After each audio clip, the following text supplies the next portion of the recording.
4个人4天喝4桶水，那8个人8天喝几桶水啊？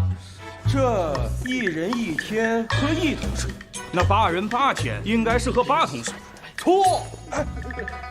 嘿嘿，就冲着你们不会99乘法表，那要论算术，整个大雍朝就没人算得过本大爷。嘿嘿嘿，一个傻子，竟敢在我等才子面前如此猖狂，不就是个只会打架的汉子吗？再叨叨，我揍你们！大胆！敢在公主招贤会上如此放肆，此人为何如此憨傻？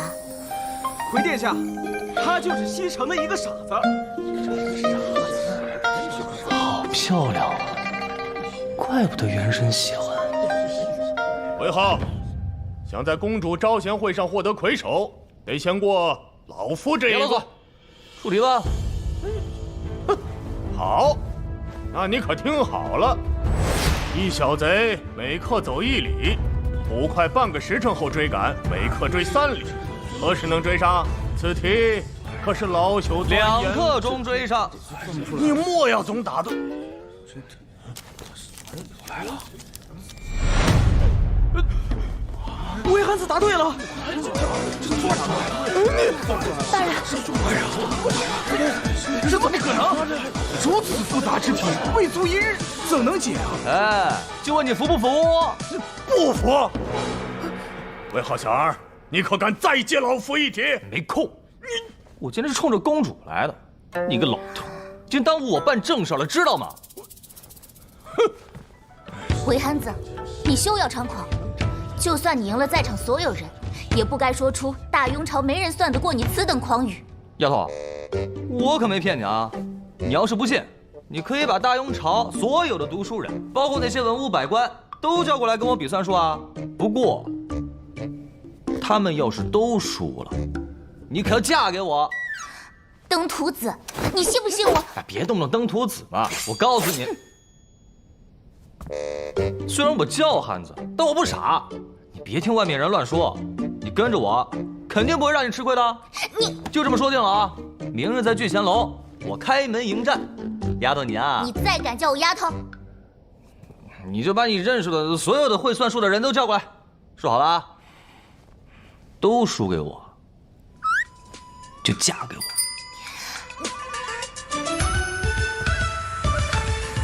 韦憨子，你给我等着！既然让我这个数理化的天才穿越到了这个潘子的身上，那我就帮他实现娶了公主的愿望吧。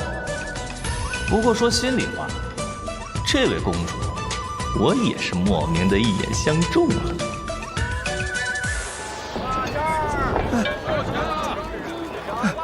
公子，公子，你果真在这里啊？王管家，你也来招贤啊？哎，不是啊，家里出事了，小姨娘让你赶快回去一趟。小姨她老是一惊一乍的，能出什么事儿？王管家，你不带我回家，你带我来这儿干嘛？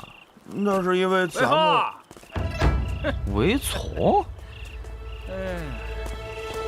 你们家现在已经拿不出钱资助我族进京赶考的各地族人了，现在对家族来说已经没有价值了，所以你没资格住在韦氏大宅了，哎，你就配住在这偏僻杂院里面。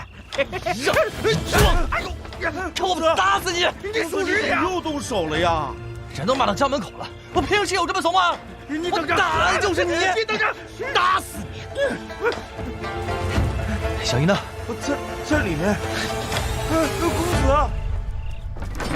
小叶，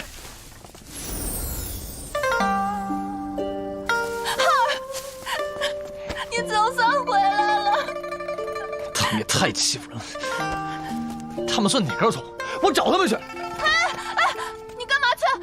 你要出去打架？咱家已经没钱赔了。我那600贯钱藏到哪儿了？快点拿出来，我交到族里，咱们就可以回韦氏祖宅了。就那些钱，我拿去买酒楼了。2个月后，我连本带息还给你。你个败家子！哎呀，大家手脚都快一点啊！哎，好嘞。公子，铁匠打的铜锅都爆好了。老奴不明白，这铜锅为啥叫火锅呀？伙计，哎，来，按照我这单子上的配方买1000份，要多少钱？哟，东家，这1000份得5贯钱呐。5贯钱，很多吗？哎，东家，这么跟您说吧，我1个月的工钱才10文，这1贯我得挣10个月呢。1文就是现市的1块钱，那1贯就是100块了。公子，这5贯钱确实多，实在不行咱少要点。小姨娘她放心，今日之后这火锅就会火爆全上都，到时小姨的钱我千百倍的还给她。火爆，连个客人都没有，哪来的火爆啊？尾号可在？哎呦，客人是不是来了？客人！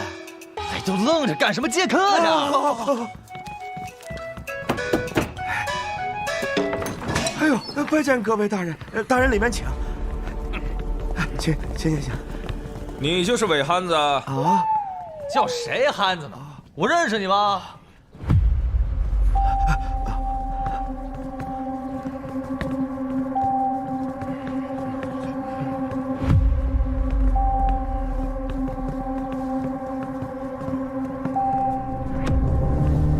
韦浩，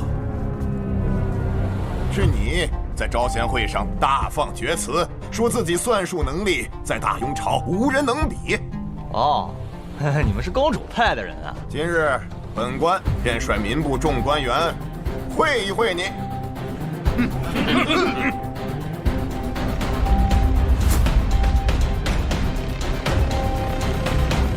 我，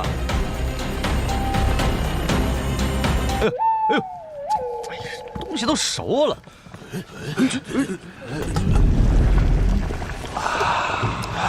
这是何物？好香呀！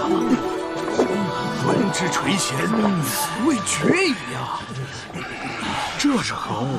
闻着就让我口水直流啊！汤滚香浓，沁人心脾。这是我聚贤楼推出的新菜品，火锅。老夫未见过此物，不过闻起来味道确实鲜美啊！确实啊，不知可否尝上一尝？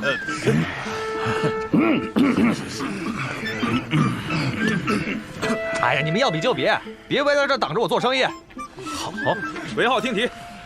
哎，别急，从现在起，你们要跟我比算术的，每出一题先压1贯钱。1贯钱？哎，伪憨子，若半炷香时间内你答不出呢？那我就以1赔10，给你们10贯。哎呀，我的公子，这许多人每人分10贯，这哎呀！上吧。我先来。如今有一条长1尺的绳子，若将其绕成圆形，其数长多少？你可能回答。没有尺子，如何计算呀，公子？这不就是知道周长求直径吗？1尺除以3点141596，一派胡言。你说的那个3点141596是什么东西啊？哎，你怎么了？那是祖主之写的，多少年前就有了啊！数长为3寸1分8厘。你怎么算得如此之快？我数名主簿检验数日才得出3寸2分，你竟然能够精确到8厘！说了，本公子算术天下第一。下一个，我太嚣张，闷死他！我来，我就不信你能算出来。架桥所需木块为3500块。下一位，下一位，这是老夫的题。水箱长度为3尺87分。下一位，蒸肉须剪3文钱财不赔本。下一位，公子，下一位，下一位，下一位。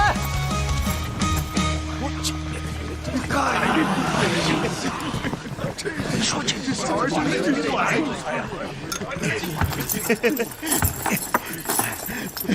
公子，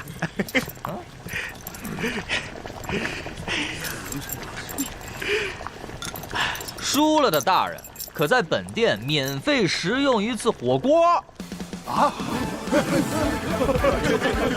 我可忍这个味道好久了。我输了1贯钱，走，吃回去。这个输的多者可以上楼上包厢啊。我输了3题，3贯钱。还有我也输了3贯啊！哎，去，行，随便吃。反正输了可以吃回来，大人们上啊！哎呀！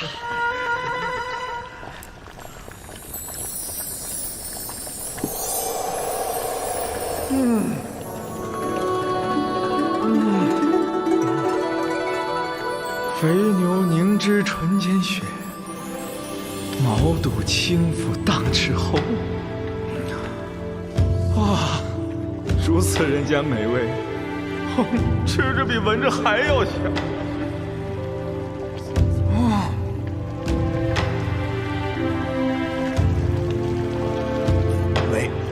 韦浩啊，老夫得压轴出题，可是老夫饿了，可否先尝上一口啊？不能。哎呀！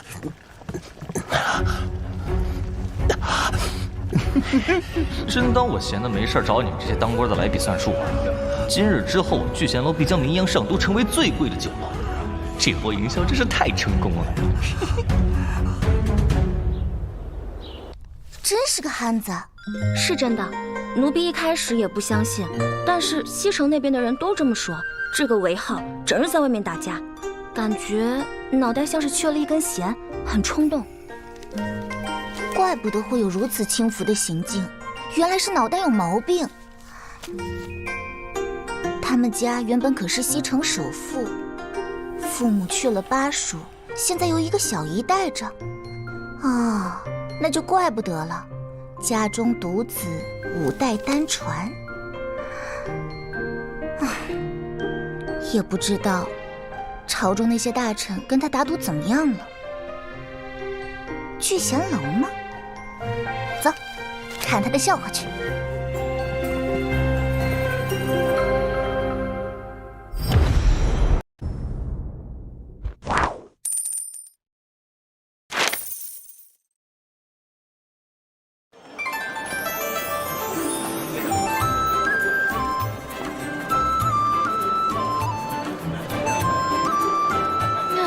也不知道公子买的是哪家的破酒楼，这怎么找啊？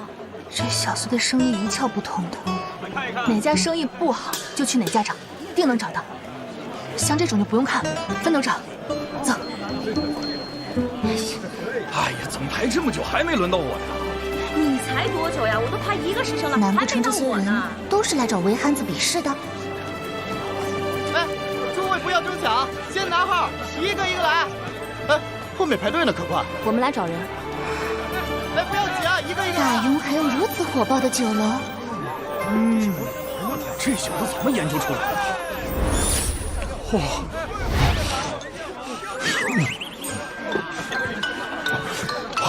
段尚书，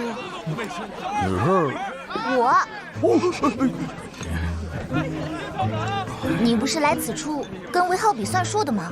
怎么吃起来了？还有，这些都是怎么一回事？公主殿下，上次老夫输给韦浩之后，就越想越气，便带着同僚一同来跟他比试，结果这都已经连续输了3日了。好在他让我们输了的可以免费吃火锅，还给了什么3日的维爱坡。这可好，一吃就停不下来，天天来吃。吃别的都味同嚼蜡，我感觉我像是入了套了。你都已经输了3日了，老夫惭愧，私房钱都输没了。下一个，我再来一次，就不信赢不回来。又是你啊！这次又给我出那种小孩做的题。这可是老夫想了1夜的题。你可输给我10贯了啊！这就算出来了。你升 VIP 了，去包厢吧。包厢？哎，媳妇儿，你来了。这么容易就认出来了。大大胆！再敢乱喊我就……哎呀，别生气，生气会长阅文的，不好看。我何必跟个憨子计较？这些都是你赢的。一道题1贯钱，你找的那些人也不行啊，脾气臭又硬，输了还来。这几天赚了差不多1000贯了吧？哎呦，累死我！1000贯？怎么样？之前可说好了，赢不了我就嫁给我。你再说这些，我就把你嘴给封了。吃饭了没？没有啊。喜欢吃火锅吗？啊？慢点吃，你好歹是个公主。哎呦，你慢点吃，以后这个包厢就专门留给你。韦憨子，你竟然敢利用本殿下！别以为本殿下不知道，你激怒文武百官来这里和你比算术，就是为了哄抬聚贤楼吧？既然如此，你可得给本殿下一个交代。什么交代？1000贯，买你聚贤楼1半的份额。你为什么这么想要我聚贤楼啊？我缺钱不行吗？你一个公主还能缺钱？哦，你是个不受宠的公主。这憨子果然好骗。我跟我母妃从小就受人排挤，就连哥哥大婚的钱都凑不出来，母妃身体也不好。这么惨的公主。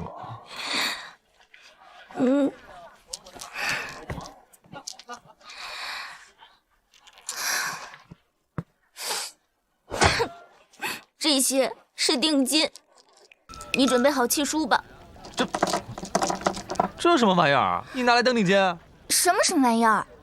这个可是外邦进贡来的宝石，最小都要15贯1颗呢。也不怪你不识货。这不就是玻璃吗？你能不能有点出息啊？你被人拿玻璃忽悠了，还宝石，不就在火山口捡的吗？没多少钱，你要想要，过几天我送几车给你。本殿下不跟没有见识的人多费口舌。我没见识，你等等，你是说这最小的一个玻璃都要15贯？自然。那我随便做些玻璃出来，不就赚大发了？这样，你拿给我1000贯，我们合作。你给我提供场地，再找工部给我打几个机器。就这样的东西，想要多少有多少。哼，有你这么吹嘘的吗？你不想卖你这酒楼，你就直说，何必跟本殿下胡编乱造？我吃饱撑的，没事骗你。不相信就算了，这钱我自己扔。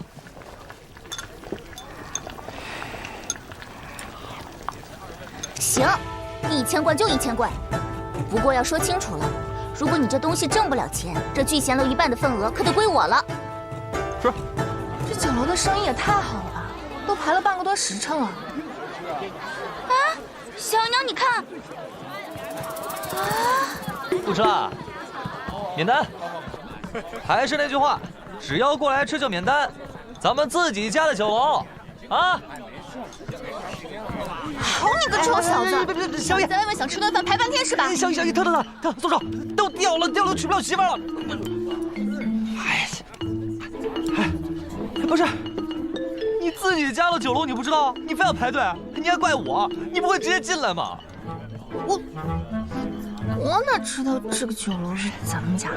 哦，你是一家之主，连这酒楼是不是咱家的你都不知道，你还有理了，还揪我耳朵。小姨娘，您来了。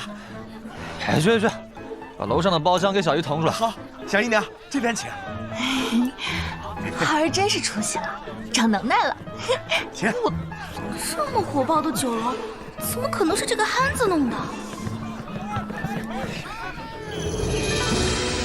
母后，您说这宝石乃是浑然天成之物，韦憨子真能造出来吗？开酒楼其实也很难，不赚钱的很多在上都开酒楼的都很难站稳脚跟，而韦浩不但开了，开的还非常成功。母后的意思是，他说的那个宝石，如果真的能制出来，那我们就试一试。今年内堂的亏空，估计要达到4万贯钱。大雍刚建立，国库空虚，你父皇那边也是困难重重。况且，如果你们的宫房开不成，韦浩也要给你聚贤楼1半的份额，我们不会有什么损失的。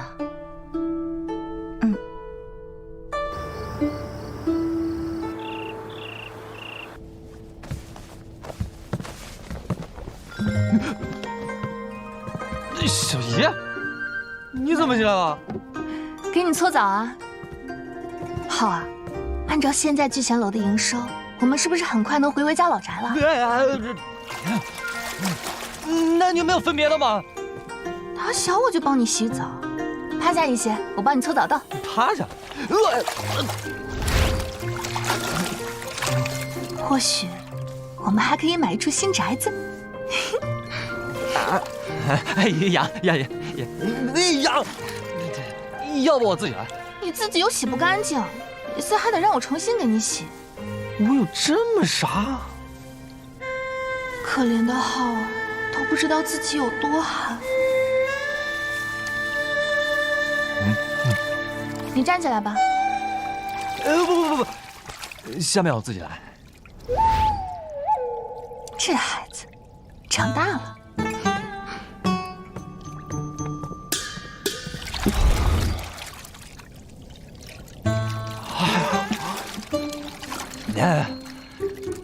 吓死我了！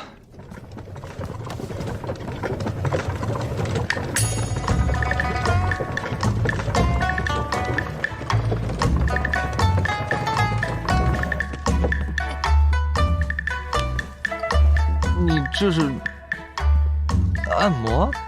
躺下吧。哦，那按摩我还是很喜欢的。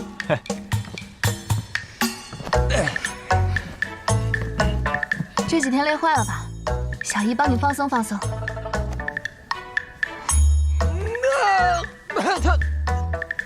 他怎么能踩背啊？是我最近长胖了吗？那我吃点劲儿。哎，这还挺舒服。哎呀。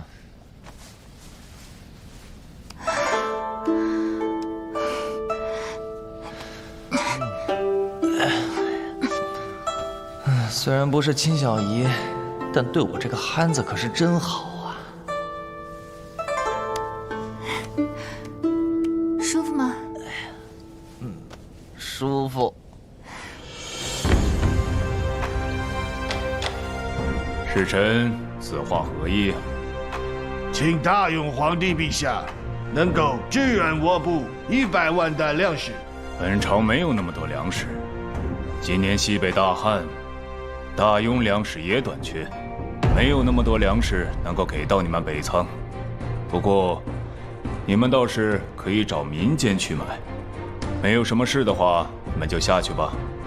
鸿胪寺的人会安排好你们。陛下稍等。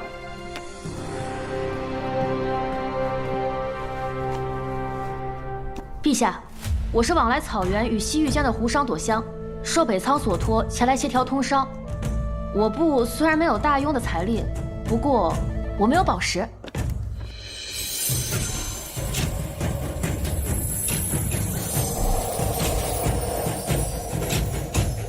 还请大雍陛下能够让我们用这些宝石换来的钱来买粮食。这么漂亮的宝石，这次我们一共带来了2车这样的宝石。2车宝石，竟如此之多，价值连城啊！看看，确实如此。这不就是玻璃吗？你能有点出息？你被人拿玻璃忽悠了，还宝石，不就在火山口捡的吗？便宜得很。你要想要，过几天我送几车给你。陛下，这些宝石都是罕儿火山吞吐岩浆之后献给苍生的璀璨信物，是上天的恩赐。在我们草原那边都是15贯钱1颗，现在我们愿意以1颗10贯钱卖给大雍陛下。我们总共有1万颗这样的宝石，我们想要用这10万贯钱在大雍买粮食，不知陛下意下如何？这么好的宝石，10贯钱，真不贵呀。如果韦憨子说的是真的，那我们大庸就会用数十万担粮食换取这些廉价的宝石。不行，什么宝石？不过是一些便宜货罢了。这位就是公主殿下吧？不愧是大庸国的长公主，容貌如同中原牡丹般娇美柔弱。哼，牡丹虽娇，却有傲骨，不像一些凡物，硬是被说成稀世珍宝。请公主殿下，不要侮辱我们珍贵高尚的宝石。宁安，你此话何意？父皇明鉴，此物在我地大物博的大庸随处可以捡到。此等货色，儿臣想拿出多少就拿出多少。那我们就等着公主殿下的宝石。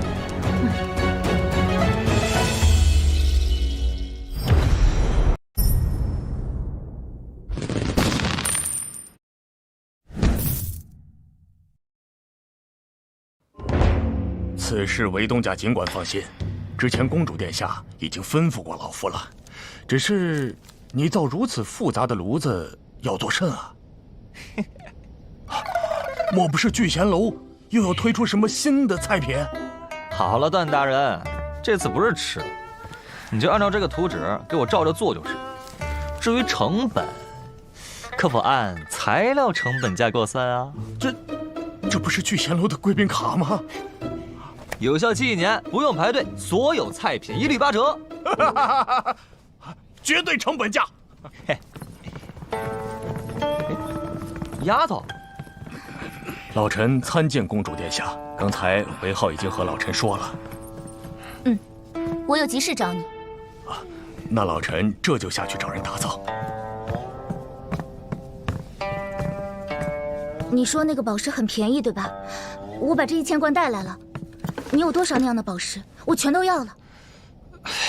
谁告诉你我现在就有啊？你不是说我要多少你有多少吗？那也得有机器造啊！我刚刚跟段大人聊完机器的事儿，你现在找我要，我上哪儿给你变出来？你个大骗子！北仓那边我已经跟父皇夸下海口了。你别急啊，5天，你给我5天时间，我给你1秤。丫头，既然丫头这么着急，那我就加班吧。何况在古代开个饭店，也配不上公主。我的强项可是数理化。这都是我现拿的。让我看看大庸朝的玻璃制品什么水平吧。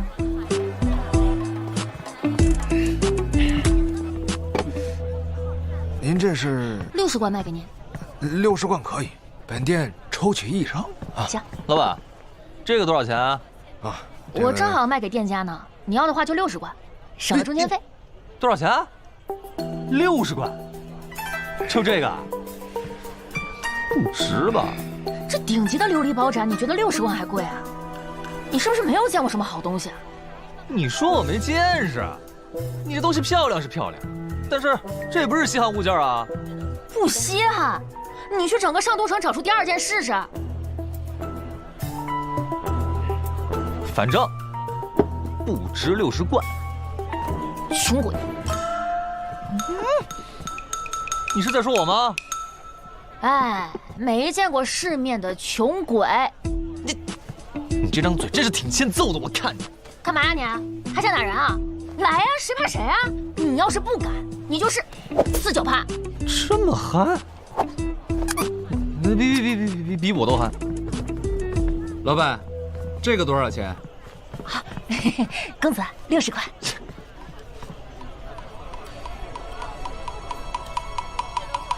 包上。好嘞，瞧这位公子，一看就是见过世面，不像某些穷鬼。这你就买了？你也是败家子啊？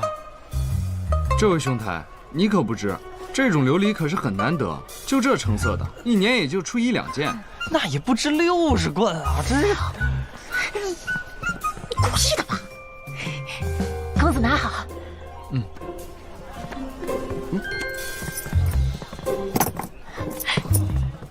谢谢公子。这玩意儿这么好卖吗？穷鬼！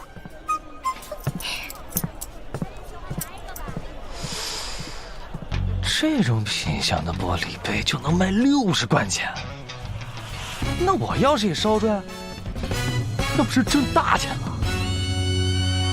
嘿嘿嘿，听说韦憨子异想天开，想做琉璃赚钱，好像真的傻了。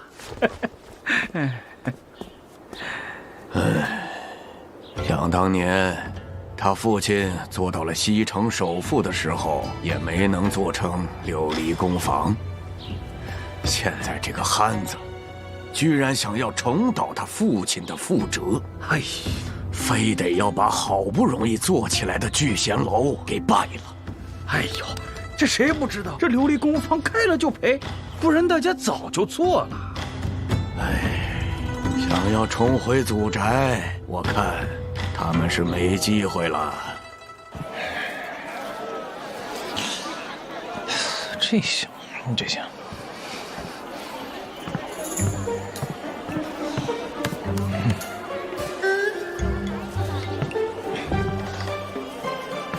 这个有点意思啊。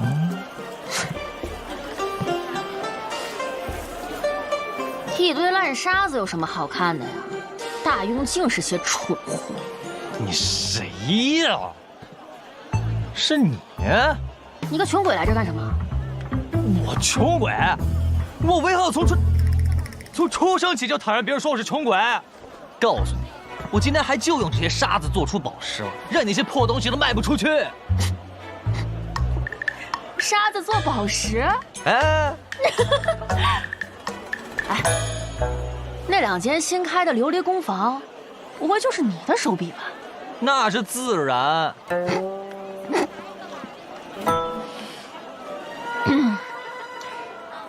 宝石乃天生地养的珍贵之物，岂是人力可以制作的？难怪都说开那间工坊的人是个憨子。那是你不懂物理化学，烧个破玻璃有什么难的？哎，有的人呐，就是爱强装面子，其实买不起宝石也没什么的呀。你非要自己瞎折腾一番，赔了个底朝天，才更招人笑话。哎，还敢嘲笑我？你等着吧你！什么？你说浩儿在建窑做琉璃？是啊，小姨娘，我看这公子现在真的是越来越过分了。他还去账房领走了500贯钱，那可是琉璃啊！这是公子这样的人能干的吗？钱是小事，但这小子是疯了不成？瞎折腾！走去看看。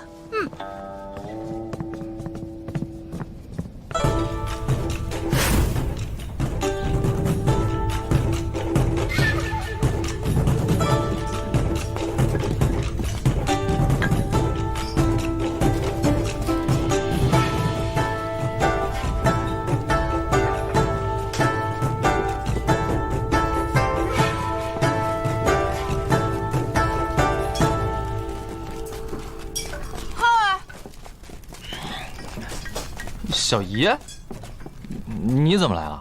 你真的要做琉璃？你疯了！你知道怎么弄吗？就知道瞎搞，浪费钱。小姨，你也懂琉璃？之前帮姐姐姐夫也做过，1年都出不了几件高档品。行了，你去里面忙吧，外面我帮你盯着。啊，小姨，你不是来反对我的？都已经做了，那我也就只好陪着你了。那你帮我烧点你草木灰，缝纱在外面已经晒干了，如果有多余的话，知道。你小姨我又不是白痴。嘿嘿嘿，小姨真好。那我继续去砌窑了啊。东家，您发明的砖可真结实呀！废话，不结实怎么烧窑啊？小姨娘，你不是来骂公子的吗？啊，我不是已经骂过了吗？啊！小姨娘，你不能再这么放任公子了，你可不能再让他瞎搞了呀！可以了，已经不错了。浩儿都已经许久不打架了。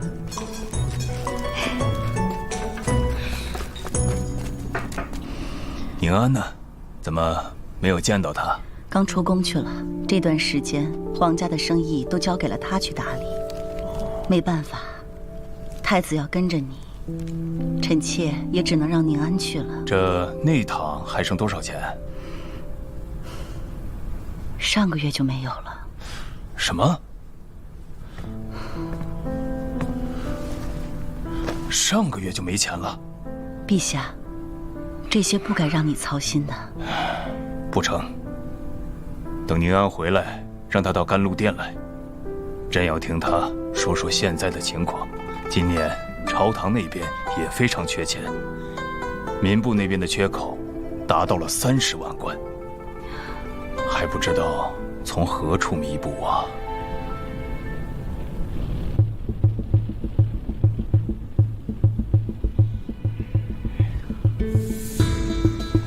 今天能不能成功，就看这一窑了。要是烧不出来，肯定要赔钱了。现在这外面的人都知道今天要开窑，都在那儿等着，其实就是想看公子的笑话。这死丫头，这时候都不来，要开第一窑了也不知道一起来见证一下。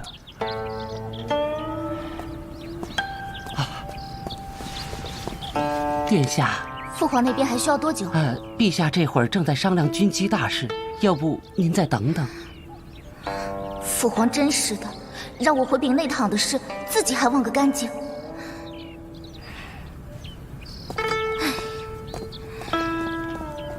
今天可是第5天了，不知道韦憨子那边到底做出来没有？浩儿，你在等何人啊？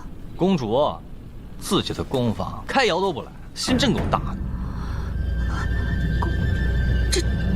这个宫房是公主殿下的。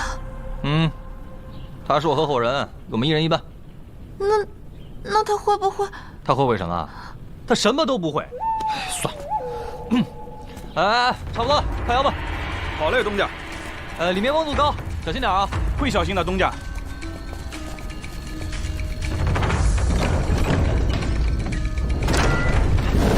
哎，小心！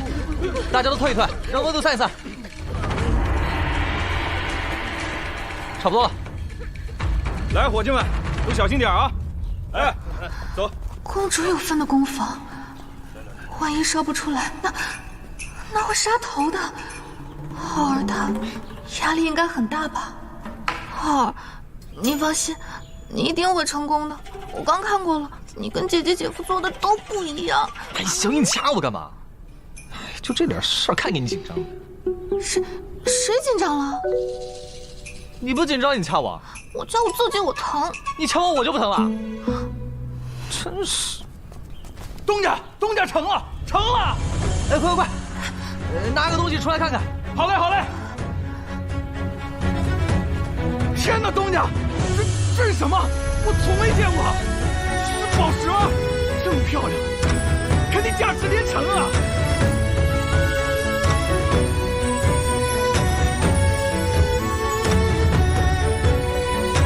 这是宝石吗？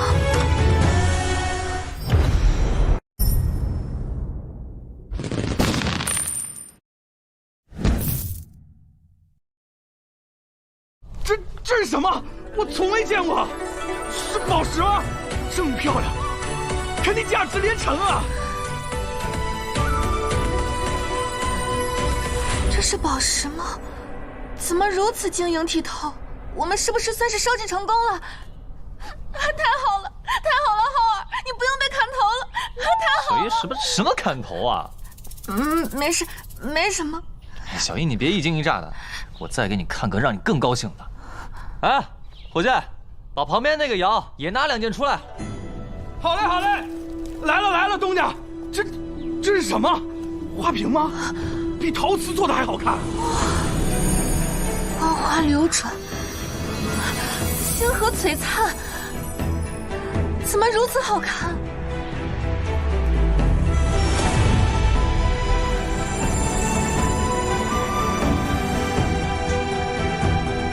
这些没有一件是损坏的。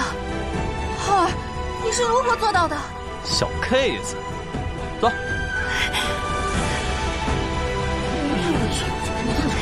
是要看。东家，这杯子怎么比刚才的花瓶还亮？你看这纹路，就像画上去的一样。我的娘啊！这光这么一照，这杯子里跟装满水一样。之前所见的瓷杯子跟这个相比啊，简直就是火疙瘩。就是嘛。你看这个，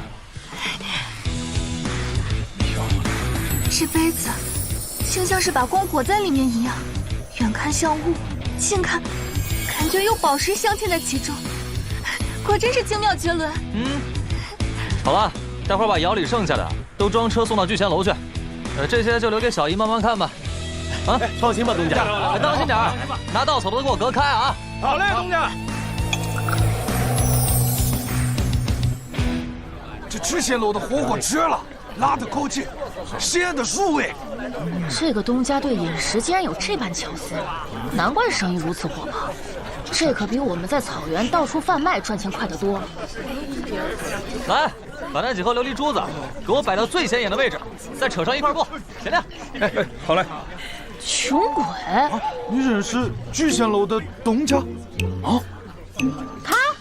是啊，打听来的消息说，韦浩此人虽有些吃的天赋，但却是大雍朝无人不知的汉子。有我哈吗？啊，那倒是没有。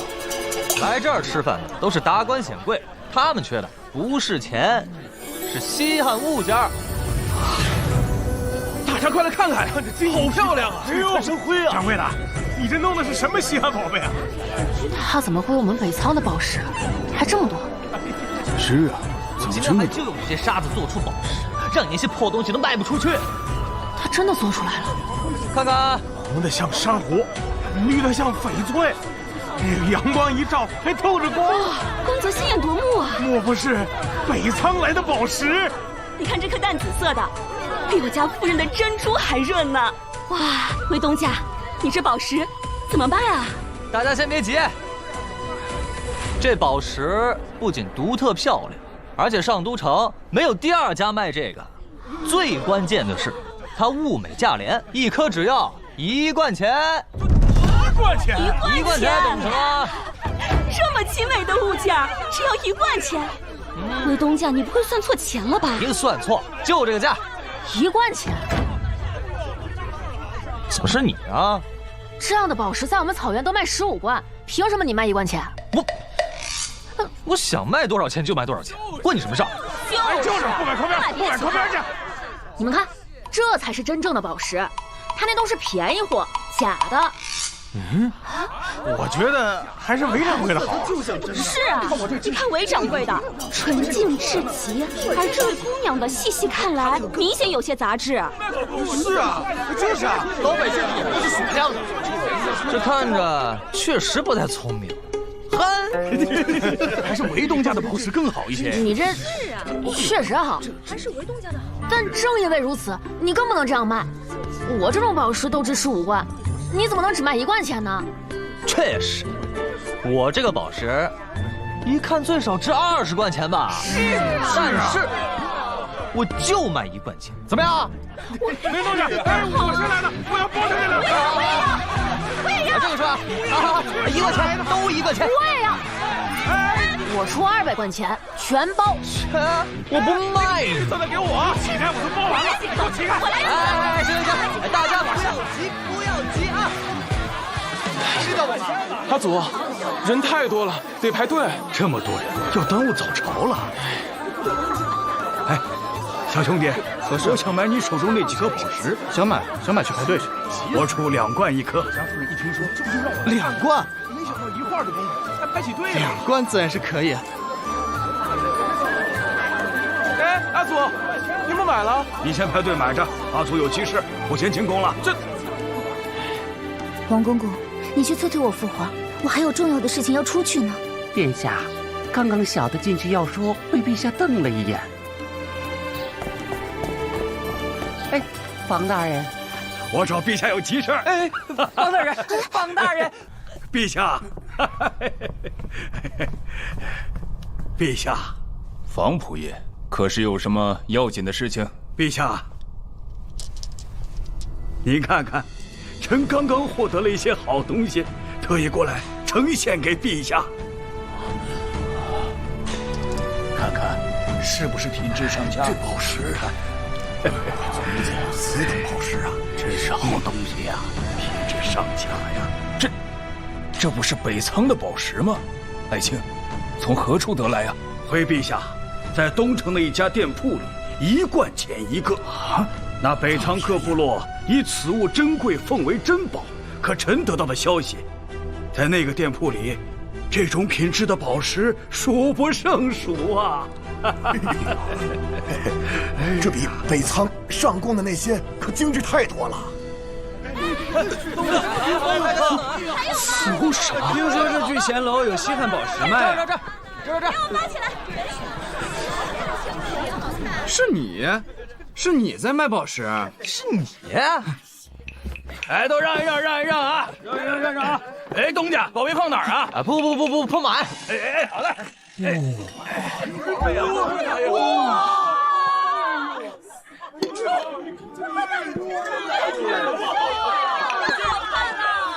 这才是真宝贝啊！这些为何物？难道是杯子吗？哎，那个是花瓶吗？形状竟然如此好看！这不会是酒盏吧？这些物件竟美得如此眼花缭乱。这琉璃亮的晃眼，跟天上的仙雾似的。长这么大，从没见过这么透亮的玩意儿。今天真是开了眼了，巧夺天工，真是巧夺天工。这些都和宝石一样漂亮，让我再瞧两眼，甚至比我手上的琉璃宝盏还要好上100倍啊！通体清澈，这些不会都是你用宝石打造的吧？抢什么呢？我疯了！来看看。哇，好东西啊！这透劲儿，摸起来比琉璃还尖。这手感怎么还凉丝丝的？还是我从未见过的物件。此物价格几何？我要买好多。20贯。这么漂亮的杯子只要20贯。你要是买的多，我给你8折。就凭我跟你有眼缘，这是缘分。只要16贯。哇！我也要。就你那破盏还有60贯呢，你买也得60贯。你小心眼儿！哎，说对了，我就是小心眼儿。你买不起就别买，穷鬼！我穷鬼，我贤弟啊，这我也想买些，你这能不能给我打8折呀？你啊，原价。别啊，我可以多买些。我跟你没眼缘，原价。这往日里随便一件琉璃物件拿出来，最起码得卖60贯。这已经是史上最低价了，买不起你就起开。买不起，不是。哎，对了，这个一套10个，跟这杯子的釉色是一样的，喝起酒来更具情趣。看看，哇，太精妙了！这个东西还有多少？我全都要了。要多少有多少。要多少？什么？这么好成色的琉璃，一年也就出1、2件，怎么可能有这么多？难道真如宁安所言，我大庸随处可见？你看看，程主持，臣在。马上去那家店铺，把东家请过来。是。要多少就有多少。真的？你没开玩笑吧？自己琢磨的工艺，产量供得过来，你就说要多少。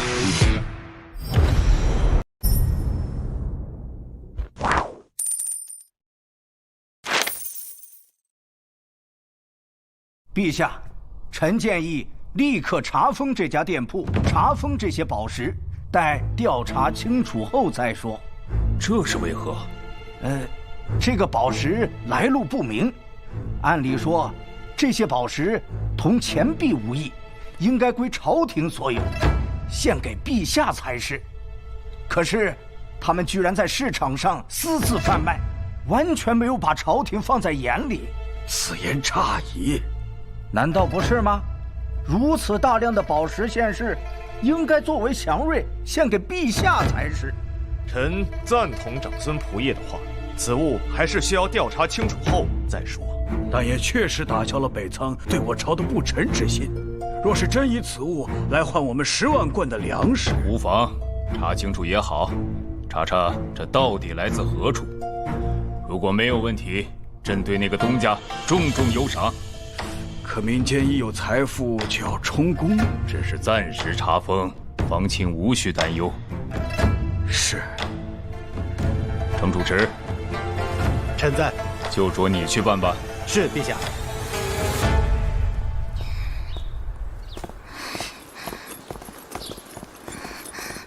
公主，父皇还需要多久啊？这个下官也不知，您再等等吧。禁卫军，跟我走！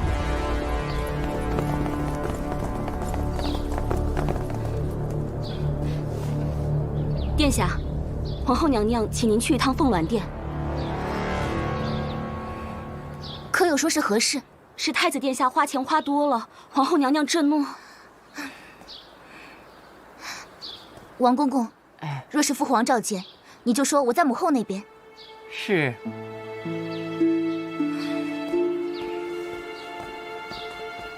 你简直是胡闹！作为太子，你不知道内堂现在缺钱吗？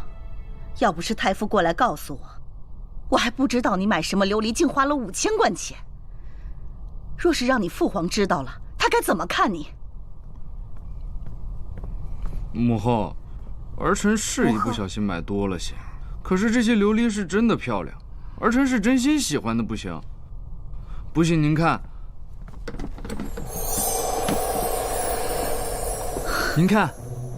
您看这花瓶，漂亮不？这，还有这些。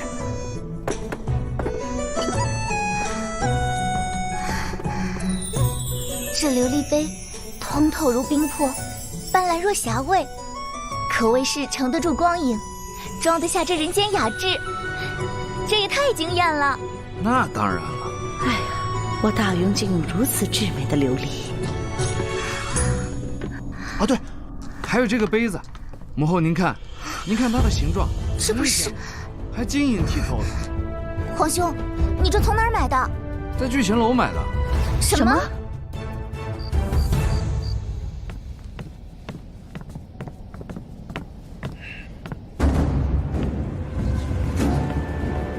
你干什么？你要抢劫啊？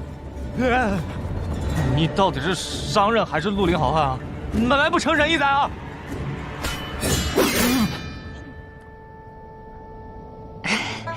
韦公子，你误会了，我来是有生意要找你谈。这是我一直以来珍藏的宝贝，送给你。哦，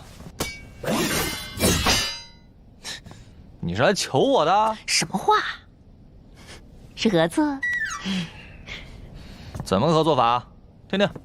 你的琉璃物件可以由我销往外邦，这些天你所有的琉璃，我可以出3000贯定金，保证在3个月之内销往10座部族王城，再让给你30%利润。3000贯也找我谈？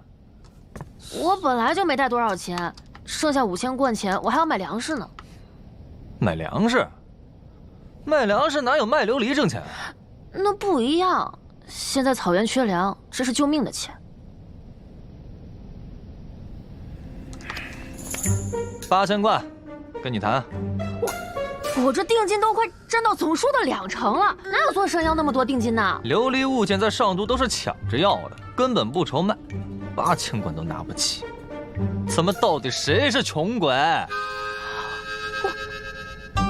我躲乡常年走戈壁川部族，西至回鹘，北到土浑，有哪个部族的贵人不是我的常客？我穷。8000贯，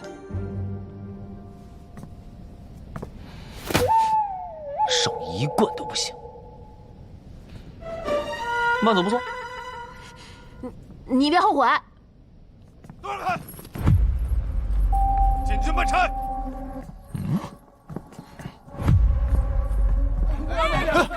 这是怎么一回事？出什么事了？怎么来了这么多军爷啊？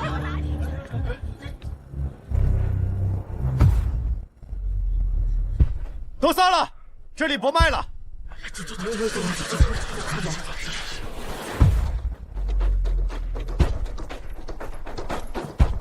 你们东家人呢？这儿呢。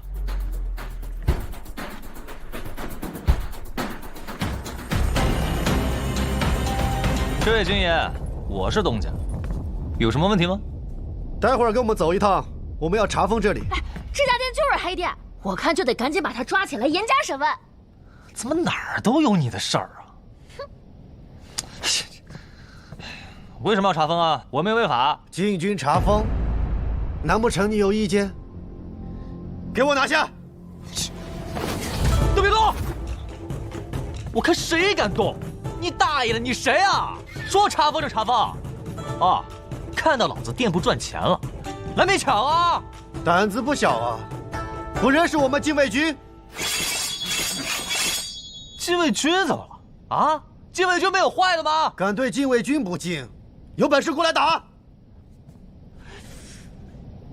打不过呀，都拿着刀，万一被他们砍死怎么办？我拿椅子，你拿刀，你当我傻呀？可不就是傻吗？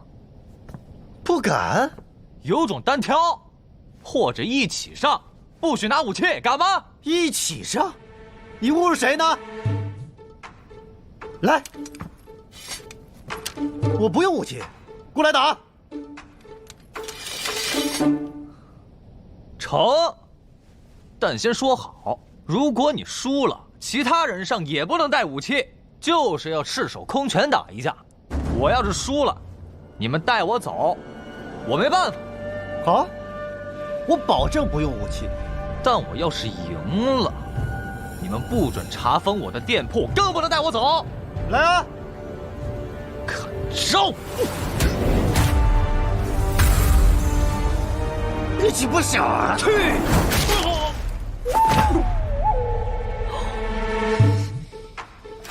站住！停！说好的啊，不用武器。你们领头的说的。上！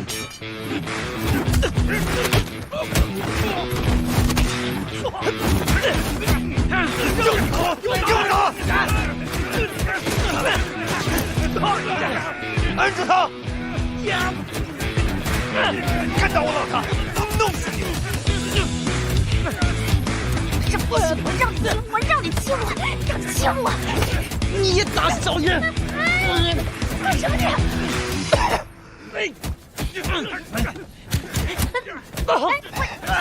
松开！先把人拉开！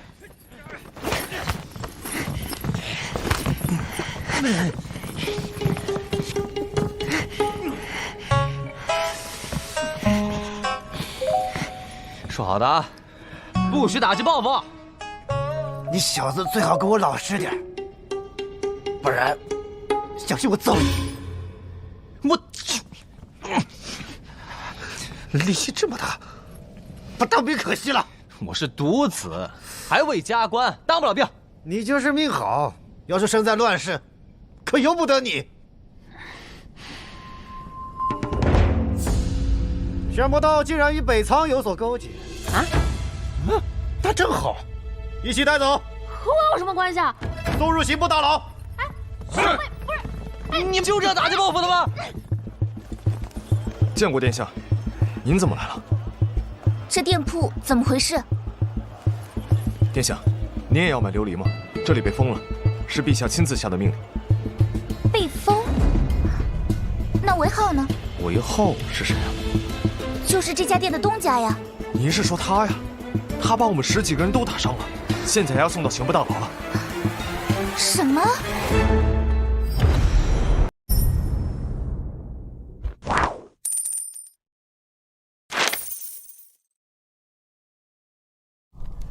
陛下，店铺已经查封，所有物件也一并封存。另外，臣怀疑那个东家与北仓商人有所勾结。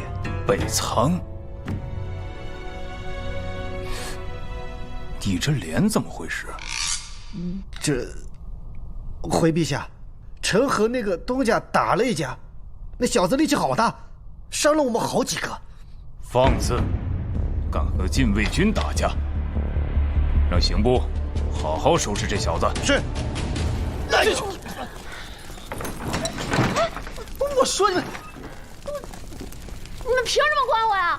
我就是个商人，我跟他一点关系都没有。你哪里像个商人了？哼，那你就像个商人了。还敢跟程楚池大人打架？我看你是活够了。程楚池？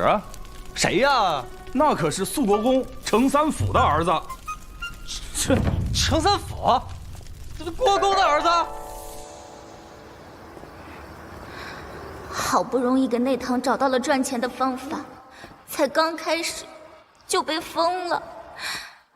要封我的还不是别人，是父皇。殿下，您怎么了？王公公，父皇还没下朝吗？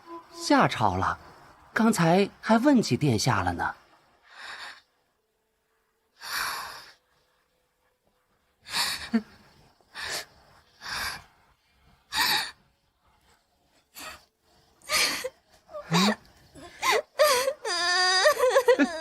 殿下，您这是怎么了？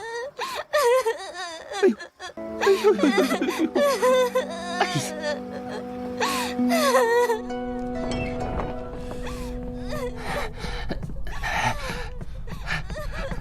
外面是谁在哭啊？回禀陛下，是长公主殿下。谁敢欺负朕的闺女？闺女啊，闺女啊，哎，跟父皇说说，谁欺负你了？你。谁？你。啊？你给父皇搞糊涂了。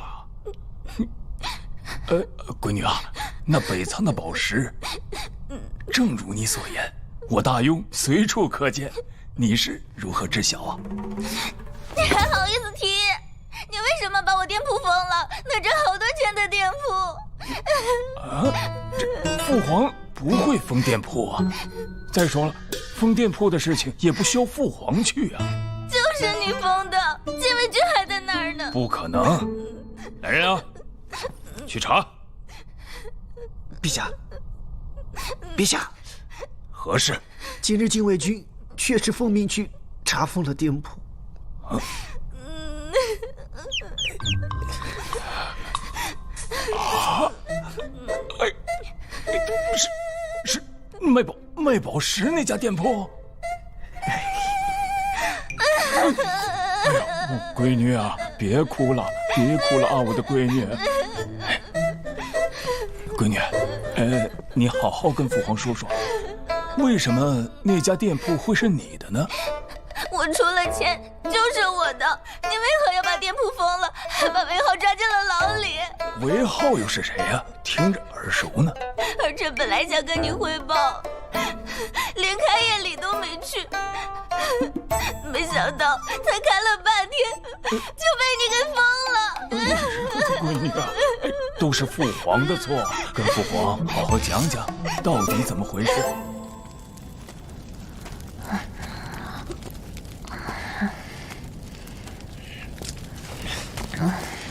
躲下！干什么？是不是你带禁军来的？你想毁了我的生意？我有病啊！毁你的生意对我有什么好处？那你就是北仓暗谍。你才是暗谍，你全家都是暗谍。那你中原话为什么说那么好？你看，你个北仓暗谍还想装？哎，军爷，我发现了一个北仓暗谍，快来啊！我爹娘都是被北仓人杀死的，我怎么可能帮他们做事啊？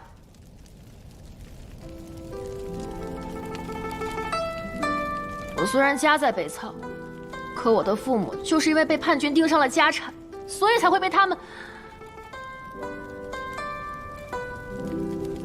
我家真的只是做生意的，从来没有欺负过任何人。你冷静点啊！冷静！我身为女子又无力报仇，只能潜心钻研生意之道。这些年我走南闯北，穿沙漠，过草地，爬雪山，渡江河，为的就是把北仓所有的钱都挣回来，让我的爹娘没有白死。可现在你居然能用沙子做宝石，还有琉璃，你还要我如何才能挣钱？现在又被你连累到这个牢里，我要如何才能给我的爹娘报仇？你怎么哭了？你先别哭，我上面有人。一会儿就能带我们出去。你骗我！绝对真的，没有骗你。真的？哎呀，比宝石都真。哎呀，不是你，反正你就相信我，你休息一会儿，过不了多久我就带你出去了。哦。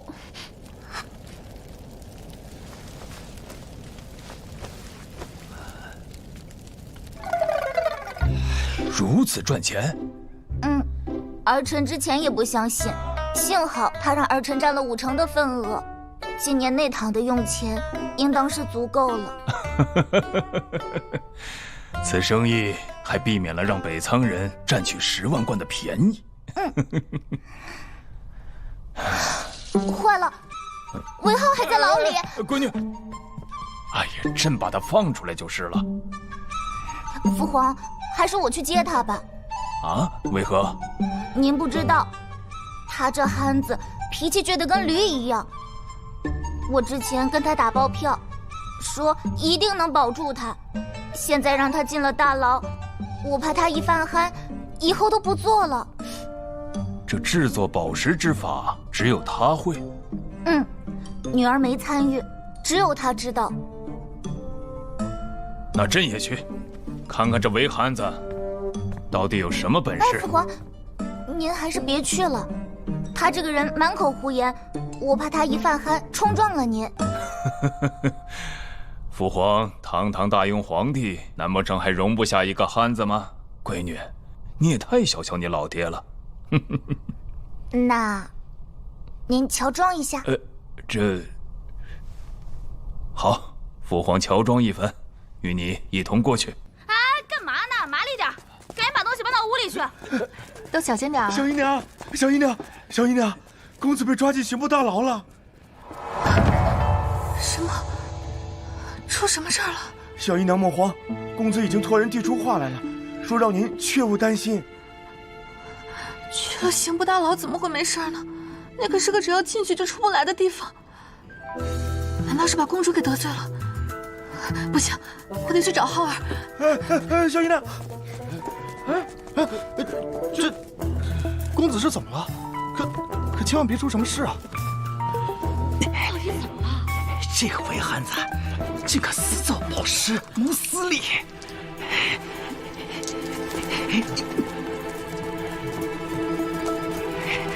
你死定了！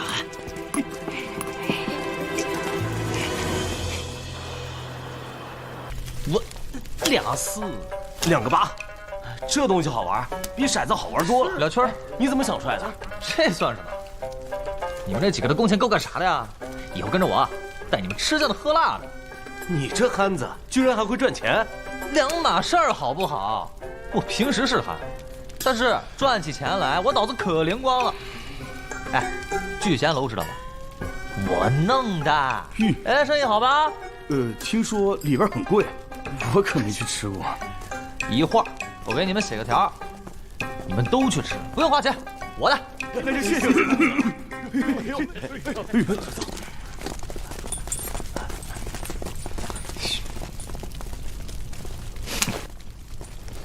死丫头，你还知道来啊？哎，行，我不跟你计较。丫头，这次麻烦了，我把人程三府的儿子程楚池给打了，你能不能帮我搞定？无妨，程都尉不会跟你计较的。这可是你说的啊！一会儿他们若来报复，你可得管我。还有，我不是跟你说了吗？我5天就能做出来。你作为东家之一，你还不来，你说故意在气我？这家伙看着确实像个憨子。本殿下事务繁忙，哪里跟你一样就知道玩啊？我什么时候玩了？我都跟你说了，那玻璃做出来肯定有人惦记。不是，你爹啥意思啊？怎么还把我店给封了？怎么卖个玻璃，你爹还惦记上了？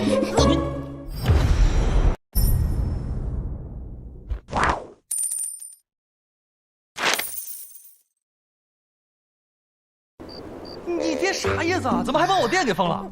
怎么卖个玻璃，你爹还惦记上了？你瞎说什么？我爹怎么可能会惦记这个？你谁啊？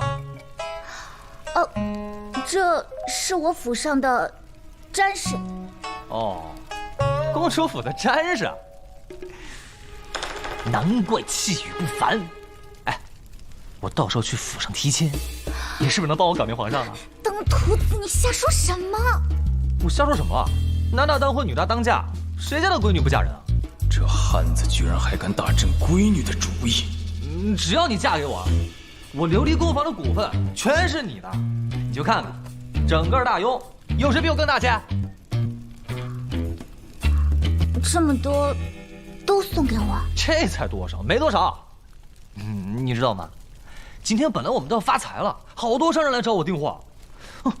那个北仓人就订了小1万贯钱，刚准备谈成，店给封了。你这东西这么好，为什么要卖给北仓啊？哥们儿，你懂什么？哎呀，这可是关系到朝堂的大事情。哎呀，跟你说了一不对。哥们儿，朕不懂朝堂大事，你别往自己脸上贴金。你那个琉璃真的很好卖。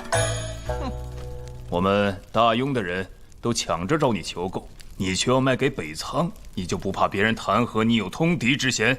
通敌之嫌？哼，还弹劾我？谁敢弹劾我啊？我就去陛下那边我告御状去，我非得灭了他9族不可。通敌，傻不傻？那你跟我说说，万一以后有什么误会，我可以帮你解释的。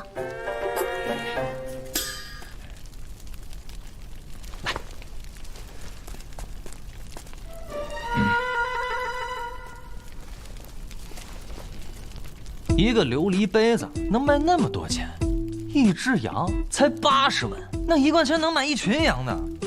养一只羊怎么着也得1年半以上吧。我烧个玻璃才多久？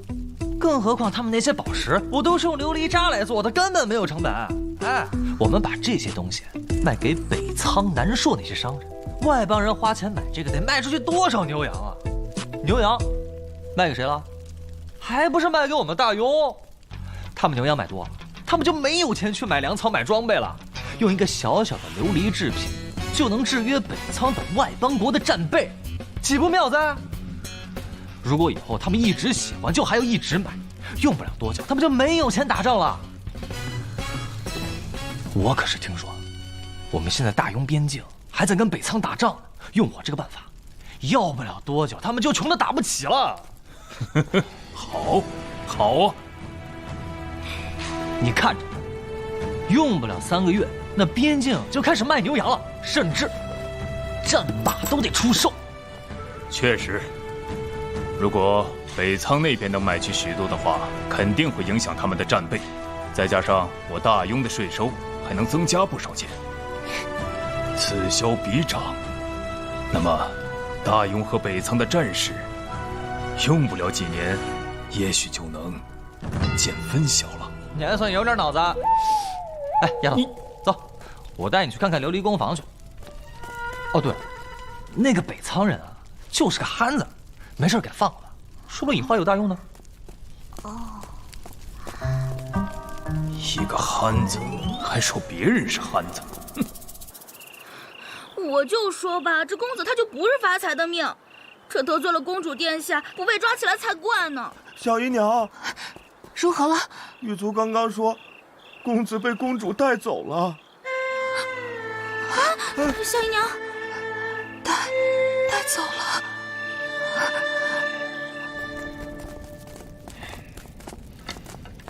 哎，东家，您回来了，刚才小姨娘都快急坏了。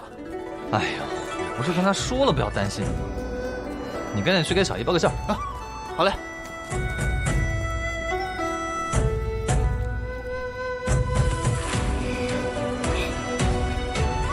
这碗参裹着如薄纱般的釉色，层层叠叠，却不浑浊。好物件啊！这哪里是碗？这分明就是件传世的宝贝。好东西吧？你这个琉璃工坊做得不错，要继续做下去。你可是解决了朝廷的一大危机。可需要什么奖赏？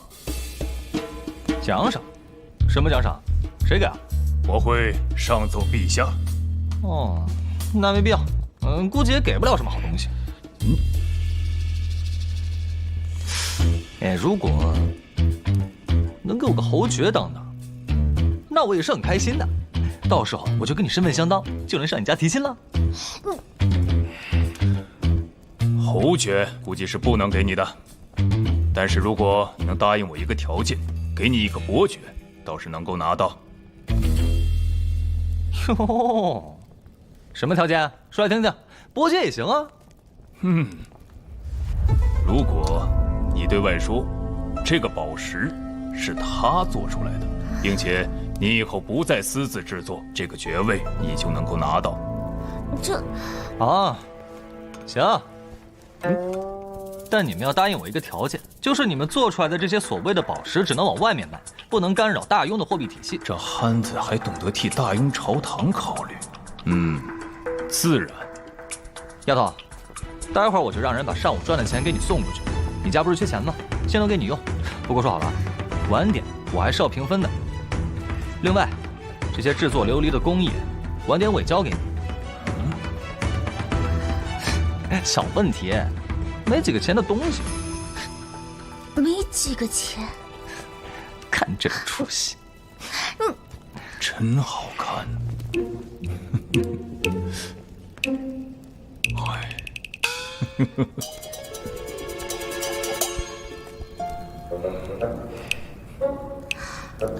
詹氏拿的这些东西，我都要了。你给个最低价吧。你不是说缺钱吗？这都是卖给有钱人的。他买了有用。行，看着给吧，但不允许往外面卖啊。看着给。看着给呗，都自己家东西，5贯钱。什么？5贯钱？啊？你这些东西如果卖到外面去，能卖多少钱？2、3千贯钱吧，我没仔细看。这几百倍的利润，这小子根本就不是在赚钱，而是在抢钱。那明天你就在家等着封爵吧。真的假的？你不是不受宠的公主吗？我怎么觉得这不靠谱呢？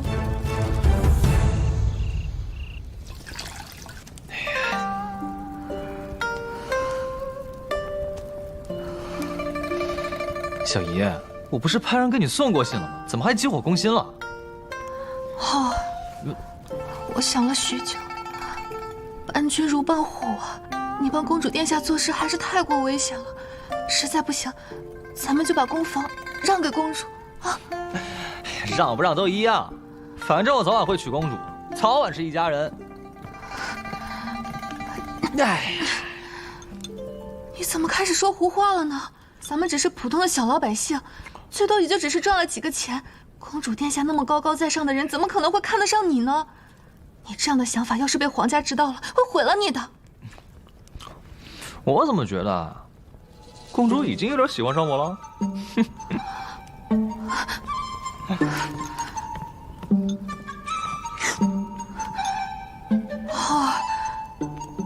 你到底怎么回事啊？你是不是把脑子烧坏了？小姨，我想做的事情就没有我办不到的。对了，明天早上你就先别去酒楼了，也别出去，可能有事情。万一那丫头不靠谱，到时候没有来封伯爵了，那小姨不得白高兴一场啊？你是不是又出去惹事了？这不能是好事吗？你是不是又出去打架了？这些天，小姨过得最开心，家里不用赔钱，还每天都有钱进来。你可不许再出去惹事了，听到没有？说了，是好事。你能有什么好事？我说了，你又不信，那你要我怎么办？那你先说嘛，看看你说出来，我能不能承受得住？反正我也还不确定啊，我可能要被封爵了，伯爵。什么？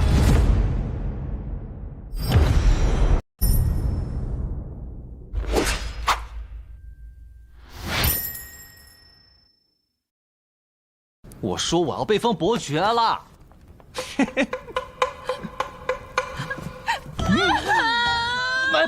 小姨，你干嘛？你是从牢里出来就不对劲啊！小姨，我没有不对劲。小姨，你想啊，公主她为什么要放我出来？哎，原来公主殿下是看你病了才把你放出来的，王管家，快请大夫！不用。不是，你之前虽然打架，虽然害傻，但是你不疯了。可是如今人疯了，咱们家还有什么希望啊？我有那么多钱，还有什么用啊？小姨，你消停点儿，我真没事儿。你要怎么样才能相信嘛？行了，我说实话吧，我打架了，人家明天一早就来。知道？我把人家官员儿子给打伤了，人家认识我，所以明天一早就到，这样行了吧？你个臭小子，你现在还敢撒谎骗我了是吧？要不今天不打死你！打得不严重，打了人家官员的儿子，还说打得不严重？不是，我今天非打死你不行！哎呀，小姨娘，我之前就说过了，他这种人根本就改不了本性。果不其然，还是和以前一样不让人省心。小姨娘，你之前就应该好好教训教训他。打了一个官员的儿子，明日人家家里来人找，看到这小子身上一点伤也没有，肯定更加恼火了。但是如果这小子也受伤了，说不定还能大事化小。今日禁卫军送来了8000贯钱，母后一开始都吓了一跳。这是韦憨子的琉璃工房今日1日挣的钱，1日挣的。陛下，这是好事啊！没想到这韦憨子还真有此等本事，陛下应该重重赏赐韦浩才是。朕准备封赏他个伯爵，你看可好？一个伯爵是不是轻了一些？他可不单单是制作出了漂亮的琉璃宝石，关键是还帮了我们皇家一个大忙。本来朕赏他个侯爵是可以的，关键是他那张嘴，他说话能活活把人给气死。给他个伯爵，那都是朕忍住了，要不然朕都不想给他。这是何意啊？他这人说话都不过脑子，还管不住自己的手，今日还跟程都尉打了一架啊！这么憨呐？就是，宁安，以后你少去见他。这小子一肚子坏水，还敢打你的主意。什么？还打你的主意？这是怎么回事？母后，那都是韦憨子他瞎说的。我看不是，我看这小子是要下血本了。哎呀，父皇，儿臣饿了，您赶紧跟母后去用膳吧。好，好，好。去吧，去吧，快去，快去。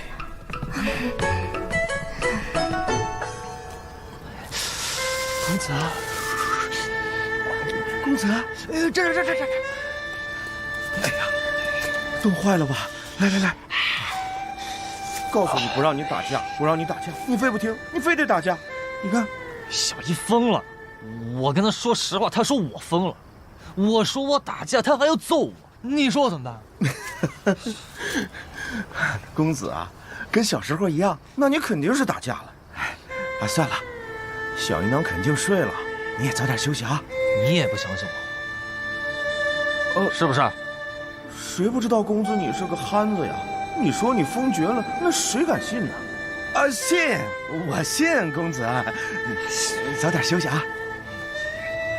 公子，你要是睡不着，那老奴就给你暖暖被窝。你还是走吧，我一个人静静。那你早点休息啊。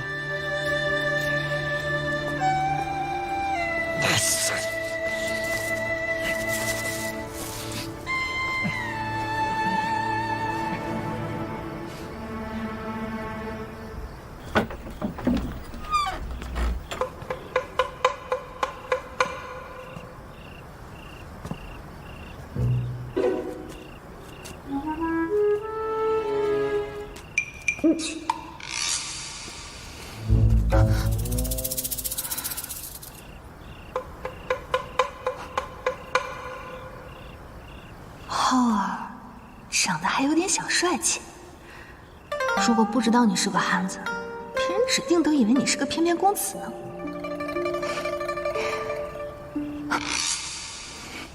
我就这么一个亲人，真要是被当官的给抓了去，我怎么办？浩儿，你今天就别怪小姨心狠了。他这样睡着了被打，应该会很疼吧？万一他吓一跳怎么办？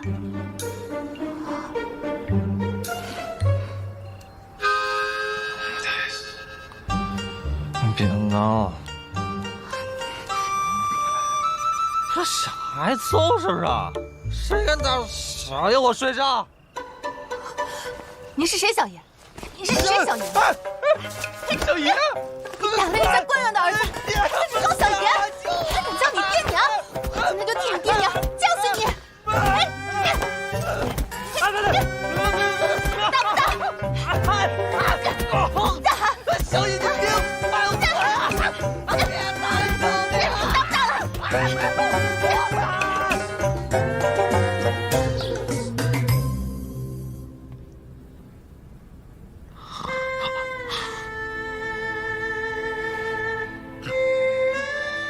我决定了，我要分家。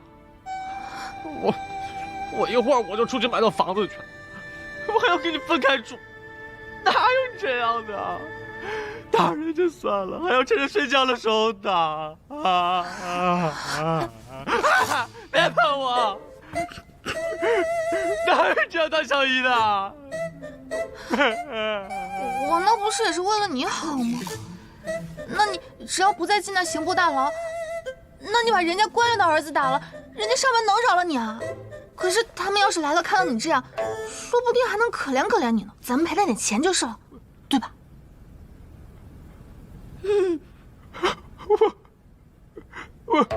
我背打架，背啊！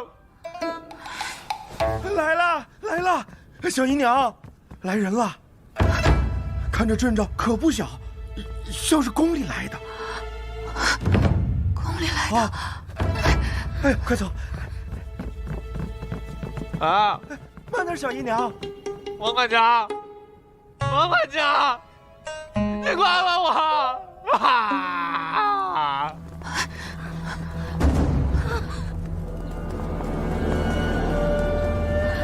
天哪！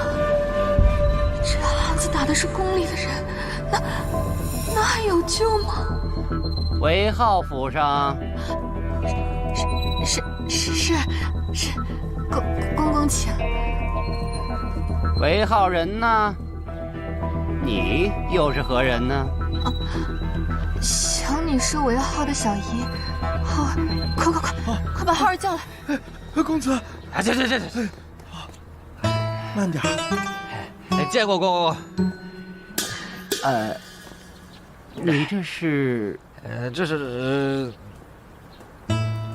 摔的。啊，不是摔的。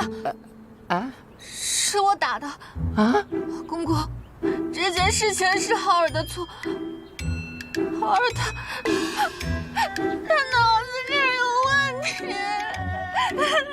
你看我都把他打成这样了，他以后肯定长记性了。您就大人不计小人过，放过他吧。这到底是在说什么呀？韦浩也没有得罪洒家呀。公公，咱们还是办正事儿吧。哦，那就把香案摆起来，先把陛下交代的事情办好再说。哎，什么？摆香案？陛下？汉子是把王子给打了？你们几个，去把香案摆上。快，赶紧弄！这个院子不能住了。这个家算是完了，这是要家破人亡啊！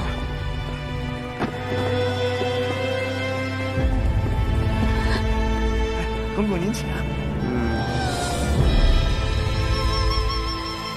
圣旨到，韦浩接旨。公子，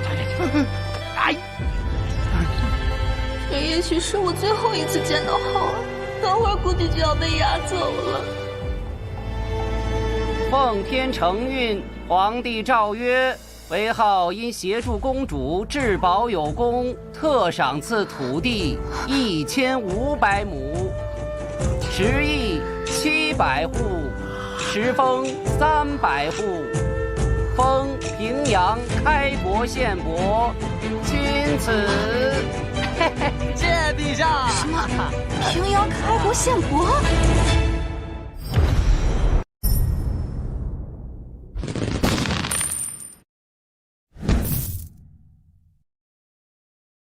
以后好好为朝廷效力啊！哎，不敢辜负陛下圣恩。起来吧。哎呀，慢点！哎呦，哎呀，公公，快里边请，吃个茶，喝点点心。哎，不必麻烦了，伯爵爷。陛下说了，念及你对大雍做出的贡献，特许你不必进宫谢恩了。宣完旨，别让他进宫来。这汉子的嘴太气人，朕不想见到他。是。啊！伯爵不用面圣，我还想把我直言的方子献给陛下，留个好女婿的印象呢。哎，公公，哎，商量一下啊。哎。怎么了？浩儿，是小姨的错，我下手太重了。我要分家。浩儿乖，不分家，你进屋躺会儿去，小姨会亲手给你服药。去。公子。伯爵爷好。哎，好，都好啊。赏，都赏。谢谢伯爵爷。对，今日府上大赏。之前浩儿都快成了西城的笑话了，但是今天封爵了，以后没人敢欺负咱们家了。陛下，臣得到消息，之前查封的那家店铺是在私造宝石。按理说，这宝石等同于货币，不但能在我大雍流通使用，甚至在北仓、西域等外邦皆能流通使用。若是将这造宝石的工艺收归民部，那民部的缺口便可迎刃而解。这个工艺恐怕是不能给到民部的。为什么？这个宝石是皇家弄出来的。啊？确切的说，是宁安弄出来的。啊？这个宝石是宁安公主弄出来的？难怪那日宁安公主在殿上敢当面威慑北仓，原来公主早有把握啊，这就说得通了。哎呀，这宁安公主为我大雍可是立下大功一件呐，是否昭告天下，扬皇室威名？此事不宜声张，这宝石之事对外邦还大有用处，众爱卿必须守口。臣谨遵旨意。对了，福晋啊，你是从哪里听到私造宝石的消息的？把此人的嘴封上。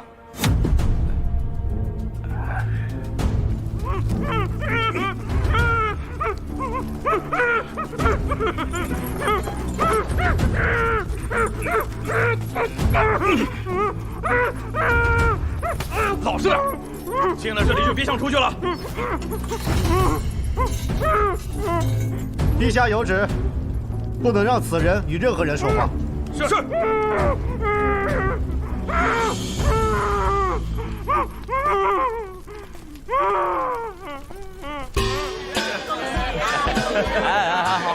好，恭喜韦爵爷！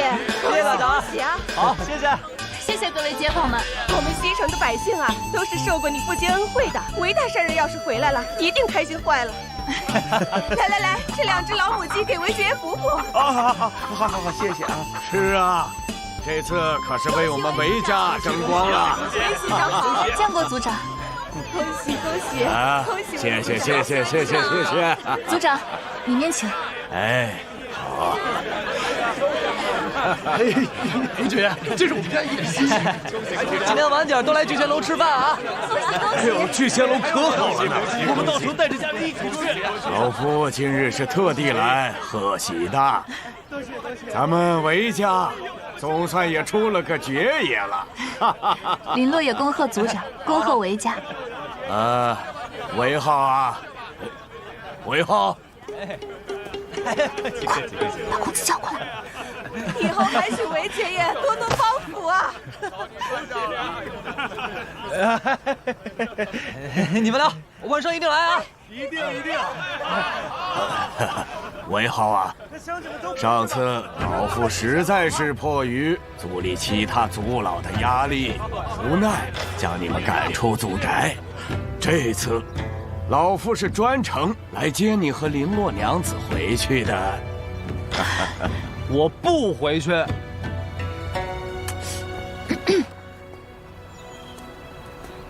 哎，我知道你有气。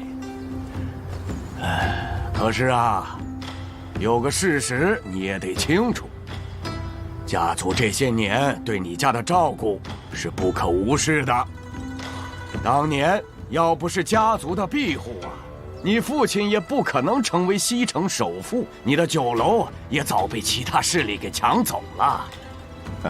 现在啊，你是伯爵的身份，得回去族里为族人做事。你还好意思说？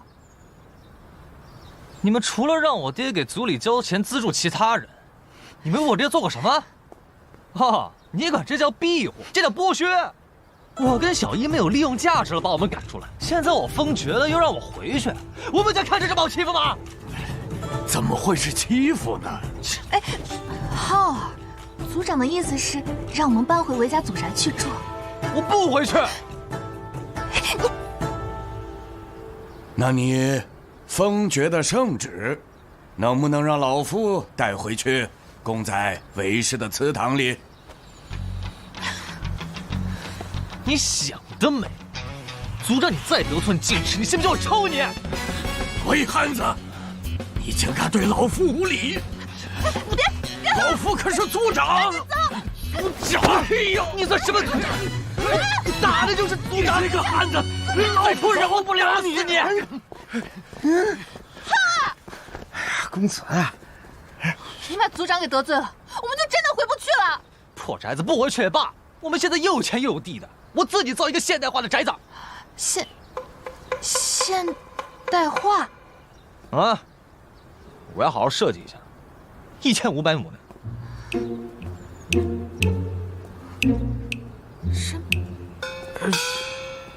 嘿，我刚把你从牢里救出来，一句谢谢都不说，上来就是要东西，你有良心吗？是你惹的禁军，和我本来就没关系。再说了，今天不是你让我过来的吗？行，行，都停手！这琉璃不给他们装了。这些都是留给我的？不是。哎呦，我刚才说错话了。您宰相肚里能撑船，应该不会跟我这小女子一般见识吧？奸商！来，继续！来，快帮忙！慢点！上次还不愿意卖给我，怎么这次愿意把这几窑都留给我？你不是说要把北苍人钱清赚了吗？我才决定帮你的。啊？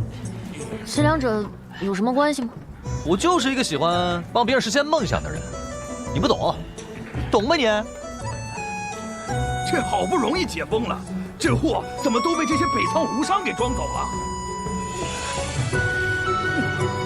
多谢韦公子。不叫我憨子吗？来，小心点，下面垫一些稻草和软被，还有这。族长，近日那韦憨子的琉璃工坊甚是赚钱。为何没有听说他按规矩将那营收的一半分给族内啊？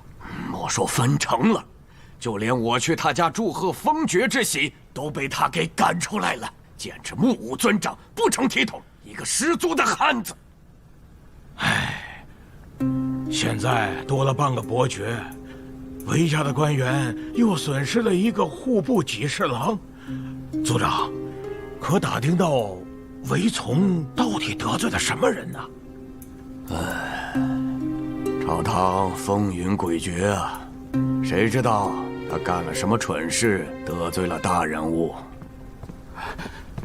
族长，外面来了几大家族在上都的负责人，他们有事找你。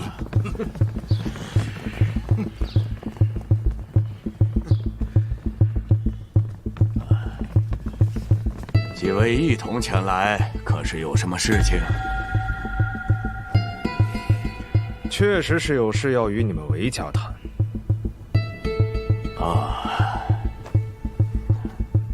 请讲。韦族长，韦浩韦憨子是你们韦家的子弟吧？他开的那个琉璃工坊，你知道吧？我知道，可是出了什么事啊？按理说，韦浩弄出这么个工坊，赚了大钱是好事儿。你们韦家吃肉，我们几家跟着喝汤没问题。大家一直以来也都是这么个规矩，但现在，韦浩可是连喝汤的机会都不给我们了，这是不是就有点说不过去了？再按理说，除了上都，其他地方的售卖权是不是应该分出一些给我们几家？这话没错吧？诸位，此事确实是我韦家不对。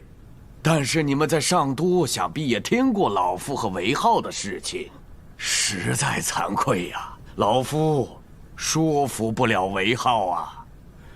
我去他家，没有被他追着打，已经是万幸了。韦族长，以后韦浩的事情，你们家族不插手了是不是？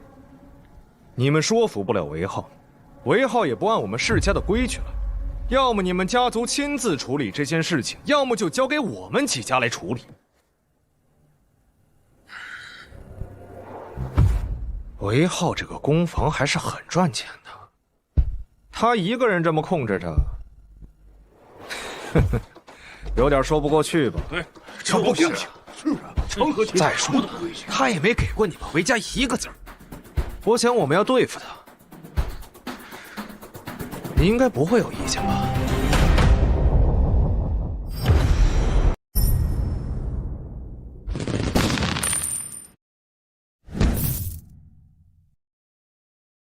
他们打琉璃工坊的主意，这是打上门来了。那小小的琉璃销售，至于那么严重吗？那他们想要地方的销售，直接找我，我给他们就是了。现在还动用家族的力量，我开门做生意，一直都是五湖四海来了都欢迎。那谈不谈得拢都是后话，他们倒好，哼，直接绕过我，向族长施压，还想教训我，就他们，也配。那要不跟公主殿下说一下？不要，小叶，你现在就去族长家，你告诉他们就来，就到族长家去。到时候万一打起架来，也是把族长家给砸了，嘿，赔点钱就是。你不要莽撞，你都不知道这些世家有多厉害。小姨，我是伯爵爷，我怕什么？能让他们骑不到头上吗？明天到了族长家，不要随便惹事，你好好听听别人怎么说。世家之间的联系非常的紧密，我们惹不起。他们不惹我就行，反正我可不是好惹的。啊，来了，坐。都来了，那就敞开来说了。这次确实是我韦家子弟的不对，没能提前跟你们说。不过，今日韦浩来了，那就表示愿意谈。诸位有什么意见，可以直接说。这次的事儿啊，就是个小事嘛。小事儿。韦族长，你知道这琉璃送到外面去卖，利润多可观吗？哦，那老夫真不知道。上都这边的琉璃运到南方，马上就能涨2成；往北边运就是3成。如果运到万州，那就是翻倍。啊，那些胡商把琉璃送到草原去，利润至少是3倍。咱们几家可都有草原的马队，虽说去的次数少，但每年至少都去一次。如果是我们把琉璃送到草原去卖，你想想看，这得多大的利润？竟这么挣钱呢？没错，韦浩一窑就能烧出3万贯钱的琉璃。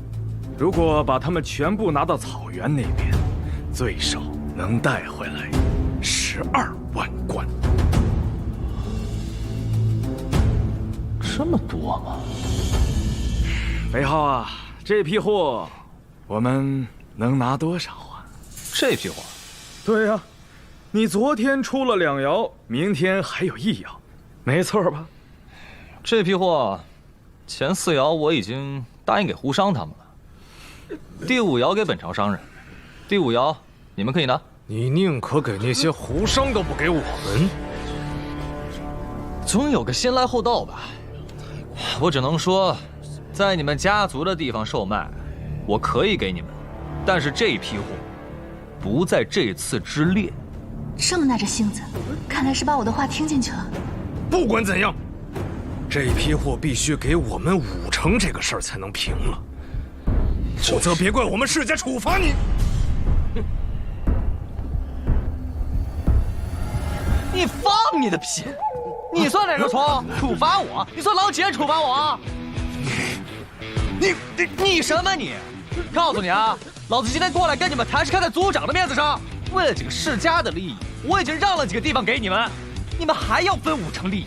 你是什么东西啊？你信不信我现在给你滚走？你别让我！别冲动，坐下说。好了好了，坐下。那个，他性格比较冲动，你们别跟他一般见识。小姨，你不用理他们。装什么大尾巴狼啊？还世家利益，还必须，我都没听说过。现在你们说了，我答应了你们，还没完了。行啊，那几个地方，老子就不给你们，我看看你们能拿我怎么样。韦浩，既然这样，那我们可就不跟你谈了。那就不谈。不是，你们世家很牛吗？别逼我，逼急了我10年之内干掉你们世家，装什么呀？干掉我们世家？你好大的威风啊！哦，我忘了您现在是当朝爵爷，除了国公、郡公、县公、郡侯、县侯，就剩下您开国县伯爵了。没了伯爵，老子照样干你们。那你这个伯爵就别当了。你敢在我韦氏的祖宅说要罢掉我们的伯爵，是你们族长给你们的权利吗？上都的事情，我们能决定。那你能决定2个家族的关系吗？你竟敢用2个家族的关系威胁我！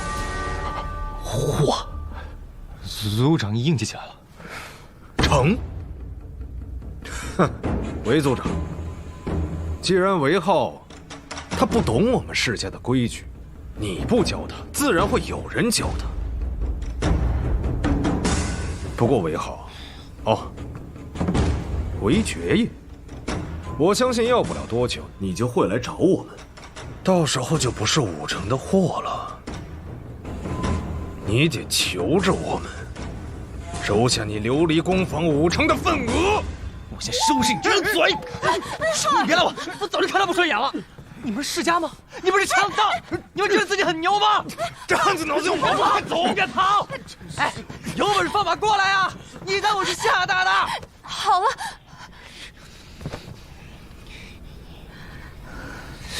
族长，真的有这样的规矩吗？我们工坊真的要分出5成给他们？5成他们要多了，3成世家倒是要分的。我们韦家也不过就是在京兆一带有影响力，出了上都就不行了。而其他的世家实力更是强大，都控制着大量的官员。我们韦家在朝堂上的子弟也不过50来人，跟他们自是远不能比呀。浩儿，不然我们就分出3成给他们。我就是把琉璃工房关了，也不可能给他们。天下可不只有他们几家，他们控制了朝廷，难道还要控制天下的财富吗？韦浩啊，一个伯爵在他们面前真的不够看呐。他们有很多方法对付你，让陛下削掉你的爵位，甚至入狱也不是不可能。老夫估计下午就会有弹劾的奏章送上去了。下午弹劾？完了还想要我的货？做梦！他们要是弹劾，我的琉璃世家想要售卖，门儿都没有。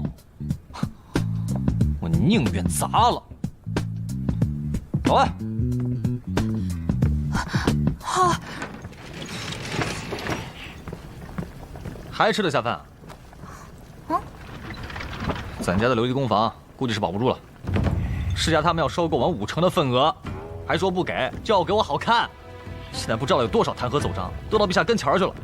世家的人，好大的胆子，竟然敢抢我们的东西！我刚去跟他们谈了，要不是小姨拦着，我早就揍他们。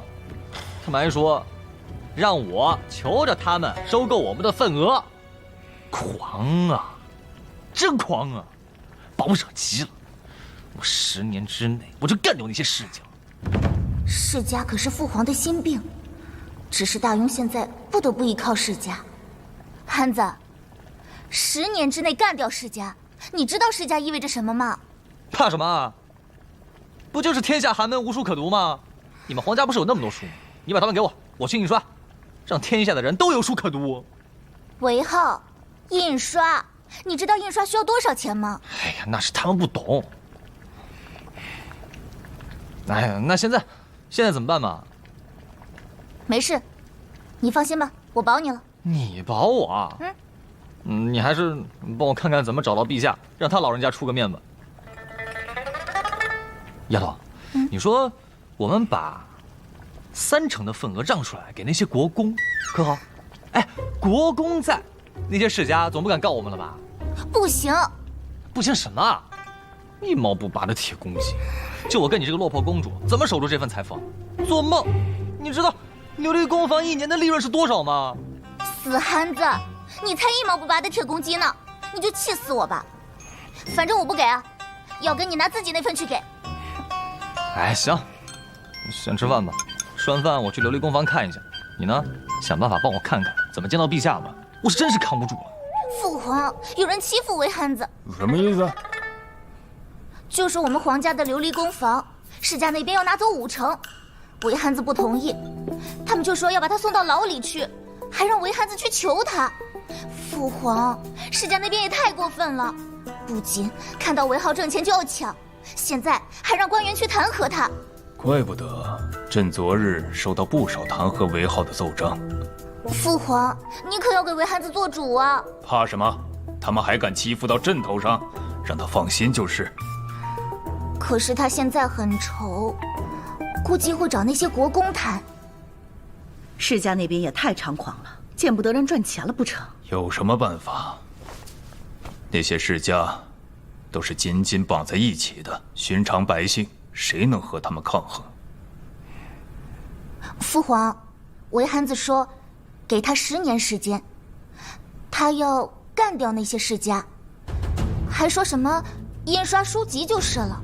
如果有书，确实能够撼动世家的根基。可是印刷书籍岂是那么容易？雕版印刷，他知道本钱需要多少吗？一本书需要多少版吗？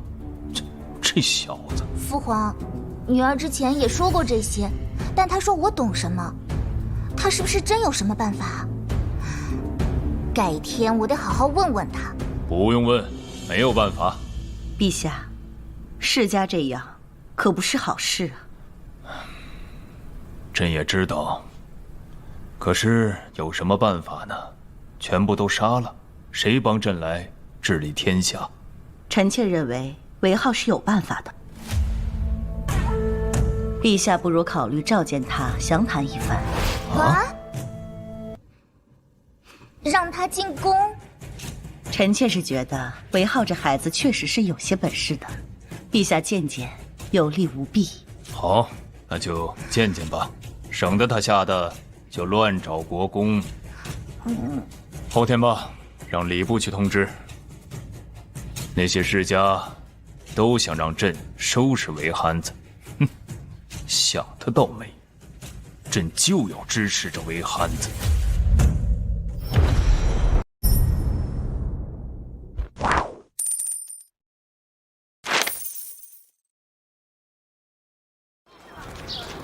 哎，我就是知道，反正我手下说有人要弹劾你，你留意一下。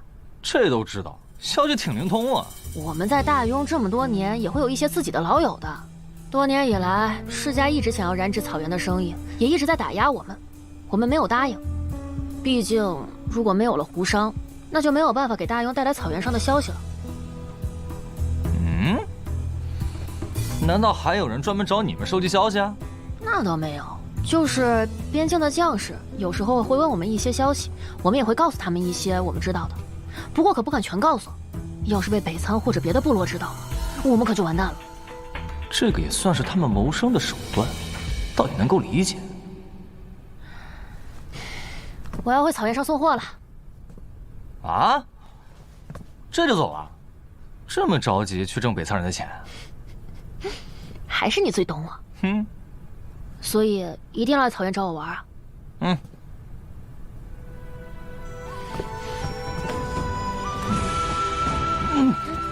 杜汉子，你干嘛？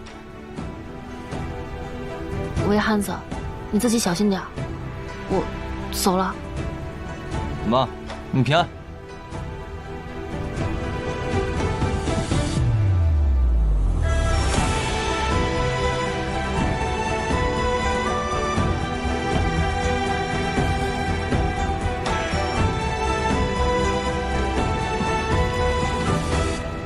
要是朝廷可以专门偷偷组建一支商队，到北仓那边去买东西，同时收集情报。哎呀，也不知道可行不可行。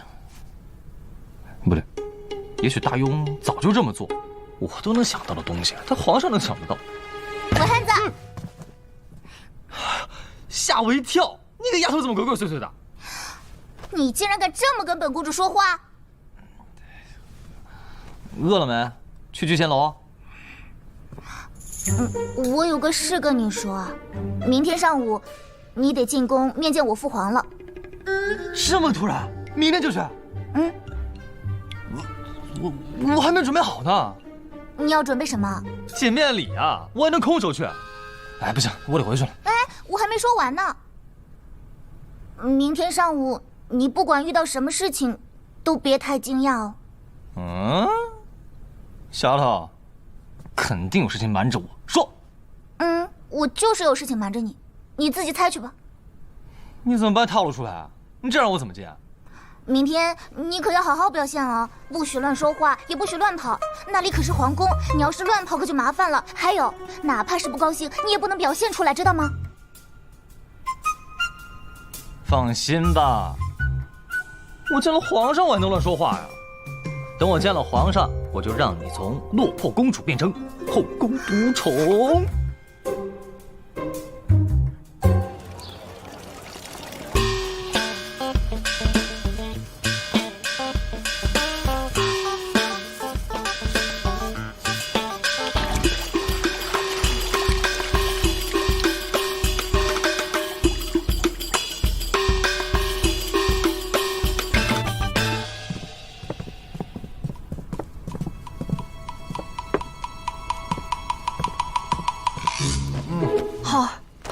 起床了。让我再睡会儿。睡什么睡？今天可是要进宫面试的，快起来，别睡了。不是有毛病吧？这陛下怎么想的？觉都睡不好，怎么治理天下？不许瞎说！快下来穿衣服，皇管家。你今天跟着公子去皇宫，记得看住他。哎，好，可别让他随便打人啊！好，您放心，小姨。走，让陛下等着可是大不敬。我来了，快点，来，公子。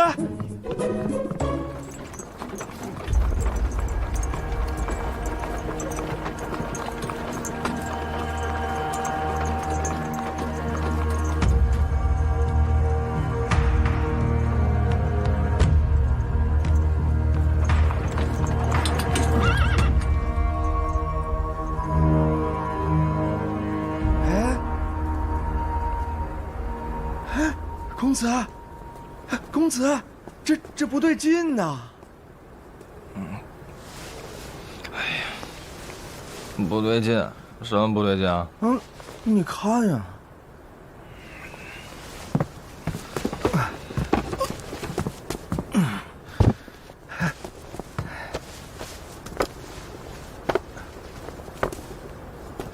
怎么一个人都没有？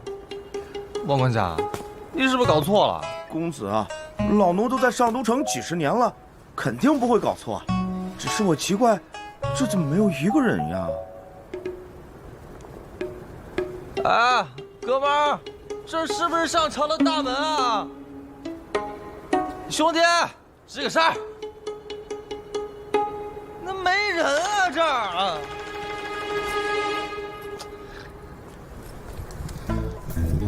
谁呀？哎，兄弟，我魏浩啊！哎，你在这儿当值啊？哎，不是，这儿怎么都没有人啊？今天不上朝，你来这么早干什么？我进宫，面圣谢恩的。面圣也没这么早的，陛下还没起床呢。还没醒？我，那这大门什么时候能开啊？1个时辰。我说你没事起这么早干什么？面圣也是上午啊，礼部没通知你上午来吗？上午？上午你叫我起那么早干嘛？公子，上午不就是早上吗？哎，那我能不能回去睡个回笼觉再来啊？我说韦憨子，你胆子也太大了！来了没见到陛下，现在就敢回去？别怪我没提醒你啊！你要是现在敢回去，就是大不敬。小姨要坑我啊！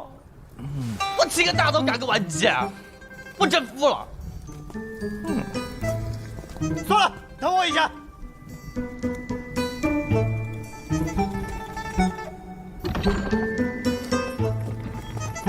走吧，我带你进宫，进宫面圣。可不能让陛下召见你的时候你不在，去得早了，方显诚信不是？到甘露殿外等着吧。陛下什么时候醒啊？等着吧，1个时辰。啊？什么？韦憨子过来谢恩了？不是上午吗？这个小的就不知道了。这会儿人在外面等着呢，让他等着吧。另外，通知长公主，就说韦憨子来了，让他2刻钟以后来趟甘露殿，不能来早了。是，小的这就去办。难道礼部没有通知清楚？要不然就那小子会来这么早？韦憨子怎么现在就来了？他怎么能起那么早？我都还没准备好呢！死憨子！殿下，小心着凉。不知道那个憨子知道我是长公主之后，他会是什么表情？不会说我是骗子吧？公主，您别紧张。再说了，您和韦爵爷不都说清楚了吗？谁紧张了？死憨子！殿下，甘露殿那边过来的公公是这样说的，要您2刻钟以后过去，不能去早了。那我再回去准备准备吧，让他等着吧。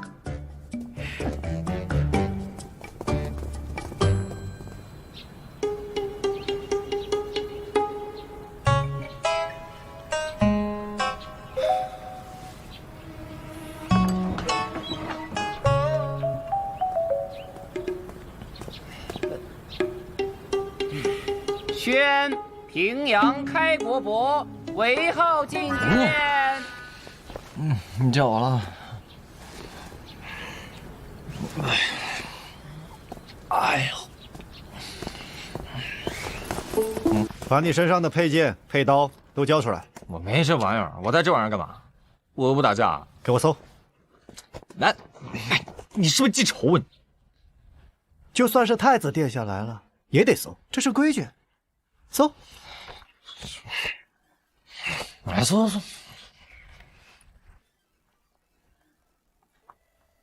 爵爷，随小的来。哎，爵爷，一会儿见到陛下，千万不要大声说话，注意礼仪呀。哎，谢谢公公。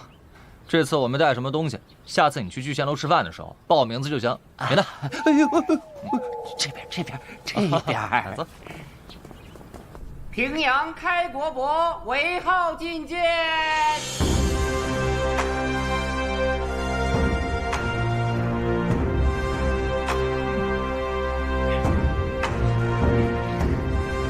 陛下，韦爵爷来了。见过陛下。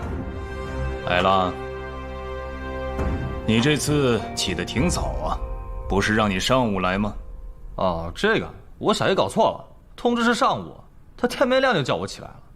哎，第一次没经验。这声音在哪儿听过啊？这么熟悉呢？免礼。谢陛下。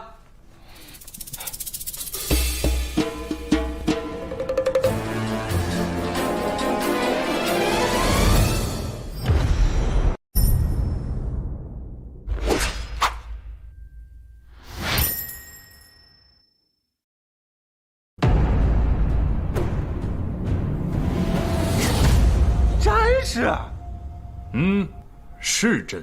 我靠！我靠！何意？你是陛下？这太刺激了！怎么，不像？不是，像，你，我，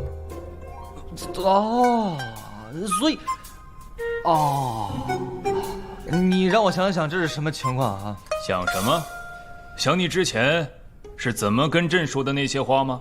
说朕傻，不懂国家大事。啊？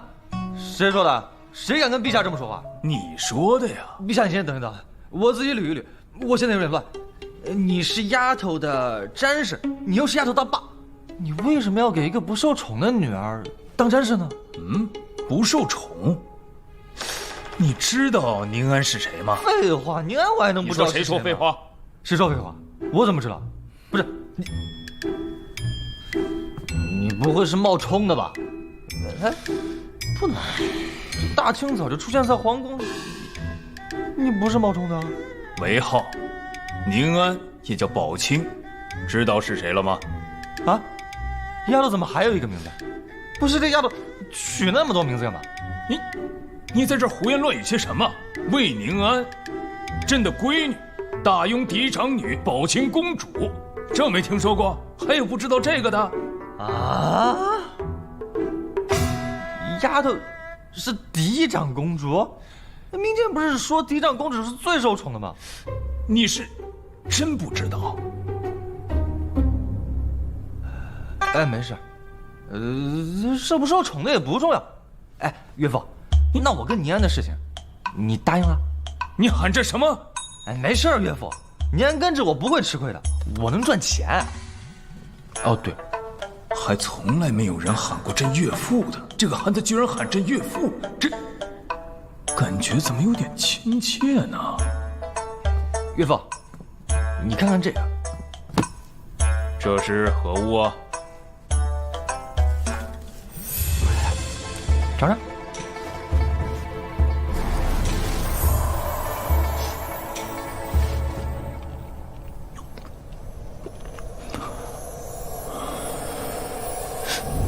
盐。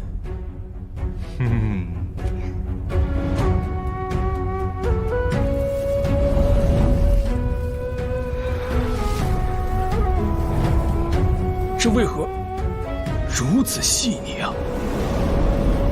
据我所知，盐一直是朝廷在经营的，但我大雍现在盐的产量严重不足，现在市面上的盐1两卖的是10文钱，那么1斤就是160文，对吧？根据我大庸现在人口的统计，大约有1600万人。假设一人1年用半斤盐，那就是800万斤，800万斤就是120万贯。而制盐的成本不过20万贯，那么盐这一项就有快100万的利润。账是这么算，但我大庸1年实际产盐不足20万斤，大多数的百姓是买不起的。盐的生产没那么容易，需要很复杂的工艺。复杂个毛啊！这玩意有什么复杂的？哎呀，只要你给我足够多的粗盐或者盐田，我一天给你提炼10万斤出来。10万斤啊！你别说10万斤，你小子能给朕做出1万斤，朕就让你掌管天下盐田。不去，我管那玩意儿干啥？你刚刚可是夸下海口就不认账了，你这可是欺君。没不认账。喏，我把制盐的过程都写在这纸上了，需要什么东西，怎么制，怎么调比，我告诉你们就是。我才不管那玩意儿呢，吃饱了撑的又不是自己家的。你写的这些能实现？那必须能实现啊！我都写得那么清楚了。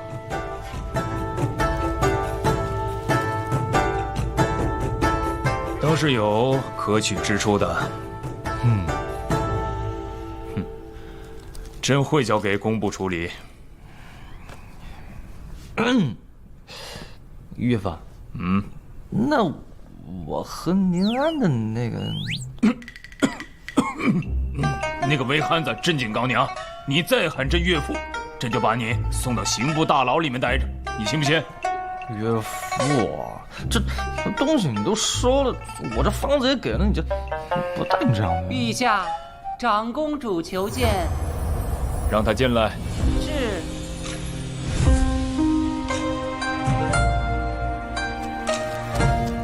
幸亏，如果闺女知道了朕差点动摇，岂不要与朕闹翻天？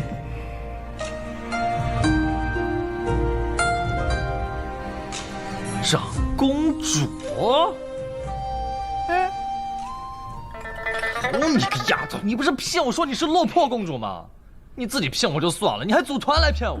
这位明明就是岳父，你非说是什么詹事，你骗我骗得好苦啊！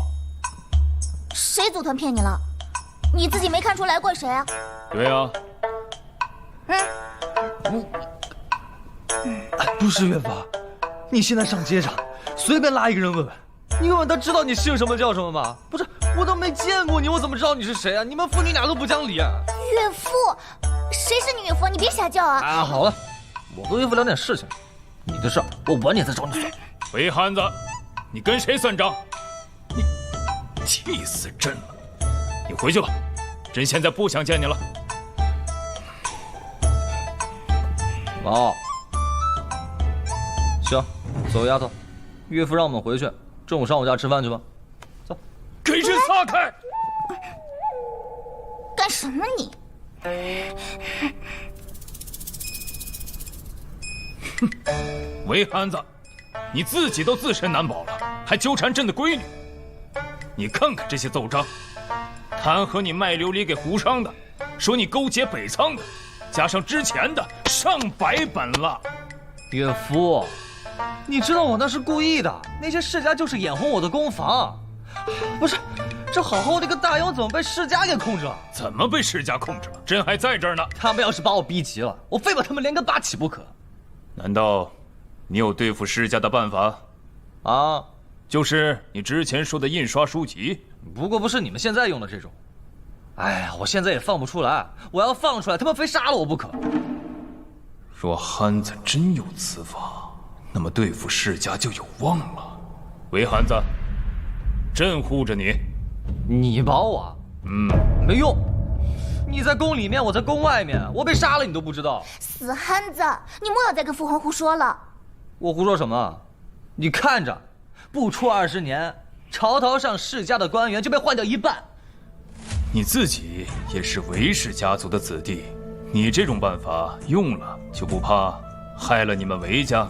我是姓韦，但是我就是看不惯那些世家凭什么霸占了天下的权利，还要霸占天下的财富。我一个伯爵，他们都敢明着抢我的公房，那天下的普通老百姓还有地方伸冤吗？岳父，这事情我越想越不对。你说，那些寒门子弟凭什么一出生就决定了自己的一生啊？想做个官不行，想挣点钱让自己家里过得更好也不行。这世家就是欺人太甚。你有这样的本事最好。不过，刚才你那番言论，只有我们3个知道，不能对外说。外面的人如果知道了，小心你的脑袋。我知道，我就是跟岳父说说。陛下，皇后娘娘得知韦爵爷进宫，特地吩咐韦爵爷面圣之后去凤鸾殿一趟。啊，岳母要见我？不是丫头，你怎么不早跟我说呀？我什么礼物都没带。你一会儿见到母后可不要再瞎叫了。丫头你放心啊，不给你丢脸。走吧，走吧。那是见岳母啊，岳母可比岳父重要多了。只要搞定了岳母，那剩下的问题就不是问题了。走。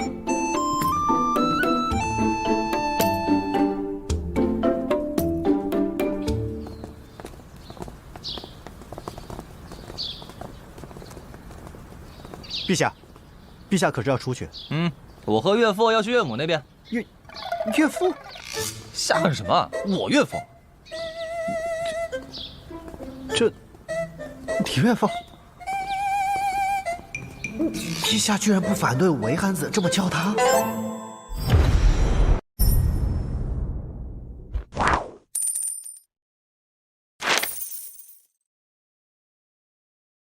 哎，那就是后宫啊！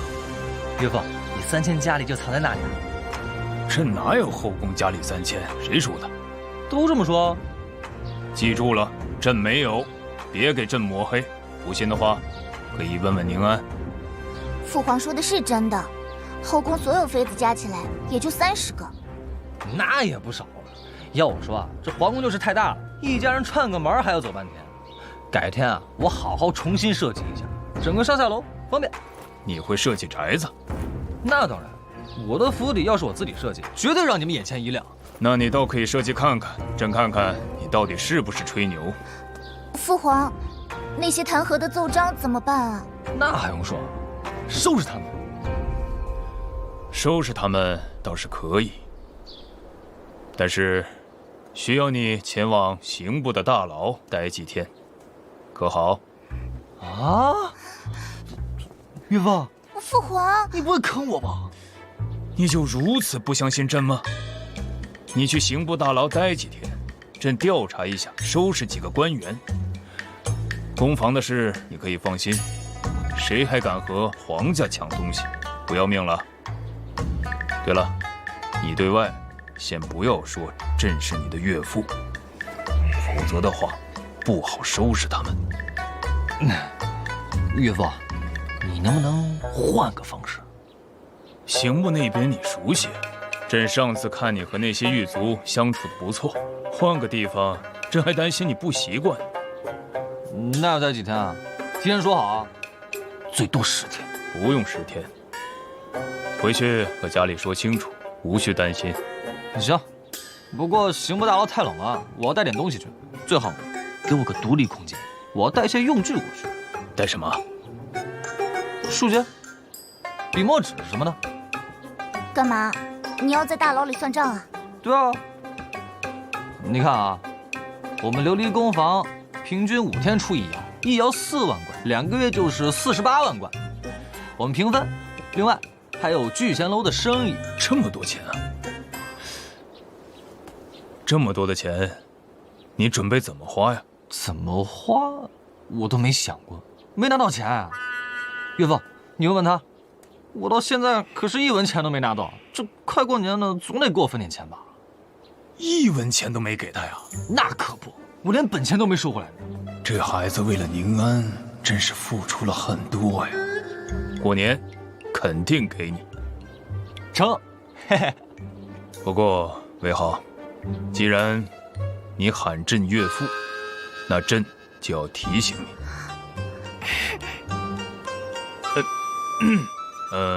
那个，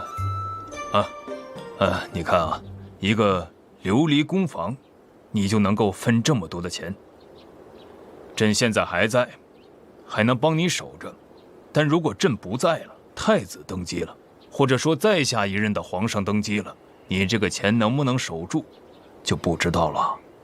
父皇，您说这些不吉利的话干什么？父皇的意思呢，就是说，钱太多了未必是件好事，而不是说朕看上了你那些钱。你要记住一句话，所谓升米恩，斗米仇啊，可知道？啊，你现在的钱，朕厚着颜不给你，你拿朕也没有办法。可是后面的皇上会觉得这样有失皇家的颜面，到时候反而成了祸害。没有想到岳父居然和我说这样的大实话。岳父，那你的意思？你自己的份额留1成吧，剩下的4成卖给皇家。朕呢也不给你钱，朕给你一处皇庄，大概占地2万多亩，还有很多宅子，估计价值有个17、18万贯，换你那4成份额，可好？成，没问题。我自己一个人也守不住那么多钱。交给皇家最起码没有害处。啊，还有，让你家里尽快给你加官，加官后来宫里当职。啊，当职？像程主持那样？我能不能不那么早起？我不想当官啊。想都不要想，朕告诉你，以后甘露殿上朝的大门就是你来开，谁开都不行。还敢说朕有毛病，瞎搞！啊！你帮我跟岳父说说，我不当官。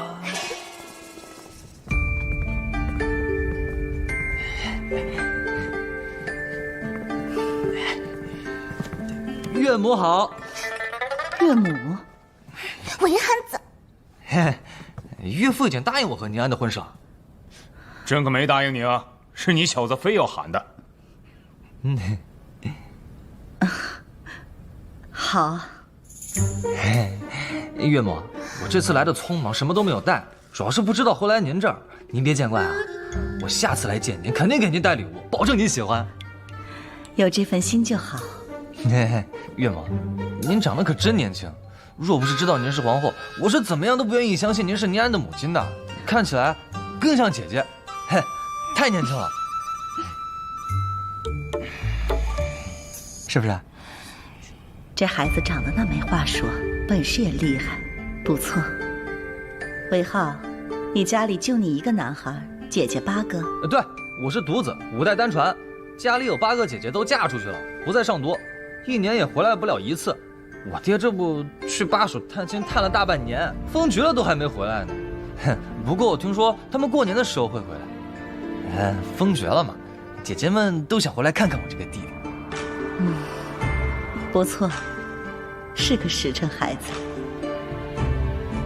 今天就在凤鸾殿用膳，只是宫里的饭菜不如聚贤楼的好，所以本宫也是在食材上下了功夫了，用的都是最好的。岳母费心了。这样，明日就让宫里的厨子到我聚贤楼学习做饭菜，除了现有的菜品，即将要推出的烤乳鸽的方子也都拿回来，多加练习练习，自然就会了。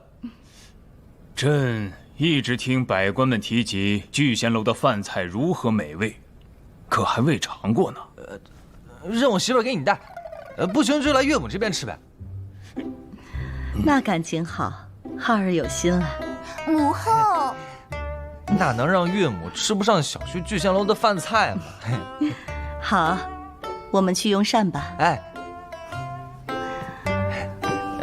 岳母想。还小婿呢，这汉子就知道讨好岳母。朕想吃，还只能来蹭皇后的，还把朕这个岳父放在眼里吗？浩儿，你回来了，怎么样？怎么样？哎呀，没怎么样，倒是你，都跟你说是上午，你那么一大早拉我起来，害我去那儿等那么久。如果不是等那么久，我早回来了。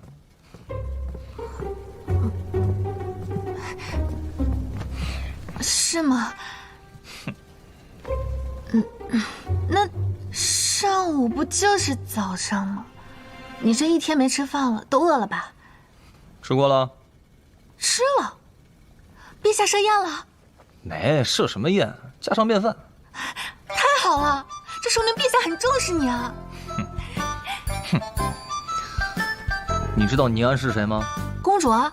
长公主。长公主，宝庆长公主。嗯。那，你和她，你们俩是真的？当然了，我之前就跟你说过是真的，你就不信，还打我来着。我现在都已经管陛下叫岳父，管皇后娘娘叫岳母了。好啊，你这个事可不能骗小爷，我会当真的。当然是真的了。哎呀，过段时间你就知道了。啊？过段时间？为什么？因为我要去坐牢，坐几天。什么？坐牢？我就知道你这臭小子肯定又惹事了。你别冲动，你听我解释，我能解释。刚见完陛下就要坐牢，你还解释什么？拿我寻开线！我是要去帮陛下整顿那些世家，陛下亲口说的。果真如此？那当然，要不然我现在为什么不进去？我何必要等到明天呢？切，我还能提前知道我明天要进去。你想想看。真的？真的。哎，对了，小爷，你帮我准备一些东西，我还要装修一下牢房。岳父姐答应我了，可以装修牢房，给了我个隔断。你给我准备一张桌子，软榻、被褥，还有书籍、笔墨纸砚全给我摆上。还有一些平时的小零食啊，常用的一些喜欢的东西，你都给我准备上就行了。你到底是去坐牢还是去享受啊？那你就别管了，你给我备上就是。对了，小爷，我跟宁安的事情你可别往外说啊！陛下就是打算用这次的机会，好好收拾一下那些世家。你这一说，我牢白坐了不说，陛下还会怪我办事不力。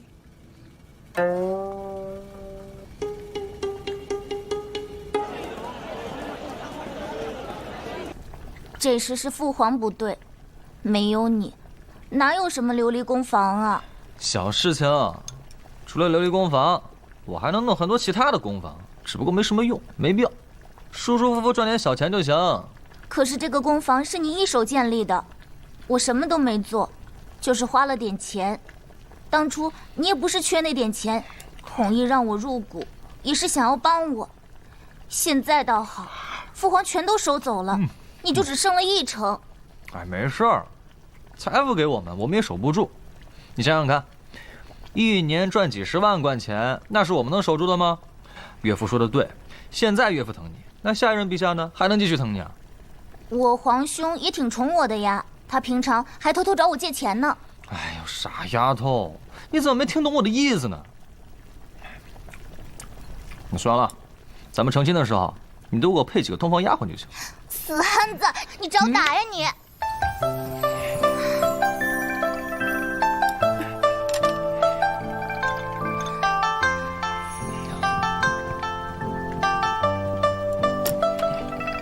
你慢慢吃，我坐牢去了。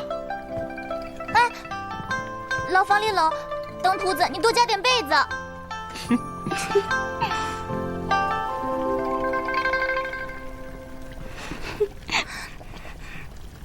你笑什么笑？再笑，让你们一起去给他做通房丫头。如果我们是通房丫头，那殿下您岂不真成了大夫人了？哎呀，你们别笑了。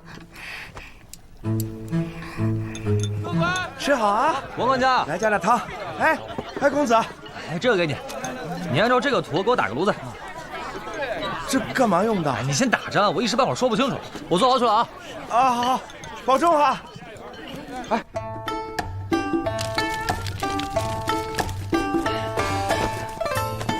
轻放轻放啊，辛苦了。我瞅韦爵爷，你又打架了？没打架，犯了点事情，没大事，10天半个月就出去了。你可真是大庸坐牢第1人呐！坐牢带这么多东西。缺爷，这里就是牢里位置最好的，干燥通风，还有一束阳光照进来。这帘子也给你安上了，怎么样？满意吗？行，以后这牢房就是我的了，谁也不许住进来，除非你们问过我，我答应了才行。哎呀，我要是没在坐牢，这里给我空着，时常叫人过来打扫一下。记住了啊！啊，爵爷，这是牢房，它不是你家呀！你还真想在这儿预定个房间不成？哎，我也不想啊。哎呀，要我说呀，以后您就别惹事儿。你看看这里，这里真不是什么好地方。我的桌子呢？把桌子给我放中间来。哎，快，桌子，这里。哎呀，爽！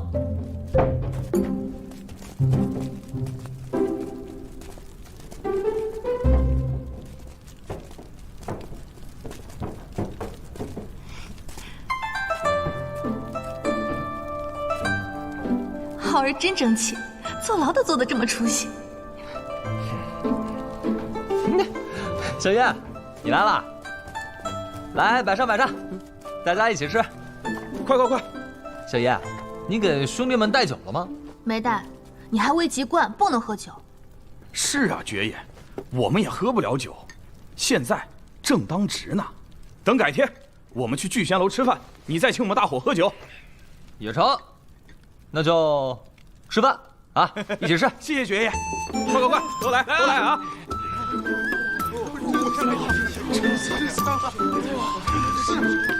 这红烧肉肥而不腻，这虾也好吃，让我尝尝我的。好香啊！这是谁呀？是来坐牢的吗？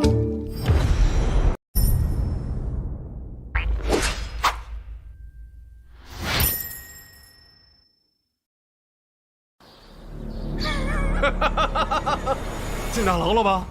自不量力，以为自己是个伯爵就了不起了。他是不知道我们世家的力量有多大。这次不能单单只要他5成的份额，我看要8成，要不然这小子不长记性。估计啊，他现在知道我们世家的厉害了。等会儿我们去大牢，也是给他通个气儿，让他知道这件事儿就是我们干的。那当然了啊，他眼下可能不会答应，但是等他坐几天牢之后啊，我估计他就想通了。好，我们现在就去牢房里问问韦浩，问问他想清楚了没有。走。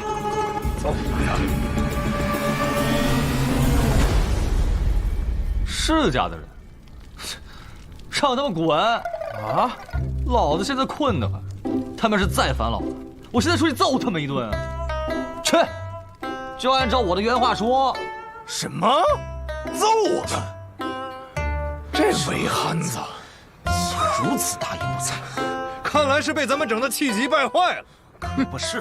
好，我不给一个阶下囚一本见识。不见就不见吧，过2天我再来，到时候他就得求着我们。唉，他们这些人真是太过分了。我们韦家好不容易出了一个伯爵，他们就要如此打压。是啊，通过这次的事啊，老夫也学摸出来了。韦浩这人虽是性格急躁了些，但人还是不错的，是个讲道理的人。更何况是我们韦家的族人，有什么问题，还轮不到他们这些外人来教训。族长，这个事该如何处置？告诉中书省韦廷，让我们族内的子弟也弹劾他们家族的官员，挑那种身居要职的弹劾，每个家族1个。既然他们想要搞事情，我们韦家也不是好欺负的。行。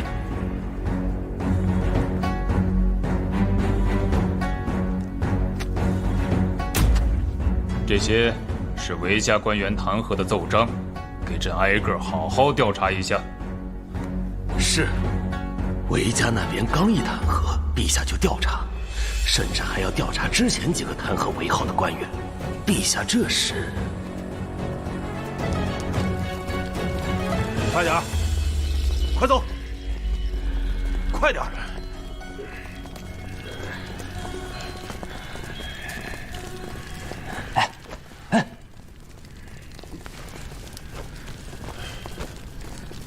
爵爷，怎么回事？那帮人啊，他们都是被韦家弹劾的。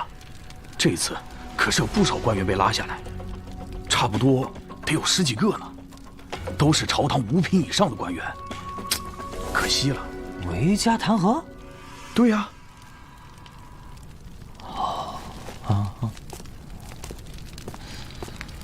韦家弹劾？不是岳父要收拾他们吗？怎么成了韦家弹劾的？难道岳父是借我的身份挑起世家之间的纷争，借韦家的手削弱这些世家的势力？好手段！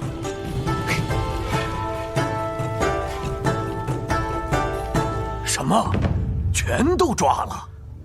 都被抓了。这次这些家族都损失了人，族长，这样会不会引起我们家族和其他家族的矛盾呢？这怎么可能呢？弹劾是弹劾，以往哪一次是成功的？本来想了，能够抓1、2个就很好了，现在怎么全都抓了？你们族长，你们，韦族长，韦族长，你们韦家是什么意思？一下子弄下来我们这么多官员，你到底要干什么？什么干什么？就允许你们抓我们家韦浩，就不允许我们弹劾你们家的官员吗？那你也不能一下子弄下来这么多人呢。多吗？韦浩是谁？是我们韦家唯一的一个伯爵。现在被抓进去的那些官员，能和我们韦浩相提并论吗？伯爵又怎样？本就是你们韦家不按规矩办事，难道还不让我们来处理了？诸位，这次弹劾我们也没有想到会成这样。按理说，这样的弹劾也不会让这么多官员入狱。我想，这里面好像有什么我们不知道的事情，是不是你们引起陛下的不快了？凭借一个韦家的弹劾，是不可能拉下这么多官员的。难道是还有其他的势力插手了？诸位，此事你们来我们韦家兴师问罪就问错了。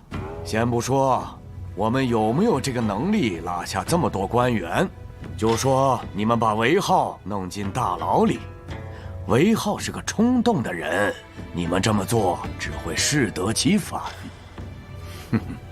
你们看着吧，等韦浩出来，你们若能够再拿到琉璃，算你们有本事。他不答应，还想要出来不成？那老夫还真的要看看了。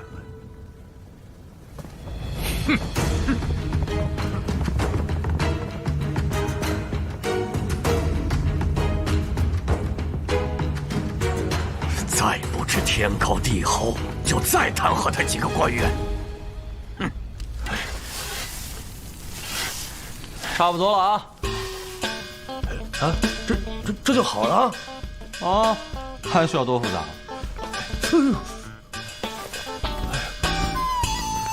还真是白花花的盐呐，如此细腻。哎呀，这一锅少说也有7、80斤，用时却只有1个时辰左右，这也太快了。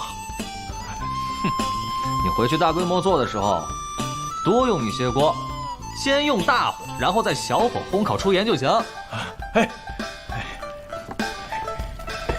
成，你就先按我的方法做，有什么问题，随时来找我。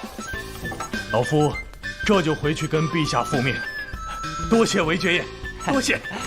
无妨，我这也是为了天下的苍生嘛。哎，这么好看的东西，能是盐吗？当然了，这可是韦汉子教我做出来的。又是那个韦浩，这白花花的细盐可比咱们的官盐不知道好了多少倍，而且工部已经验证过了，这个细盐可以食用，没有毒。不可思议，这般细盐堪称理学。那这细盐的产量如何呀？回陛下，韦汉子说，只要有足够的卤水，再有足够的锅，一天少说得有400-500百斤吧。如果有20口这样的锅，那每天可能就上万斤。这么多！恭喜陛下！如若方才段大人所说不虚，这韦浩就凭食盐一项就能够给朝堂带来100万贯钱的利润呐。今年这民部的亏空就补齐了。如果真的有这么大产量的话，那可就不能按照现在的价格卖了。老百姓吃盐不容易，寻常百姓也不舍得，得降价才是。不能说用这个东西去赚老百姓的钱。到时候民部这边商议处置对策，控制一下价格。陛下圣明。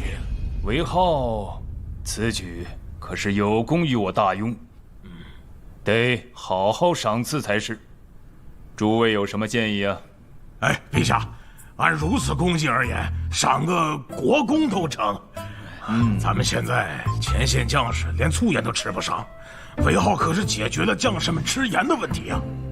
陛下，臣不同意。听说韦浩这小子劣迹斑斑，狂妄无礼，恐难为朝堂所用。确实，现在食盐这一项，为朝堂立下大功劳，可就此封国公，恐会引起其他功臣的不满。现在的国公都是经历过乱世的，战功赫赫，为大庸的建立立下汗马功劳。而韦浩一个魏家官的小子，仅凭食盐这一项获封国公爵位，岂非让那些老将们寒心？长孙尚书此言差矣，这食盐对我大庸何等重要，大家都心知肚明。韦浩这么大的功劳，封个国公，想必其他功臣也不会有意见。是啊，韦浩虽然年轻，而且之前也确实做过一些荒唐之事，但他就是一个憨子，年纪还小，做出些冲动之事也不为过呀。现在就事论事地说，韦浩就凭食盐这一个功劳啊，不仅解决天下人吃盐的问题，还给朝堂多带来一个进项，弥补了民部开支。这个进项可是会一直延续下去，可以说价值万万贯钱，当封国公呢。对呀，陛下，臣还是不赞成。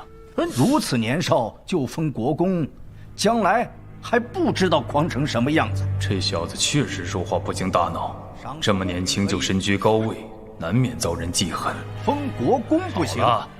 这样吧，这小子呢，确实是喜欢惹事，赏一个侯爵可好？会不会轻了一些？是啊，就这样吧。让尚书省拟旨，下午就去韦浩家宣旨。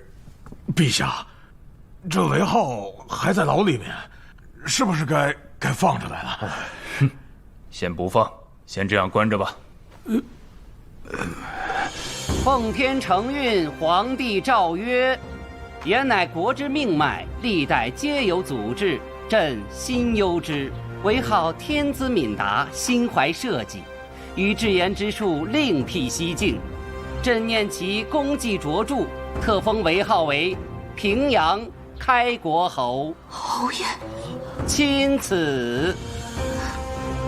小女替韦浩谢主隆恩。恭喜，恭喜呀！公公，我家浩儿现在还在牢房里面，是不是搞错了？不会搞错的，陛下亲封的，且是朝堂之上商讨过的，你就放心啊。还有啊，陛下交代过了，韦浩侯爷还在监牢里头，也是有原因的，您不必担忧。好，若无其他事，咱家就先行告退。恭送公公。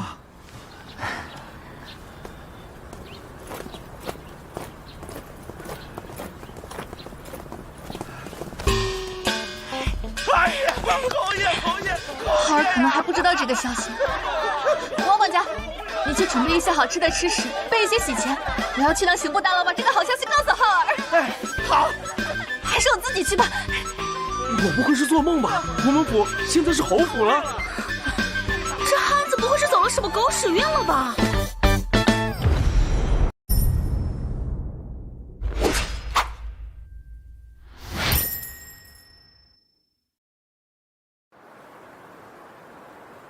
各位大人，知道自己犯的什么事儿吗？韦爵爷，这韦浩不是被抓坐牢了吗？怎么还如此自在啊？是啊，这里的狱卒还非常尊重他，就连那些刑部官员也是。哎，各位大人，还是赶快招了吧，莫再与我耗时间。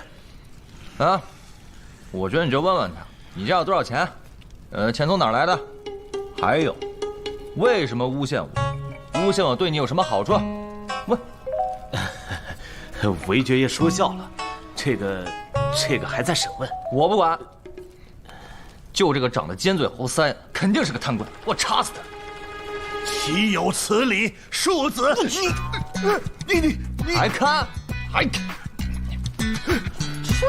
还看？不真打你！韦爵爷不可呀！哼，含糊我当我不知道啊？你能说我勾结北仓，我不能说你两句啊？啊？你等着，你要是有本事从这儿出去，我一样把你弄回来。你这是浩儿，浩儿，小姨，你怎么又亲自送过来了？让下人做就行，多累。他到底是来坐牢的，还是来游玩的？我要弹劾刑部那些官员，对这里的狱卒管理不善，狱卒居然巴结囚犯。卢老，您消停点得了。现在您还在牢房里呢，得罪了这里的狱卒，你可有的罪受了。哼，老夫还在乎这个？我今天让厨房做了好多好吃的，都是你爱吃的。今儿这么开心？今日咱们府上有喜事。什么喜事啊？你被封为侯爵了。什么玩意儿？啊！今天中午你被封为侯爵了。我干啥了？我坐过牢做成侯爵了？这侯爵！对，来，这个你拿着，还有这些，买点自己喜欢的东西，也都给兄弟们分一分。小姨娘，这可不行啊！这不是别的，这是喜钱。今日我们府上有喜事，我们浩儿现在是侯爵了。恭喜侯爷！这几日多谢大家在牢里照顾我们浩儿，走，吃饭去。我怎么从伯爵变成侯爷了？这汉子坐着牢还能封侯？我们弹劾还弹出了个侯爷！哼，假的，假的！老夫要弹劾韦浩，自贬圣旨。闭嘴吧！派人去他家查。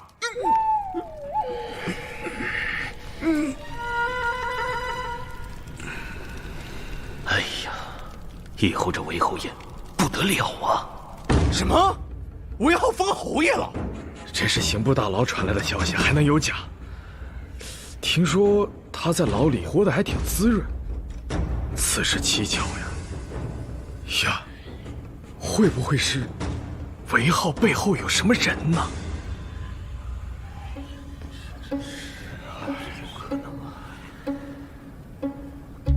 韦浩把份额给皇家了？这个我也不知道啊。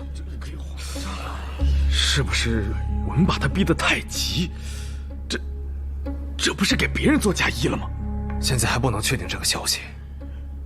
不过我听说，琉璃工房现在是一个女人在管着，韦浩的小姨。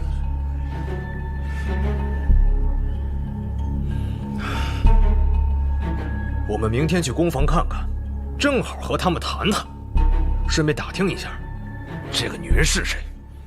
好。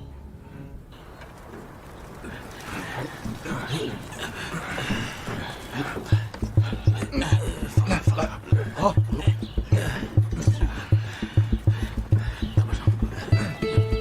来这边。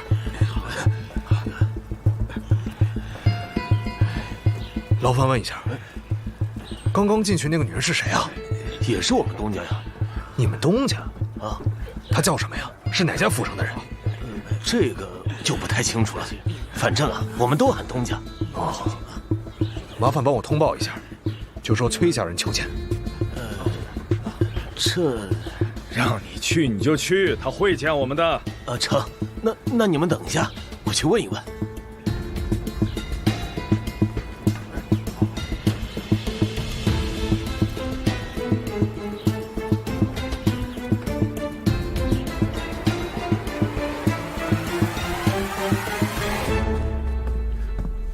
公主殿下，外面有崔家人求见。崔家的人，现在求见我，是知道什么了？殿下，要不要见？见。也是时候让他们知道，他们惹了不该惹的人，让韦浩进了牢房，这笔账，本宫可得跟他们好好算算。是。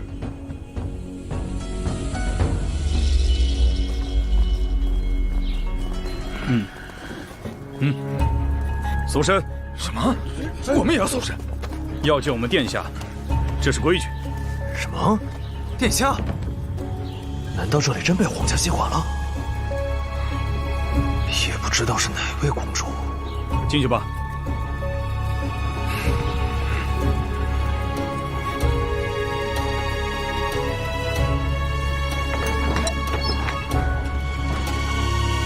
见过公主殿下。找本宫何事啊？只是商讨一下第5爻琉璃的事情。第5爻琉璃，商讨。谁答应你们商讨的？这是韦浩答应的。韦浩？哼，韦浩可没权利答应此事。现在这个琉璃宫房是皇家的了，就算是一开始，皇家也占了50%的份额。韦浩答应你们了，也许本公主同意才是。什么？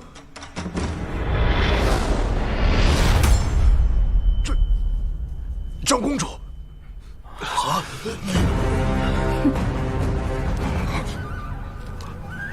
怎么是大用最有权势的长公主？没听清楚吗？此事，韦浩答应了没用，还需本公主答应了才是。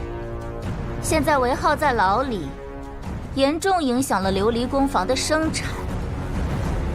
听说是你们弹劾的？你们弹劾，让本宫损失重大，现在还想要跟本宫拿货，真当本宫好欺负不成？长公主殿下息怒，此事我们不知道有皇家的份额在，如果知道，断然不敢这样做的。哦，那你的意思是说，如果没有皇家的份额，你们就要把韦浩弄死不成？欺负普通老百姓，你们倒是在行的很呢。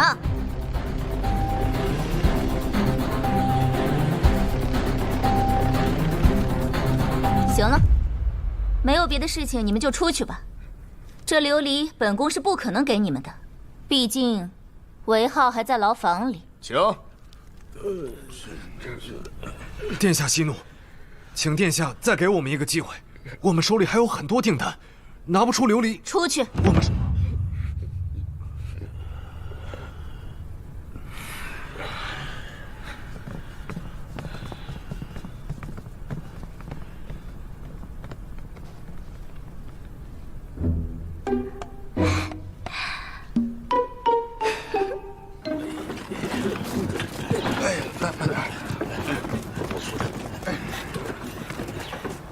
这边。谁能想到这琉璃宫房居然有皇家的份额在？他韦浩为什么不早说呀？早说了还能有这么多事儿吗？这个韦浩，简直就是拿我们当猴耍，得赶紧想个对策才是，否则我们家族的声誉就会受到很大的影响。到时候，如果别的商人拉着货到我们那边去卖的话，那不是狠狠打我们家族的脸吗？得赶紧想个办法呀。咱们先去找韦家族长，再去找韦浩。当务之急，得先把货物拿到手再说。韦浩是皇家的人，我们现在不得不服软呐！啊，服软。走走。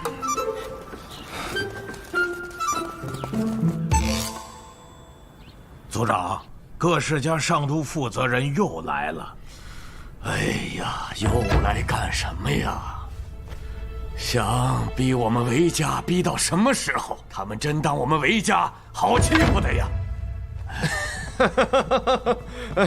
哎呀，韦族长，误会了。几位又来我韦家府上做什么？韦浩的事找韦浩去说，琉璃工坊分成的事，老夫可做不了主啊。韦族长说笑了。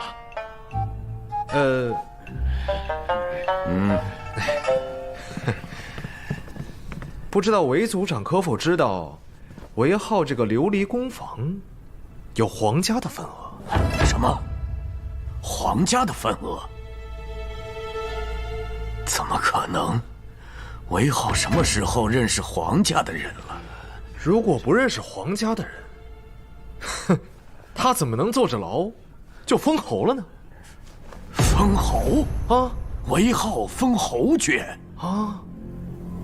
是的，恭喜韦族长，家族出了一位侯爷。恭喜恭喜恭喜恭喜恭喜！确实值得恭喜呀！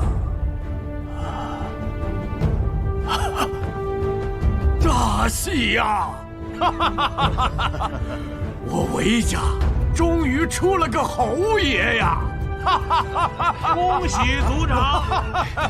恭喜韦族长！能否麻烦族长去牢里跟韦浩说说，此事就此接过？啊，当然，赔礼道歉的事情我们肯定是要做的，您放心，我们会让家族的那些官员马上停止对韦浩的弹劾。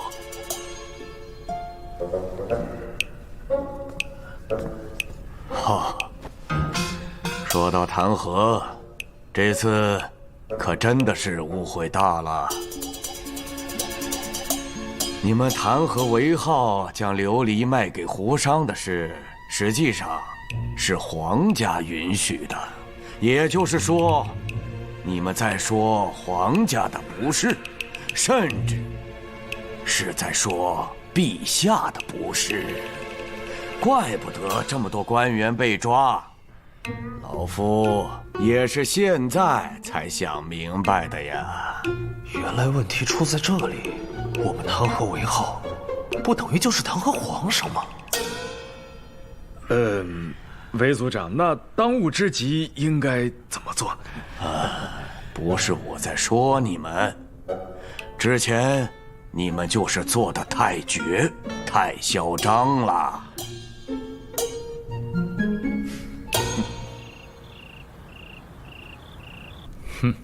现在倒说韦浩是被冤枉的了，看来他们也知道，朕要借韦浩收拾他们。本来呢，朕也是打算明天就让韦浩出去的，传朕口谕，明天天亮，让韦浩就回去。是，陛下。这汉子在牢里就这么进进出出的？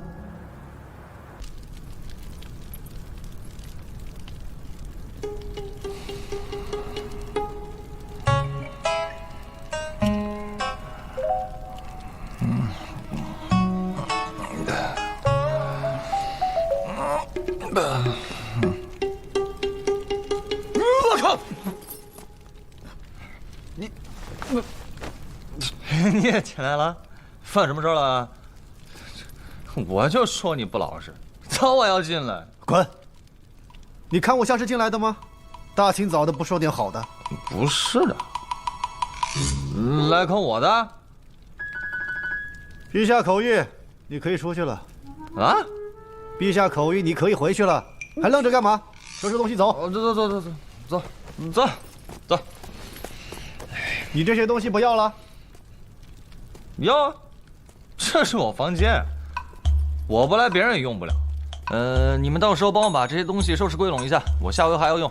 哎，不过侯爷，下次可别再来了，这里真不是什么好地方。唉，有时候身不由己，不都是被逼的吗？就你这张嘴，哪件事情不是你惹出来的？不行，这维安子翻起魂来，我一个人打不过他。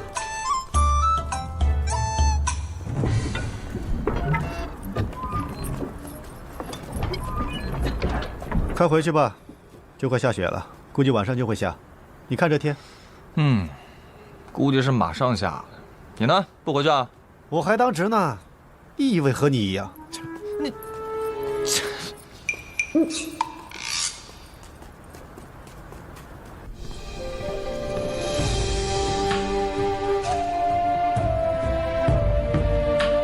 见过父皇，见过舅舅、大表哥，见过长公主殿下。坐下说。今日你舅舅和冲儿特意过来看你。宁安这是完全长大了，已经落落大方了，你的婚事也该提上日程了。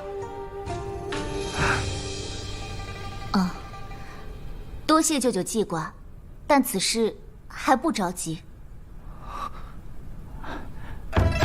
陛下，冲儿和宁安自幼一起长大，如今也是郎才女貌，实乃佳偶天成。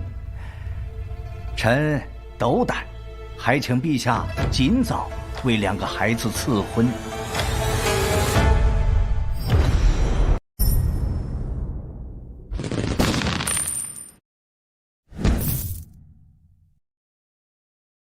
还请陛下尽早为两个孩子赐婚。父皇，女儿现在还不想嫁人。胡说，怎么能不嫁人呢？父皇，现在四子还小，母后还需要照顾四子，再加上她现在身体大不如前，外面的事情都是女儿在打理的。表妹，你我自幼青梅竹马，你放心，姑母的安康我定然放在心上。是啊，宁安，舅舅家里你也熟悉的。可宁安的意思是不同意。表妹，要不然，这里就先让陛下和父亲先谈，我们出去走一走。好久没有逛过御花园，不是吗？不去了，我今天早上去过了，没什么意思。最近我挺忙的，就是想要休息一天，哪儿都不想去。宁安近日确实辛劳，此事也不急于一时啊。既然殿下已经累了，那我父子二人就先去拜见一下皇后娘娘，先行告退了。去吧，你们兄妹也许久未见了。是。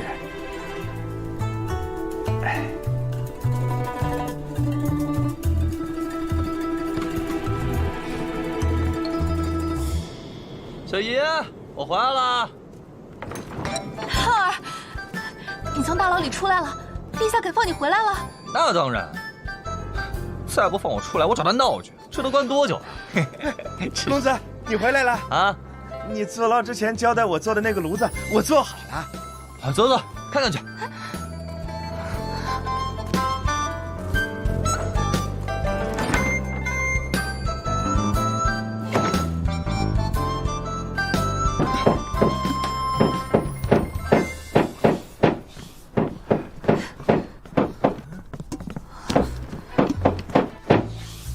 你个败家子，好端端的你拆房子做什么？拆它哪有这么拆的？安装炉子呢。这玩意儿有什么用啊？待会儿你就知道喽。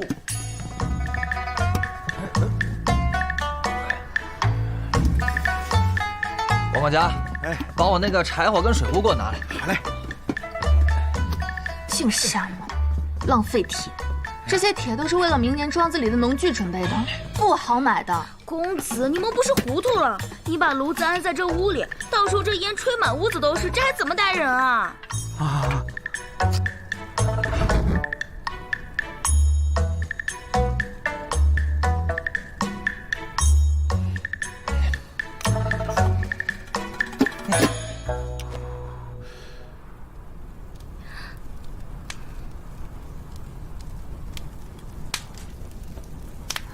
哎，怎么没有烟冒出来？瞧见了吧，没烟的，而且还不会有毒。这管子是通到外面的。不信，你去窗外看看。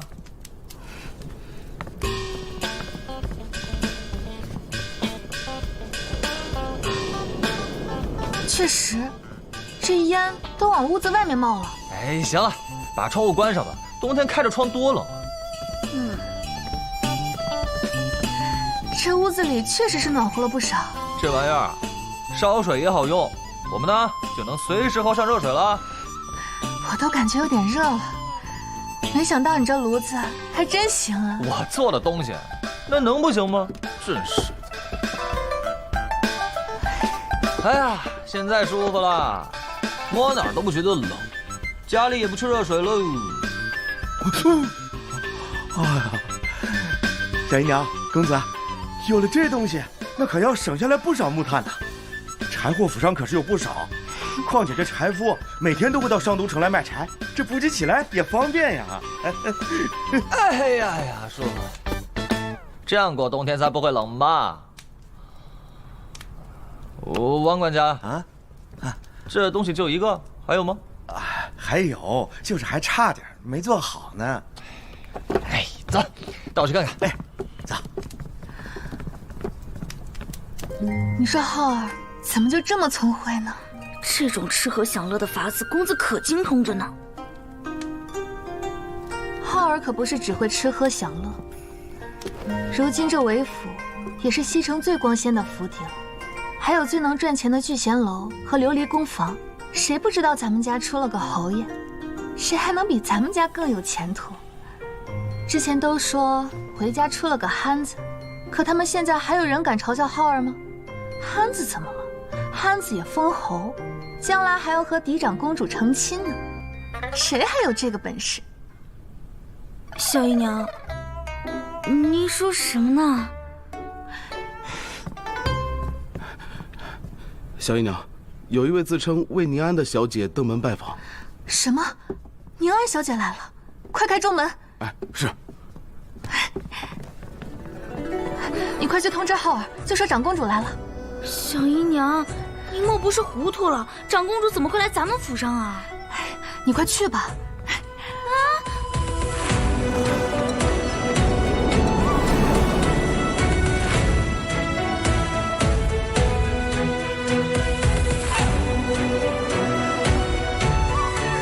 小女见过长公主殿下。看来林小娘子是知道我的身份了。洛姐姐不必如此客气，以后如果不是正式场合，就不必向我行礼了，不然妹妹我可就不敢来了。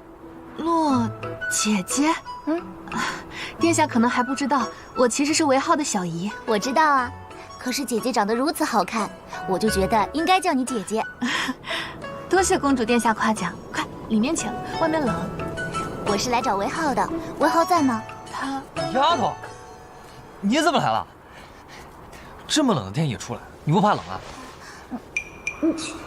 走，跟我去小阁楼。哎，小姨，你就别跟过来了，我跟公主有话说。真是什么话到了这汉子嘴里都变味儿了。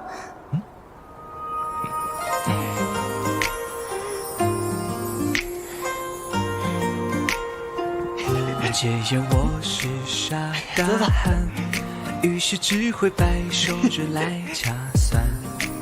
摇头的傻的真可怜，叹气走开。你手怎么那么暖啊？登徒子，我有手炉呢。什么话？你是我媳妇儿，我牵手怎么就成登徒子了？有个手炉了不起啊？行。这屋里才叫暖和。这里为何如此暖和？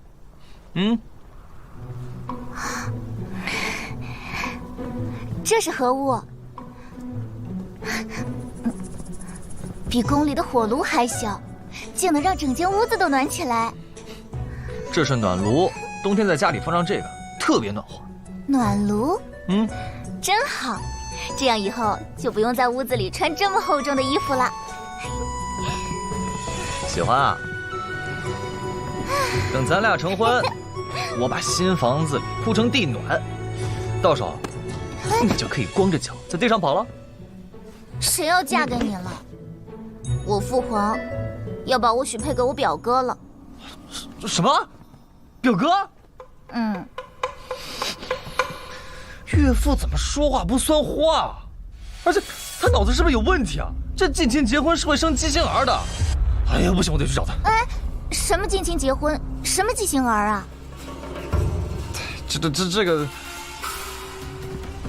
就是你跟你亲戚结婚，如果3代以内有关系，那就很容易生出弱智、缺胳膊少腿，甚至是根本生不出来的，在娘胎里面就出问题了，会导致难产的。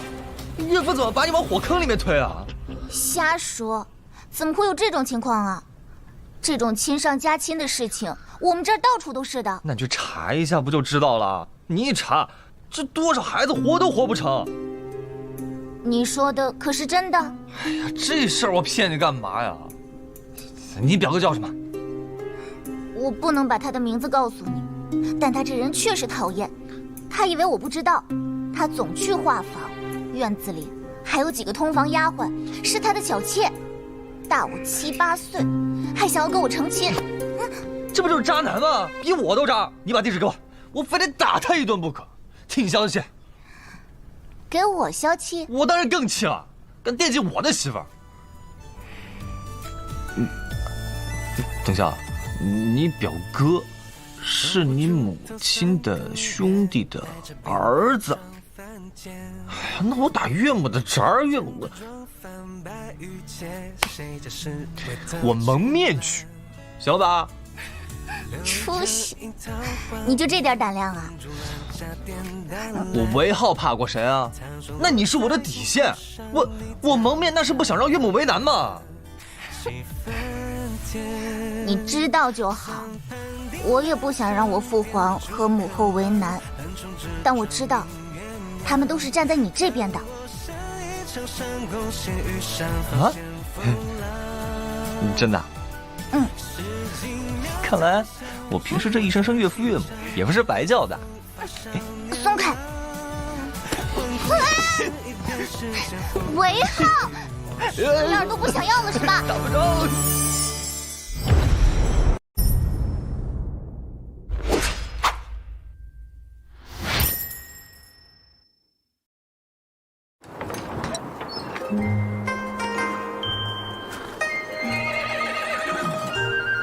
恭送公主殿下。洛姐姐，这次打扰了。姐姐，差半了吧？无妨。公主殿下，你以后如果有空的话，可以常来。好的，那今后免不了要多打扰了。真没有礼数的吗？丫头，你这样子太假了。这是礼仪，真是。慢走啊。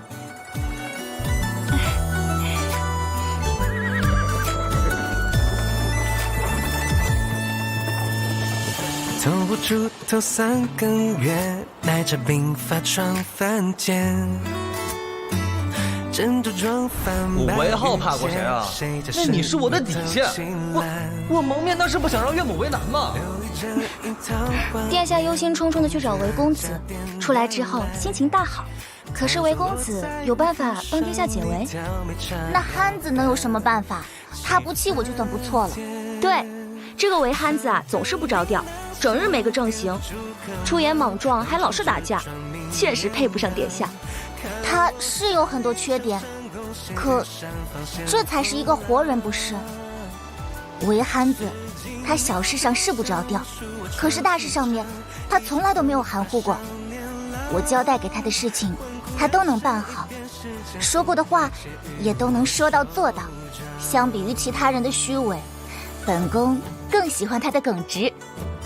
至少，他不会像别的公子哥一样，在外面跟我招蜂引蝶，也不会出去乱玩，更不会做一些大逆不道的事情。难道我早已对那个憨子……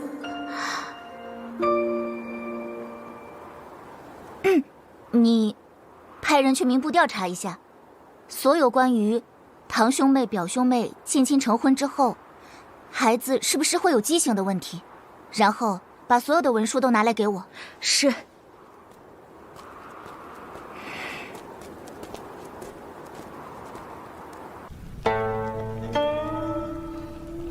陛下驾到！在为宁安的事忧心。大哥为了冲儿的事，日日过来请安。宁安的事，朕之前确实中意过长孙冲。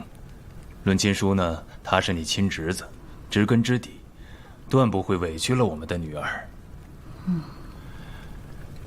若是之前，朕肯定是不会犹豫的。但是现在，突然多了一个喊朕岳父的憨子，浩儿的确是个好孩子。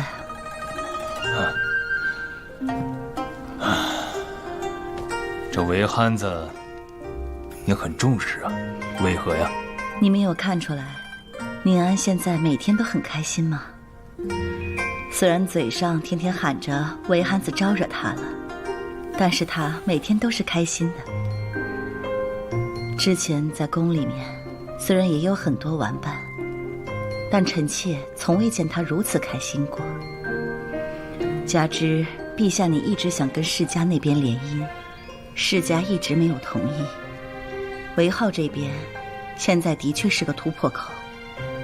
这次流离的事，可见浩儿不怕世家的人，就连韦家的利益，他处理的也不像那些抱团的世家子弟。而且之前他也说过，他愿意娶宁安，甚至愿意把公房全部的份额都给宁安。你想想看，如果对宁安不是真心的，他会付出如此大的代价。他和宁安交往，朕不反对。一是他现在也是个侯爷了，也说得过去。再加上你说的世家，完全可以。但要说他有能护住宁安的本事，朕倒觉得，更何况这门亲事还涉及到你娘家、长孙家。宁安和冲儿两家一直都是默认的，朕倒是没什么，就怕大舅哥让你为难。陛下不必顾虑我，妾身是真的喜欢韦浩这孩子，把宁安嫁给他，我放心。算了，此事不急于一时定夺。不过你的想法，朕大抵有数了。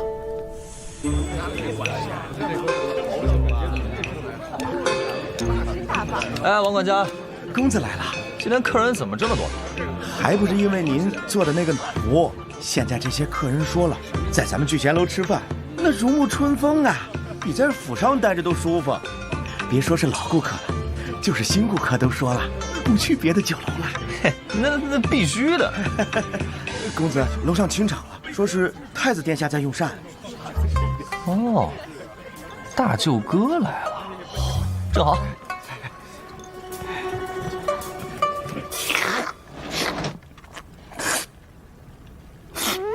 韦东家，你怎么没告诉我你的火锅这么好吃？见过大舅哥。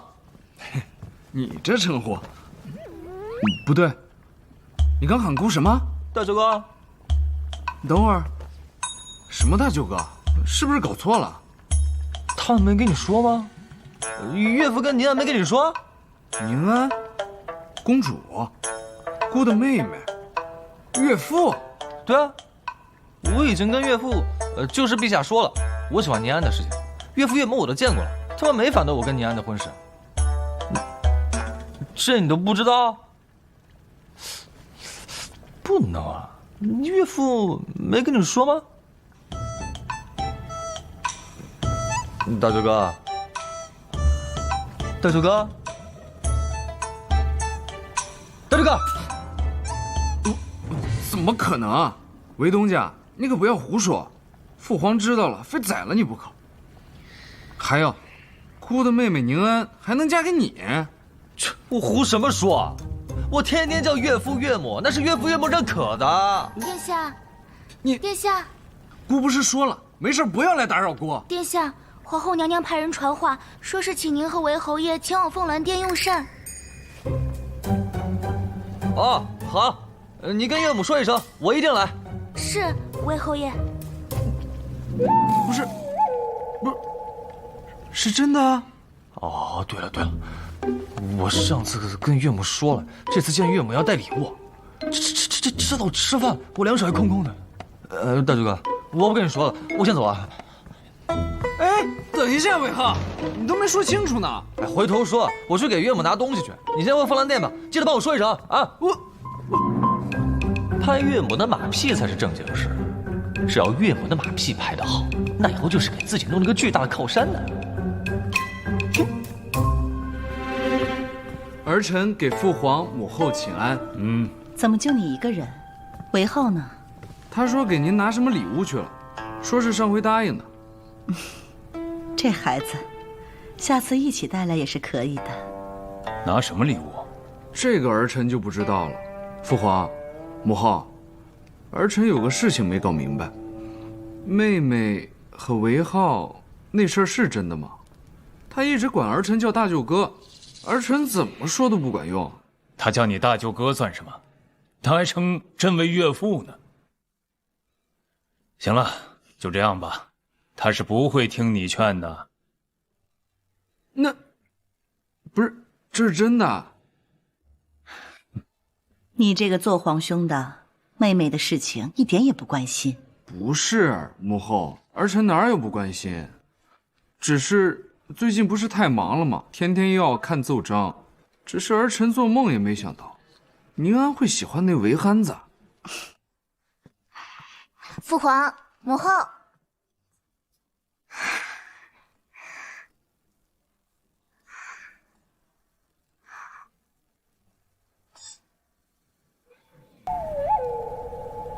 你们在讨论何事啊？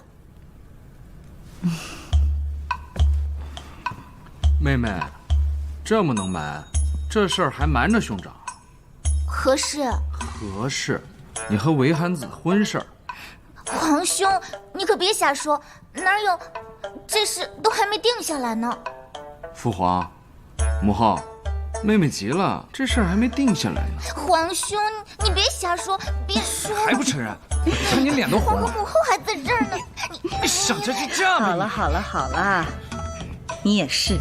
每个做皇兄的样子，竟还取笑妹妹。妹妹喜欢啊，喜欢行，喜欢好啊。母后，去！他要是以后敢欺负我妹妹一次，我这做大舅哥的，定会好好收拾他。依母后看啊，以后是你妹妹欺负人家韦浩才是。这丫头在我们面前跟在韦浩面前可是完全不一样的。不过这样也好，能够表现自己的真性情。韦侯爷，让小的来吧。不重，我自己来。哎呀，韦侯爷，娘娘就在里面，让我给您通报一声。不用那么麻烦。岳母，岳母，岳母，我来了。好孩子，快进来。见过岳母。丫头，大舅哥。嘿嘿嘿。哟，岳父，你也在啊？你提的这是什么礼物啊？岳母，这个是好东西。啊。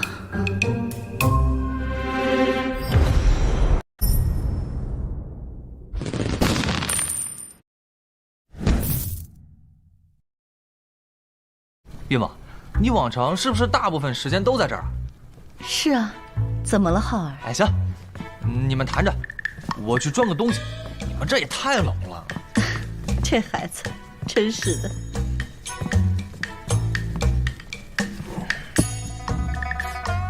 他要干嘛？不知道。父皇，这个很好用的，您一会儿就知道了。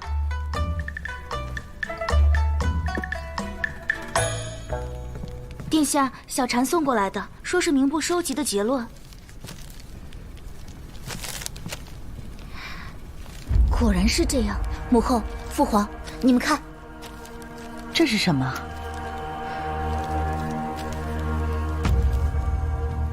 这上面说，近亲成婚会容易生出有问题的孩子，而且还容易胎死腹中。这啊，是真的，岳母。是韦憨子告诉我的。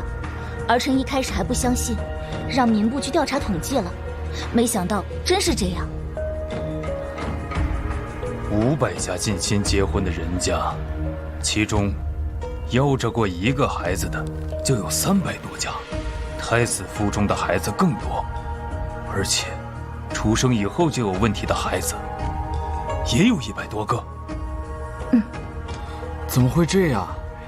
民部肯定没有查多少女子为此难产而死。难产而死？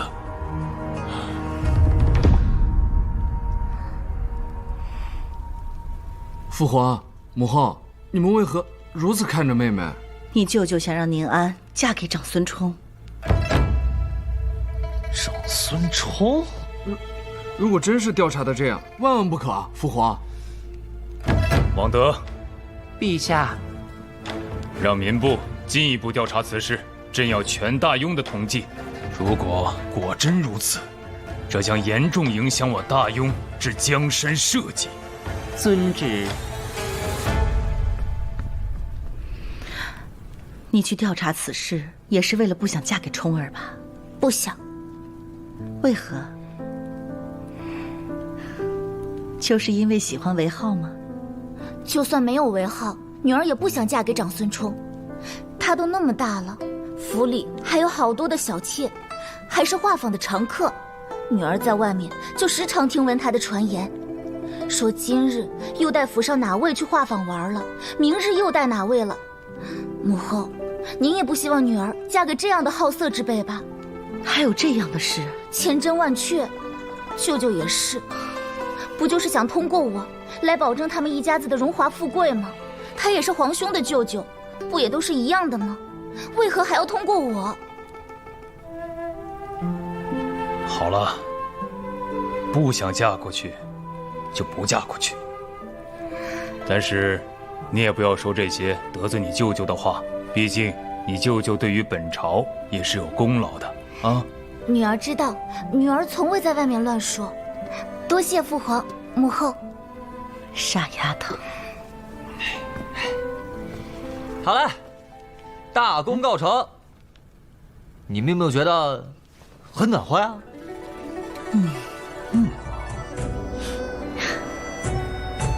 是暖和了些。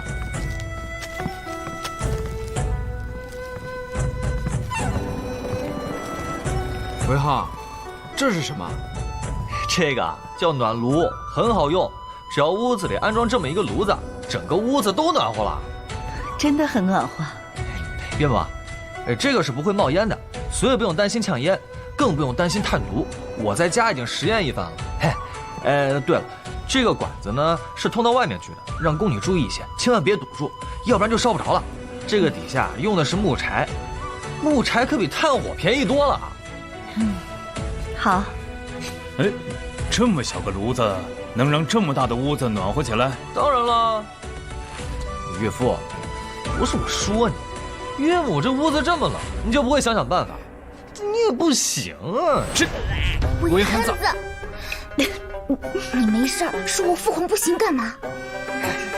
岳父，你瞧瞧，岳母平时都是自己一个人，有时还要带那么多孩子，你也不知道想想办法。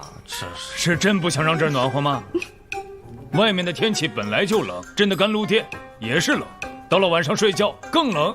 哎，满朝文武想不出一个办法，我一来，就想到办法了。丫头，外面还有一个，一会儿去你那儿装啊。哎，怎么？有媳妇儿的，有岳母的，就没有岳父的？朕可是需要在甘露殿批折子，那边冷的不行，你这小子怎么就不能考虑一下岳父呢？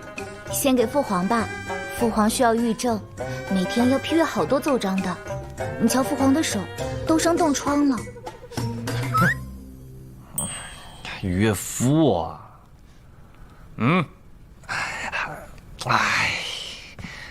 我家里没铁了，官铁我也买不到。那，你那儿怎么办？朕有，朕给你，有多少？1000斤，有吗？有，等会儿就让人送到你们家去。那行。哎，丫头，等明天，我给你那边送过去。好了，都别站着了，去那边坐下吧。添柴的事情交给他们就可以了。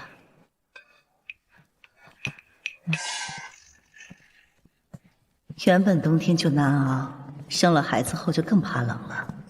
还有几个孩子总是在这里爬着玩，现下真是太好了。韦浩啊，等会儿把甘露殿那个装上，以后朕就用这个了，真舒服，哪儿都舒服。成。韦浩，给姑爷弄一个，姑爷批奏章，平日里冻得不行。放心，1000斤铁的能弄好多个。哎，对了，岳父，我到时候直接给你10个，你看哪里需要你就装上，反正也简单。10个不够，这样，朕给你2000斤铁吧，你给朕送来20个吧。后宫的宫殿里也都需要装一个才是，还有朕的卧房也需要装一个。留俩，给你仨。岳母，以后你遇到困难了，你就找我，我给你想办法。岳父，我刚刚没说错吧？你作为一个皇上，这点事都搞不来，这是。韦憨子，你给朕闭嘴啊！哎，不是你这张嘴就不能不说话吗？韦浩，你真行，我真不知道你这张嘴到底是怎么把我妹妹骗到手的。骗？我骗？你问问他，你问问岳父，都是他们来骗我。我还没找他们呢，他们能组团来骗我。闭嘴！没事提这个干嘛？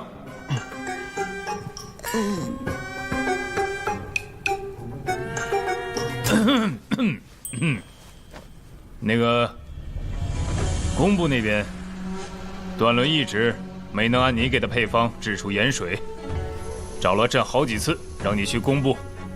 工部侍郎的位置一直空缺着，段伦年纪大了，有点后继无人的感觉。韦浩啊，朕还是相信你格物的本事的，你想不想去工部任职啊？什么？工部侍郎啊？我才不干呢！韦憨子，你好歹是当朝侯爷，一上来就让你去当工部侍郎，多高的官职啊！你居然说不去？我可没那个精力。再说，我人生理想也不是当官啊。那是什么？睡觉睡到自然醒，数钱数到手抽筋儿。你个憨子，还能把懒说得这么正大光明？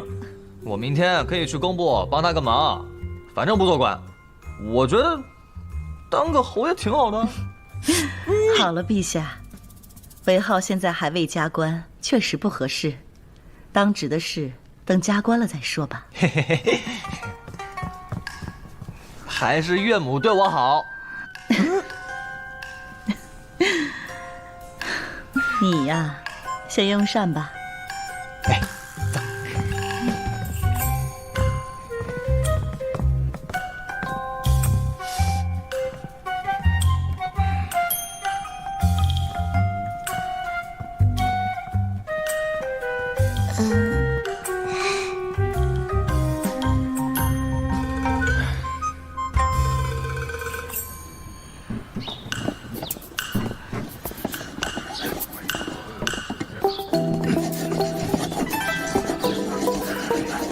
守错宫了，工部这么穷吗？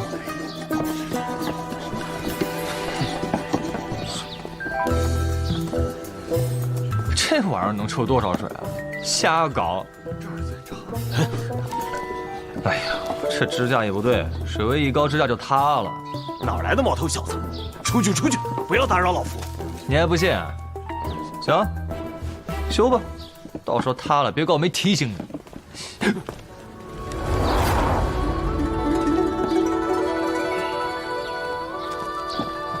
你这什么玩意儿？吓我一跳！什么玩意儿？工程车？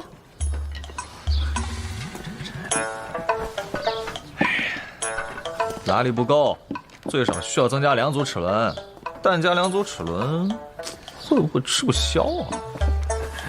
去，走开！嘿，我来指导你们，你们还不领情？哎呀，韦侯爷，哎呀，您可算是来了。段尚书，哎，请走。那也啊，还是不成。杂志相比之下还是很多，但是比之前那些已经好了不少。可关键是我们做出来的盐，它没有那么细呀。好熟悉的味道。哎，侯爷不可！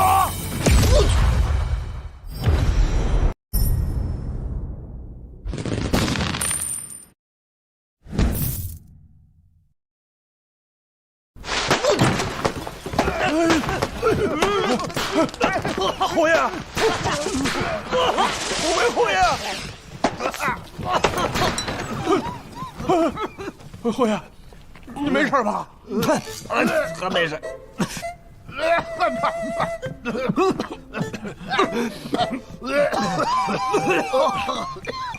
这到底是怎么回事？我在那儿研究火药，我不小心没控制好，结果给点着了。哎呦，原来是火药啊！研究的咋样了？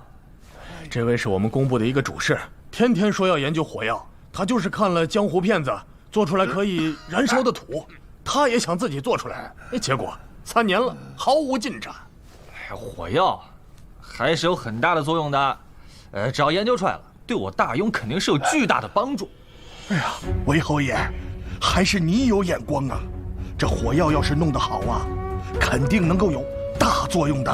哎，比如说能点着一些我们平时点不着的东西。哎，还有，如果我军对敌人作战的时候，给他们的粮草上弄上一些火药，一点火，那火药就迅速的蔓延呐。哎，那个时候敌军他来救火，他都来不及呀。这样我们就能够迅速的摧毁敌方的粮草了呀！什么玩意儿？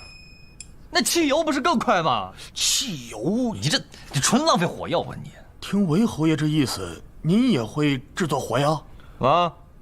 一个毛头小子居然到我面前说会做火药，韦侯爷啊，老夫年纪长你不少，你可切莫说大话才是。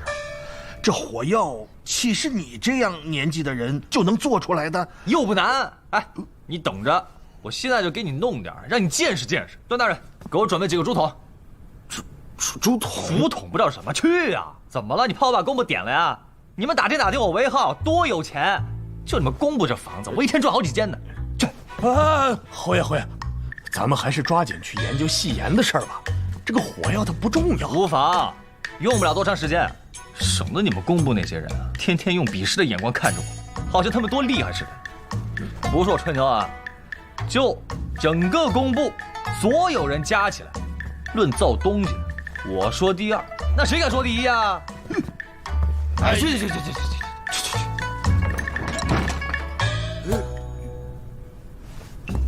难怪陛下说这个韦憨子说话从来不经大脑，说的那话能气死人，不知道得罪了多少人。这是近亲成婚？陛下，我家也如此情况。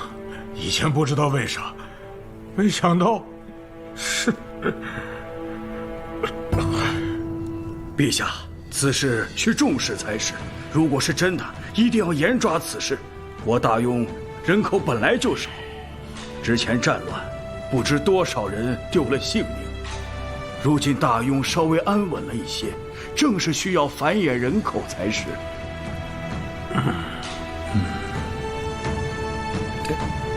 陛下，为何突然调查此事？之前是韦浩和宁安说的。又是韦浩。之后，皇后跟朕又派人去调查了。民部那边，你们要派人再去调查。若果真如此，从今以后要禁止近亲成婚。当然，礼部和吏部那边也要多加宣扬。是，尤其是各地的官员，一定要让他们严抓此事，绝不允许此类的事情发生。瞧瞧，触目惊心呐！一年因为这样的事情，夭折了多少孩子，多少大人跟着丧命啊！是。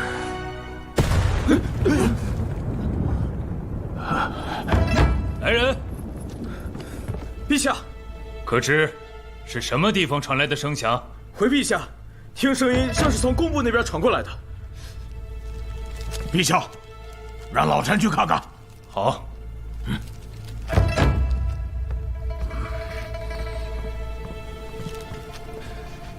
你们都去斋堂，留下来一起午膳。是。福记，你留一下。哎。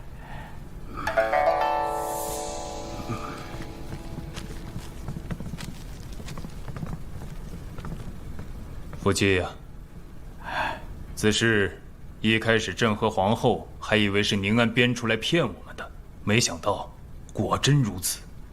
所以，宁安和冲儿的婚事，我们还是要认真考虑了。有了这些奏报，还有的考虑吗？皇上和妹妹定然不会同意了。陛下，若果真如此，是该好好考虑考虑。陛下，陈国公派人来禀，刚才闹出动静的是韦侯爷。韦憨子，他又搞什么？哎，韦浩，你屡次让老夫不快，那就不要怪老夫对你不客气。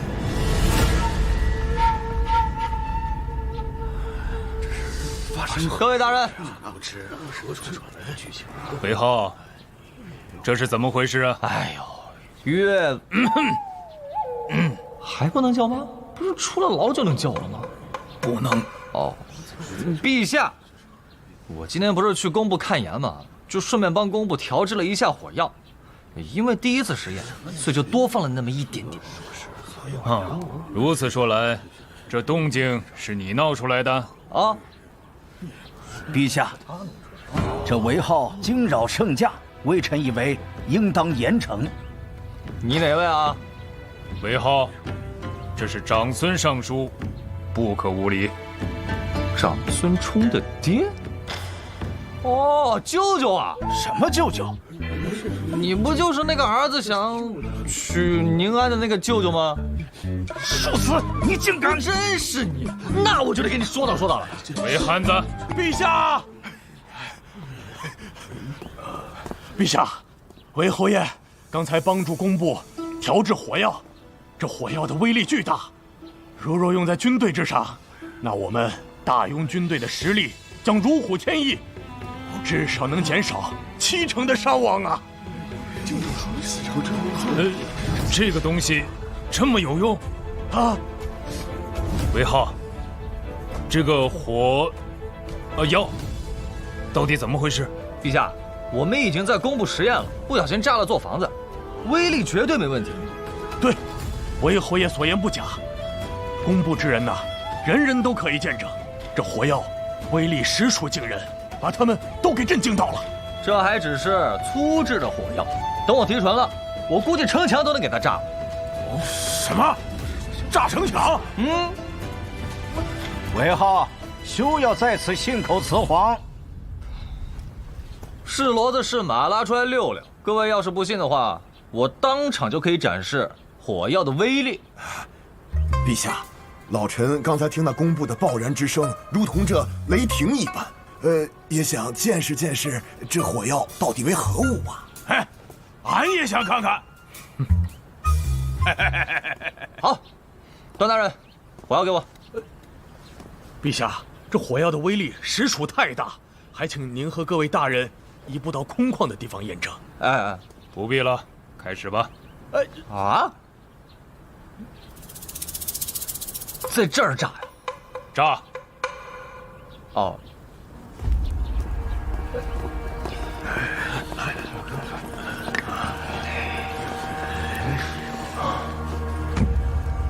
哎，陛下，这火药的威力很大，你们还是离得远些比较好。这还不够远吗？不够，一会儿还有7浪呢。哎，退后。陛下，龙体重要，还请上面观看为好。好。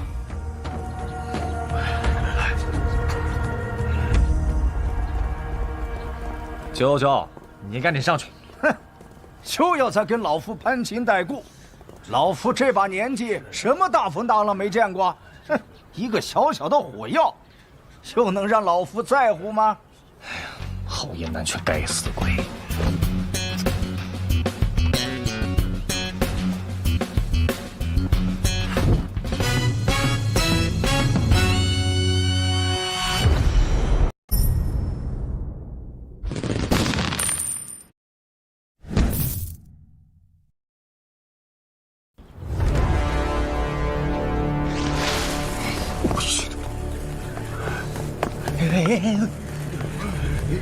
贪小鼠辈！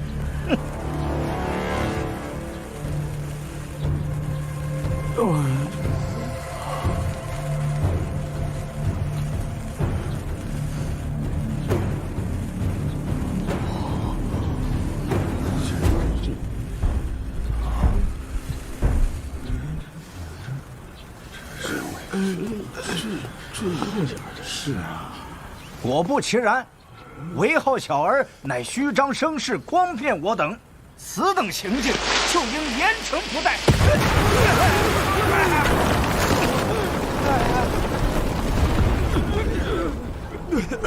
陛下，陛下。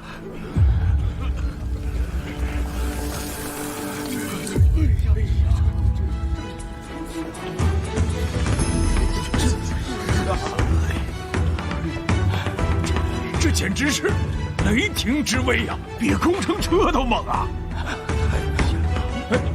父亲，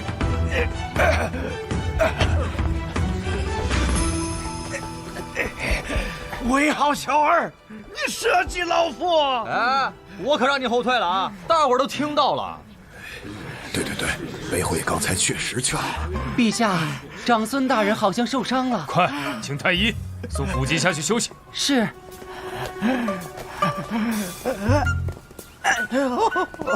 让你不听话！哎呀，好，这是好东西呀！老夫喜欢的很呐。怎么样，震撼吧？就这么个东西，就有这样的威力，哎，你是怎么弄出来的？再说了，这个竹筒里面到底装了什么呀？火药啊！这位叔叔，要不我帮你身上试试？汉子，胡闹！那个还有，这火药对大庸至关重要，你可切勿泄露出去。哎，必须的。给朕看看。哎，陛下，你龙体金贵，玩这个不合适，我替你看看。走了，去远点啊！你们跑远点啊！哎，你别在手上点啊！哎！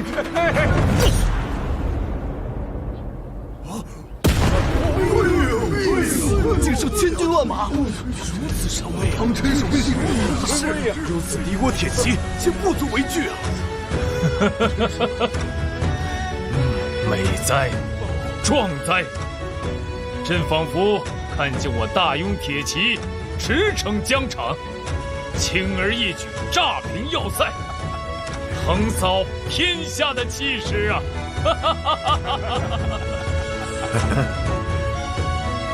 神经病啊！差点命都没了。韦憨子，这火药威力如此凶猛，谁教你的呀？我自己研究的。我早就说了，我是天下格物第一人啊！我之前跟工部那些人说，他们还不信。不是我吹啊，就那些工部人加起来都不是我一根手指头。就他们。行了，你这爱吹牛也是个毛病。我吹牛？那你问问你们工部的人，知道火药怎么用吗？啊，就光对付敌人，就有多少种用法呀？今天不是演示了吗？就那么些用处，无非就是扎着城墙，吓吓敌人。如果用在战场上，就是这些作用。至于对付敌人，还要靠步骑工兵。无知！你再说一遍试试。你还说我不学无术呢？我说什么了？哎，岳父，你看。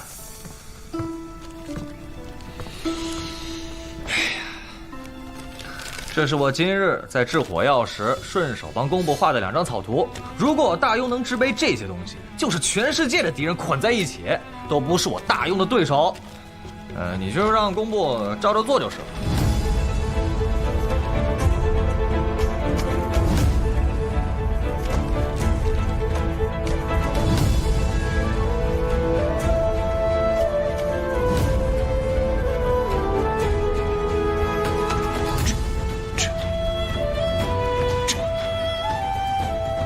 这真能实现？我韦浩，只有我想不到，没有我做不到的。韦浩啊，这火药你的功劳很大很大呀！想要什么赏赐，尽管说。岳父，什么赏不赏？你只要尽快把宁安公主嫁给我，其他赏赐都不值一提。这其他的都不要，都没有娶宁安重要。当然，如果要是能有个什么封赏，好。那朕的宝贝闺女，就便宜你这个憨子了。妈，这就同意了？岳父这就松口了？朕和皇后商议过了，答应给你和宁安赐婚，圣旨择日颁布，婚期就定在大雍7年初。朕会吩咐礼部那边做好所有的准备。那宁安的？要不是宁安墨允，朕岂会这么快就便宜了你这憨子？多谢岳父，多谢岳母。你小子也别太得意，你可知道这圣旨一发出去，你会面对很大的压力呀。压力？我成亲有什么压力？谁敢给我压力啊？你难道不知道世家不允许自家子弟和皇家联姻吗？啊？还有这样的规定？韦浩啊，这件事情没那么简单，你可能会遭受各大世家的极力抵制，到时候比这次琉璃工坊的事还要严重，你们韦家也不会出面保你，甚至会被其他的世家逼迫把你驱逐出韦家。我就奇怪啊，我和宁安成婚关他们什么事儿啊？还把我驱逐出家族，我韦浩可不怕，把我逼急了我就干掉他们世家。你能有这份坚持，朕很欣慰。世家必然会有所行动，到时候皇家也会出面和你一起对抗。岳父仗义，那我就先回家等圣旨了。好。Yes。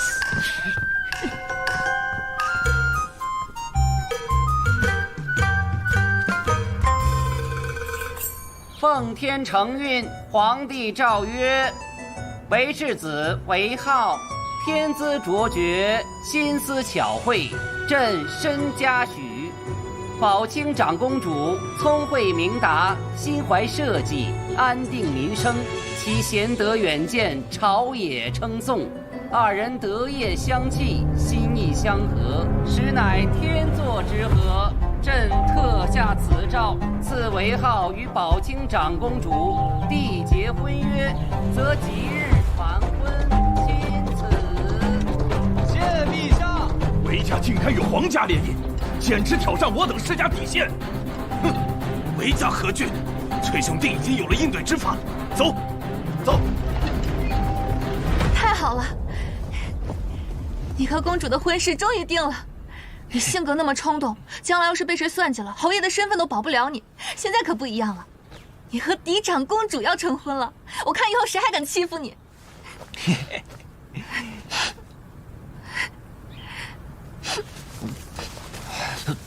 小英怎么还哭了？我才没有呢！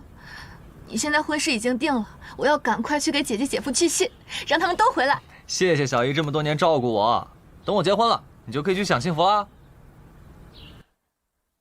浩儿，你要赶我走吗？啊？我不是这个意思啊！我从来就没有想过小姨你会离开我啊！公子，你可真不会心疼人。小姨娘当年为了你，那不知道拒绝了多少门婚事，至今尚未婚配。你可曾过问过？哦，哎，你看看我，以后你看上哪家公子了，我帮你搞定。嗯，你果然是想赶我走。不是，我从头到尾都没有要赶你走的意思，我还想着新房装修好了把你接过去一块儿住呢。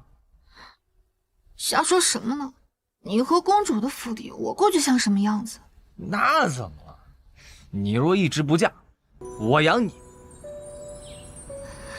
你这个臭小子，你说谁嫁不出去呢？是不是我嫁不出去？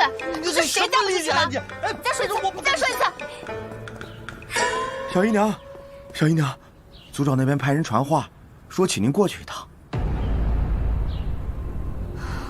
果然，世家这一关还是得过。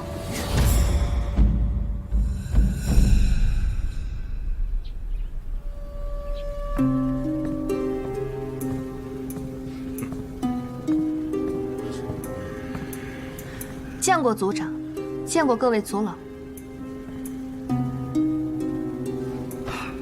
林小姨娘啊，你这是干什么呀？此时为何一点消息都没有？什么事情啊？就是韦浩和长公主的事情，陛下都已经赐婚了呀。啊，这个事情啊，我今天来也是要跟大家说这个事儿的。这个月22日。浩儿要在聚贤楼举办和公主的订婚宴，到时候还请大家都到场啊！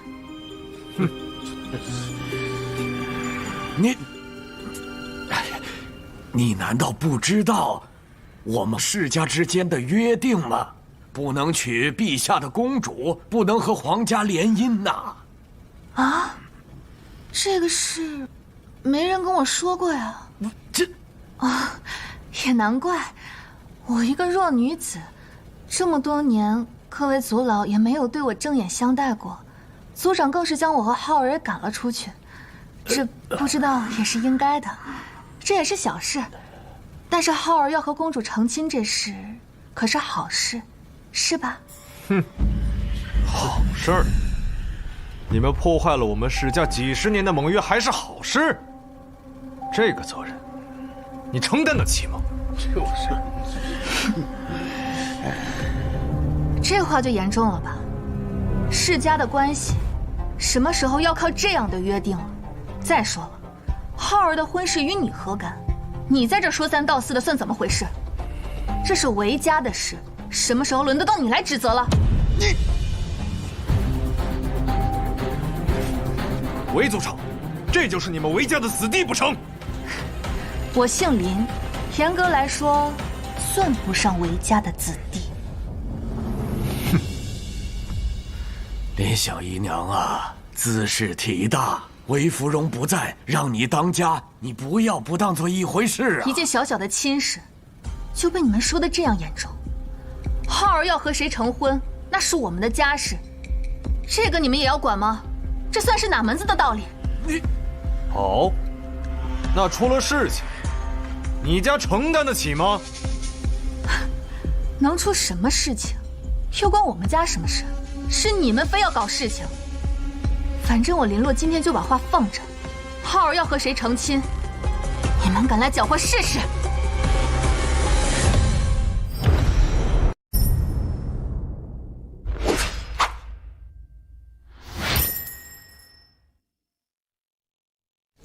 坐下，坐下说。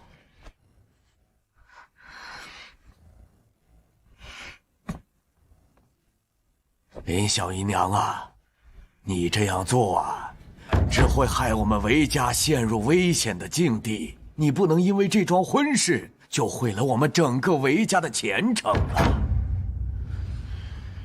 韦族长，像韦浩这样大逆不道的子弟，你们韦家还不驱除？你们有什么意见，就拿出一个章程出来，需要我们韦家怎么处理？现在事情已经发生了，大家都不愿意看见，哎呀，你们继续这样咄咄逼人也不是办法，终归还是要解决的。此事我们还要问族长的意思。不过，韦浩如果能够退婚，此事我就当作过去了，不予追究。不可能！你说什么？那我们就先告辞了。还希望你们韦家处理妥善，否则韦族长，你应该知道我们会怎么对待你们那些韦家族人。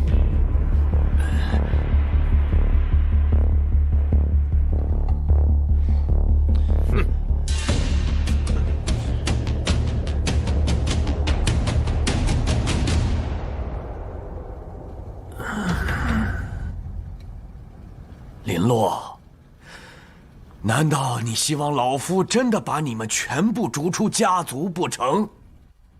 你可要想清楚啊！无碍，反正我和浩儿已经搬出去了，跟被逐出家族也没什么区别了。此事你还是慎重一些才是啊！还慎重什么？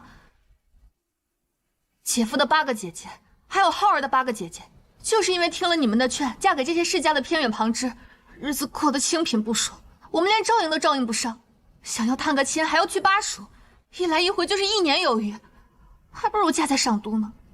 还慎重，反正你们这次谁劝都没有用。你难道不知道这件事万一让其他家族的人不满意，韦浩的那些姐姐姑姑们可能会被全部休掉啊！什么？简直无耻！这个也不是不可能的，毕竟韦浩违反了世家的约定在先。韦族长，这些世家就是这样办事情的吗？一点道理都不讲。难怪浩儿对世家一点好感都没有。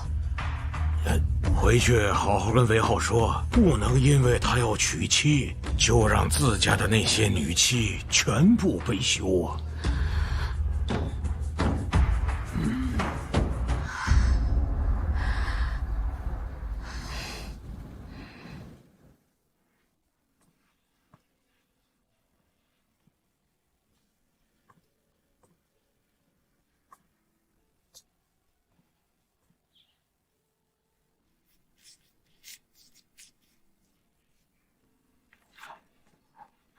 小姨，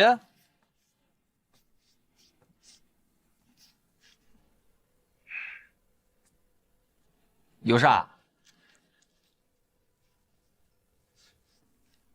我刚刚去了族长那边，世家对于你要和长公主定亲的事非常的不满。浩儿，这个事情你可要考虑清楚才是。关他们什么事儿？你不用搭理他。是不关他们的事，不过如果你不退婚的话，那么你的那些姐姐们就有可能会被休，包括姐夫的姐姐，你的那些姑姑都有可能被休。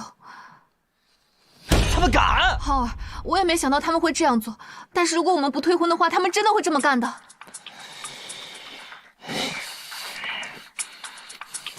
我去找他们。你找他们有什么用啊？你要打他们一顿不成？打他们一顿？我打他们都是轻的。我去公馆拿我药，老子炸死他们！敢欺负我韦家的女人啊！就因为我要结婚了，就把那些韦家已经出嫁的女人全部休了，这我还能忍？哎，浩儿，你不要冲动啊！小姨，你放心，你信不信？我就是把上都世家那些负责人的宅子全炸了，他们还得过来求我，不求啊！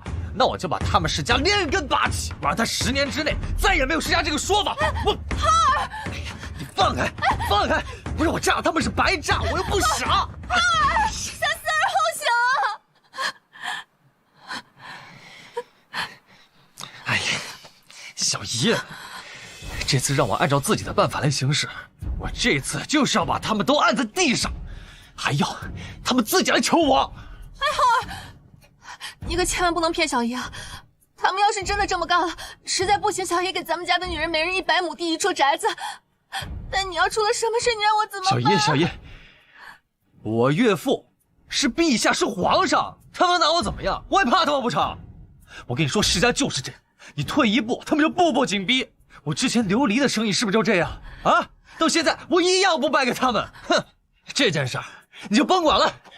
浩儿，哎呦！你快去跟上公子，别让他打架，快去！好。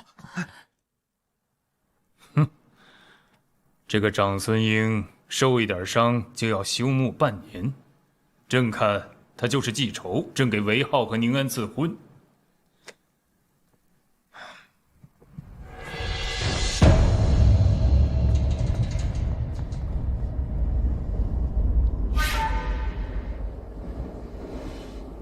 世家那边没有动韦浩吧？没有，现在还没有什么动静。只是世家在上都的那些负责人，昨天去了韦元照的府上，林小姨娘也去了，没有谈拢。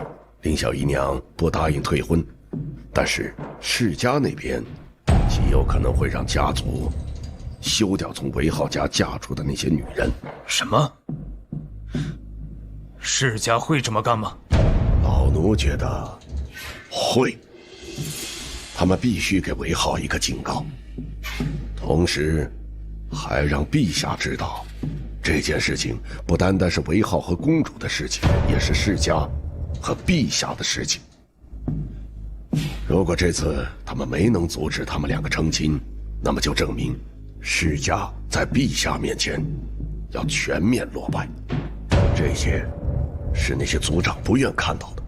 没错，他们一定会逼韦浩的，但是朕没有想到他们会这么无耻。那些妇人可都是无辜的，甚至有一些都嫁了几10年了。他们这样做，这简直就是不要脸。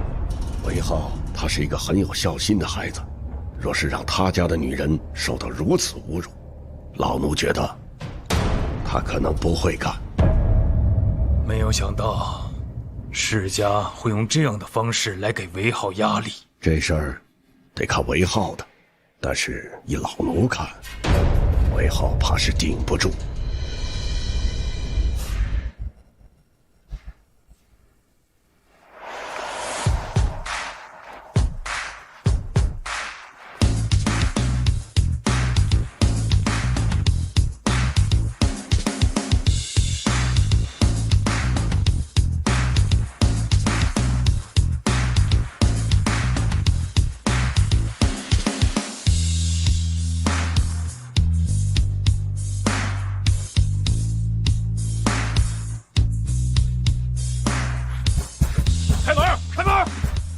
何人？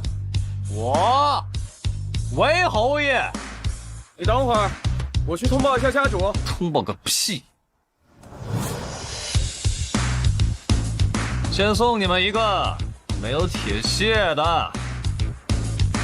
里面的人都后退啊！一会儿受伤了，别怪我没提醒你们啊！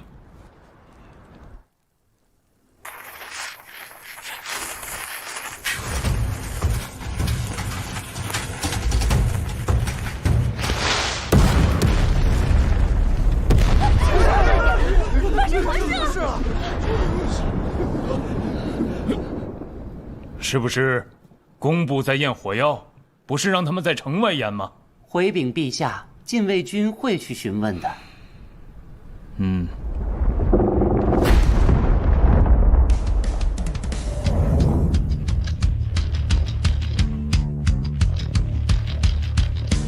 怎么了，家主？家主，怎么回事？你快出去看看吧！大门被……你说呀！就那个巨大的响声，大门开了。什么？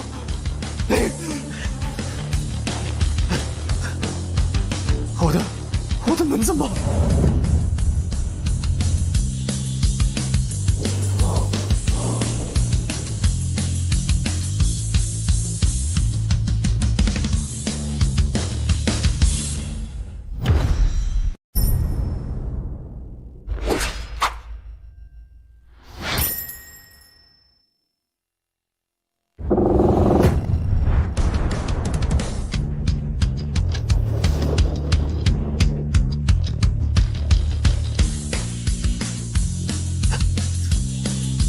我的门怎么？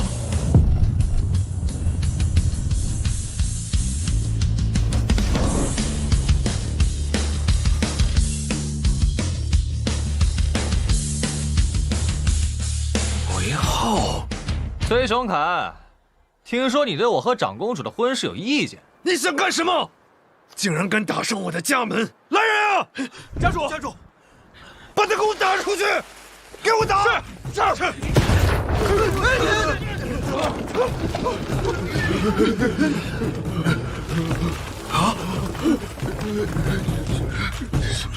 来，都上来试试！一会儿我就给你们丢人群中，看你们能活下来几个人！韦浩，你到底要干什么？你对我和长公主成亲有意见，还要休了从我韦家嫁出去的女人啊？你有没有这回事儿？明明是你有错在先，当初各家族都商量好了，谁都不能和皇家联姻，你犯错，反倒怪我们了。我这是犯哪门子错？啊？你们的约定关我屁事儿！老子的婚事你管得着吗？还休了我家的女人，你休一个试试！崔雄凯，你给我记住，10日之内叫你们家的族长来上都城见我。10日之内不来，1个月后，上都城就会有10万种不同的书。你看我10年之内能不能将世家连根拔起？你放肆！还连根拔起，还10万种书，你有那个能耐吗？你通知你们族长就是了，来不来是他们的事。另外，你敢休我韦家1个女人，那就没得谈了。1个月后直接来买书吧，我保证那些书生需要的书我都有。韦浩，你等着，我就不信了，没人能压得住你。好了，都让一让啊！我把你家客厅给你炸了，警告你一下。你们还愣着干什么？给我拦住他！来，谁敢上前？快跑啊！快跑！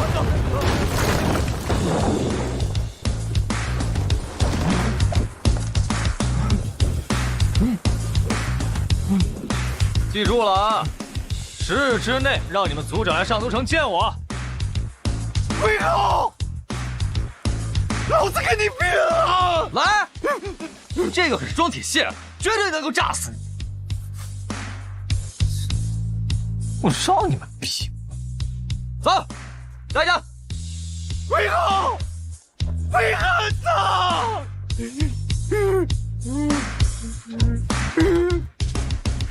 陛下，这个爆炸声不像是从宫部传来的，应该是从皇宫外面传来的。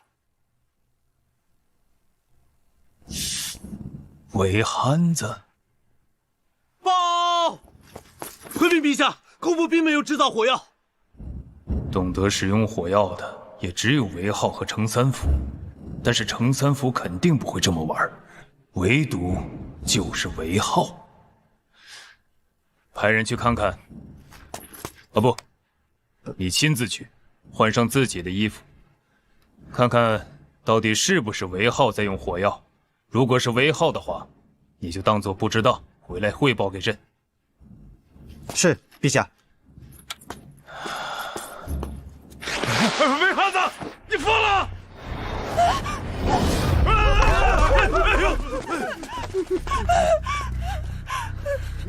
王晨，你看看你现在的样子，跟个缩头乌龟似的，还把夫人推到自己的面前，你简直不是人啊你！假的！奇耻大辱啊！我王晨这几10年从未受过如此欺辱。啊，2件事。第一件事，我韦家的女人，你们要是敢休了，到时候上都城每个月会出售10万本书，记住了，是每个月。第二，让你们族长10日之内来上都城见我，来不来是他们的事儿，你只管写信就行了，大不了到时候大家一起玩完。韦浩，你太嚣张了！今日你韦浩不给我下跪道歉，我哪怕是告到陛下的……随便你告。不过，今天带来这么多好东西，不用就浪费了。先把你炸成个王八瘸子！哎，别！我错了，韦侯爷，别点！别点！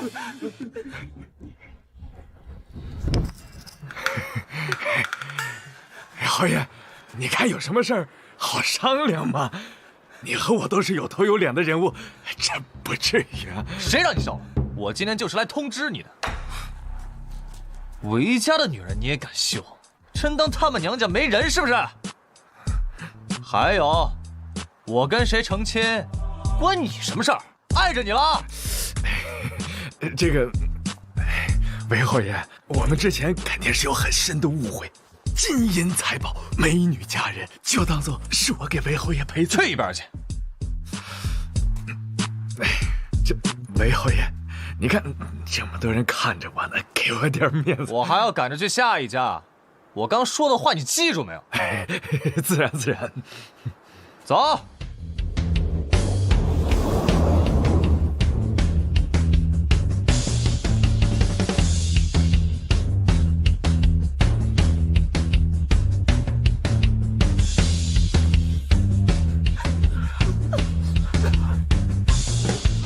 去杀我一人！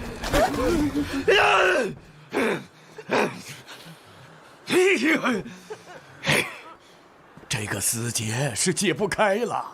哎呀，老天哪！我韦家怎么会出个这么个玩意儿啊？还炸了人家的府邸，老夫该如何跟他们交代呀？组长，不好了！韦浩炸了好多世家的府邸，他马上直奔我们而来啊！韦汉子来这里干什么？快打开大门！快打开大门！快！韦汉子，你疯了！你韦家的祖宅你也炸，老夫最近可没有惹你啊！韦侯爷。咱们可都是本家呀，用得着这么炸吗？你懂什么？组长，我这可是在帮你啊！其他家族的大门我都炸完了，你家的不炸，他们不来烦死你。现在你家大门炸了，你就清静了。我估计他们不会来找你。韦浩，老夫饶不了你。那我就炸客厅了。别！这个客厅可是保存了100多年的老物件，你炸了，老夫跟你没完。那你倒是叫他们过来拦我呀！快拦住他！拦住这个不孝子！成，不炸就不炸。回头我让小姨给你送10万钱，你们自己交啊。1万块钱，少1文钱，我派人去拆了你家大门。拜拜。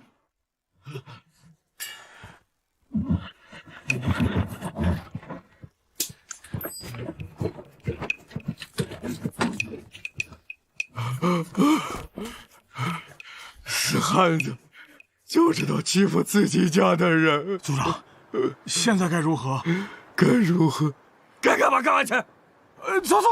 走。还算这小子有良心，没炸了前厅。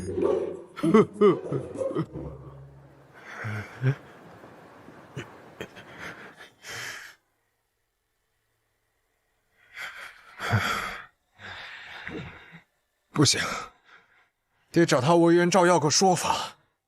这次，我看他韦元照还怎么说。韦浩把咱们世家的脸都擦在地上了，他韦元照要不给我一个满意的答复，我跟他没完。走。家主，韦元照家的大门也被炸了。什么？连他自己家族长的门都炸？是的，他自己都快气晕了。叫人去把客厅修了吧。是。此事，咱们绝对不能饶了韦浩。告诉咱们家族那些官员，让他们继续弹劾他。韦浩是当朝侯爷，皇帝的准女婿。这件事情，皇帝不给咱们一个满意的答复，我们绝对不放过。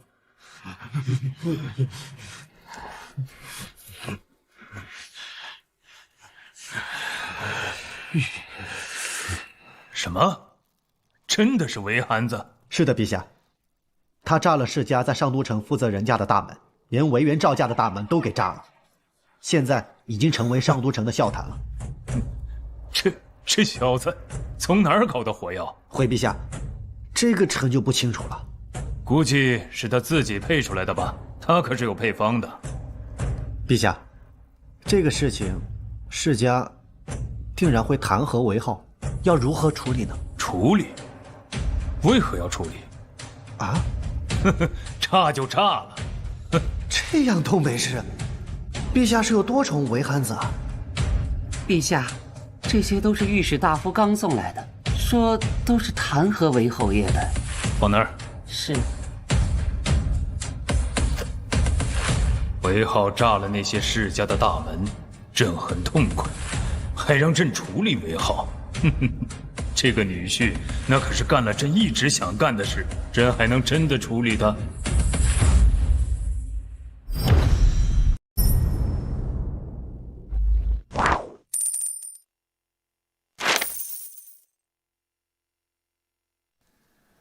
程主持，臣在。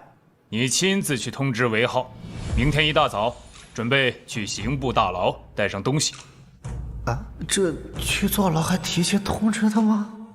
记得告诉他，带一套换洗衣服就成，太多的东西不用带，但是书一定要带，不要天天就在里面打牌，要看看书，天天不学无术的，以后如何为朝堂办事？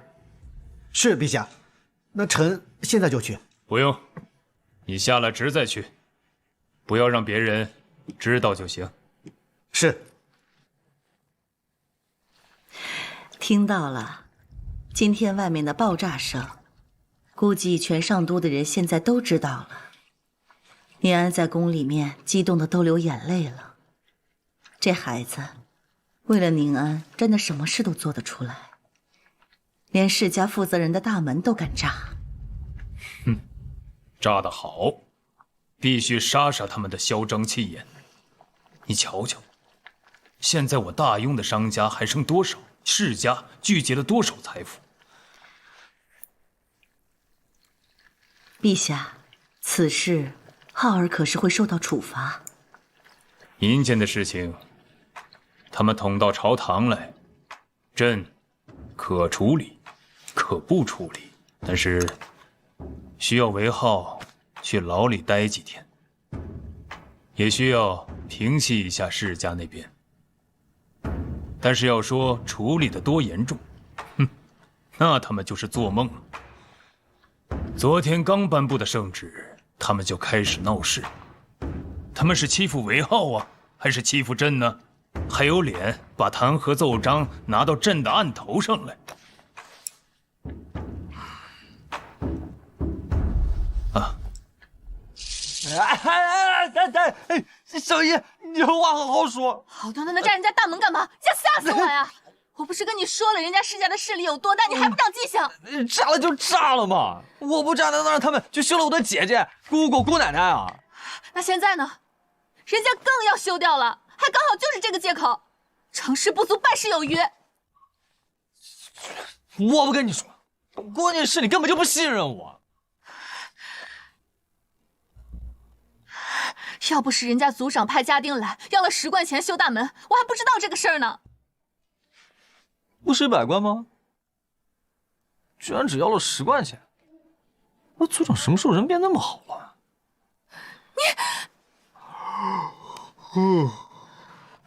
你现在犯了这么大的错，陛下和皇后娘娘那怎么说？妈，他们让城主迟来说了，说我配合一下，坐几天牢就可以。小姨，你们帮我把牢里用的东西都再准备一下啊！我困了，我先去睡了。怎么又要坐牢？韦侯爷，我没花眼吧？您才出去几天呢，怎么又来了？哎，还是我那房间吧，走。不是侯爷，您这次又是因为什么呀？这你都不知道？你昨天没听见那爆炸声啊？听到了。那我弄的。啊？不是侯爷，您这他是谁啊？怎么这么好的待遇？1年进5次刑部大牢的人，进来几天就出去了，人比人气死人呢。确定抓进去了？确定，很多人看到韦浩被刑部带走了。总算是进去了，就算他在里面有多逍遥，那也是刑部大牢。看来我们的那些弹劾奏章还是起作用了。这一次倒要看看他怎么能嚣张得起来，还敢让我们的组长来见他，他以为他是谁呀？好啊，抓进去就好，让我们各家的官员继续弹劾他。这次无论如何，也要削掉他的爵位。如果能削掉侯爵，我看他怎么和长公主成亲。太嚣张了，府上的正堂还得重新装饰，这得花多少时间和钱呢？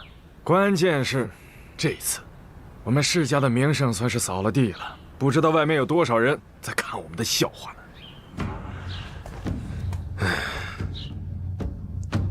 最近上都发生的事情，你们都通知各家族长了吗？当然了，那韦浩说，如果10日之内不来上都城这里见他，他每个月就以10万本书。我呀，哪敢不报啊？谁知道他说的是真的假的？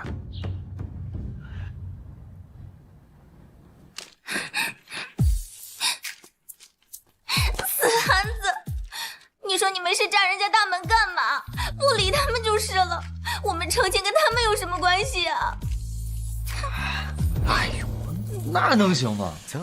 我们成亲，他们说三道四的，算个屁呀！你放心，有我在，你没事啊。你放心，我过2天就让复活放你出去。嘿，无妨，岳父说了，3、2天的事儿。那就好。如果父皇不把你放出来，我就去跟母后说，让母后替你做主。嘿嘿，还是岳母对我好。这2天没事儿，你就不要出门了。放心，他们也蹦跶不起来。遇上我，他们算是遇上对手了。他们之前敢欺负别人，你看他们敢欺负我吗？我说炸他们家大门就炸他们家大门，连他们家客厅也炸了。没事儿，你不用担心我，也不用担心我们的婚事。我可还有杀手锏呢。他们要真逼着我退婚，我分分钟让他们哭着喊我爷爷。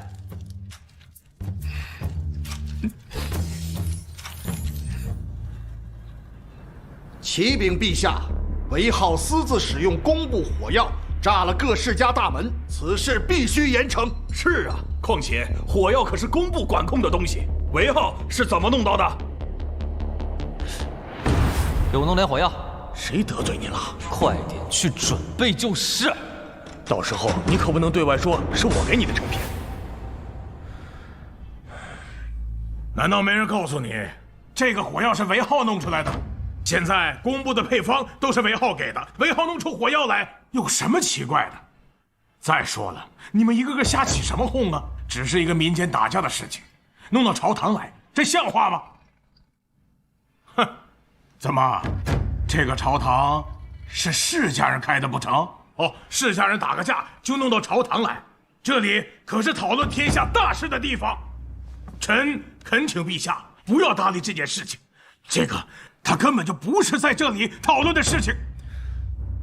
诸位爱卿，朕就想知道，如果这2个人是民间的百姓，他们互相打架了，把对方的大门炸了，把厅堂炸了，会闹到这里来吗？如若不上书到这里来，那应该去何处申冤呢？难道是去上都县令那边吗？上都县令可是没有权力管韦浩，韦浩可是侯爷，而且臣对韦浩也有所耳闻，此人喜欢打架，而且在西城那边都打出名来了。还有据臣所知，此人屡教不改，不配为大庸侯爷。陛下，您不能因为韦浩是您未来的女婿，就如此包庇他。陛下，现在韦浩和长公主还未成亲，臣以为不应该把长公主往火坑里推啊！是啊，陛下是啊。请陛下下旨削去韦浩侯爵之位。请陛下下旨。诸位，听老夫说两句可好？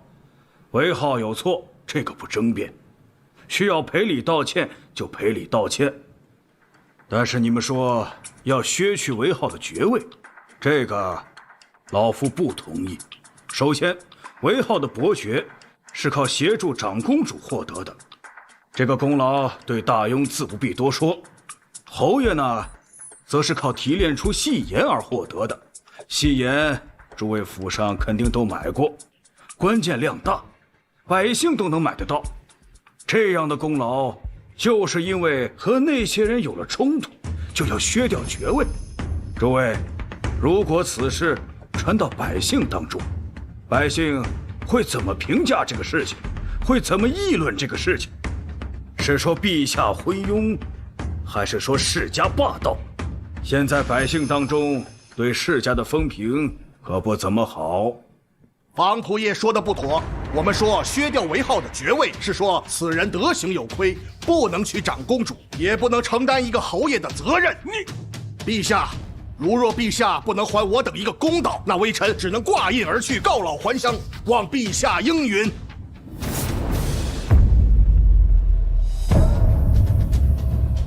请陛下明鉴，还臣等一个公道。韦浩胆大包天，若今日不夺他侯爵以正国法，他日人人效仿，朝纲岂不乱套？陛下，若仍执意庇护，臣等唯有辞官归乡，再无颜面立于这朝堂之上。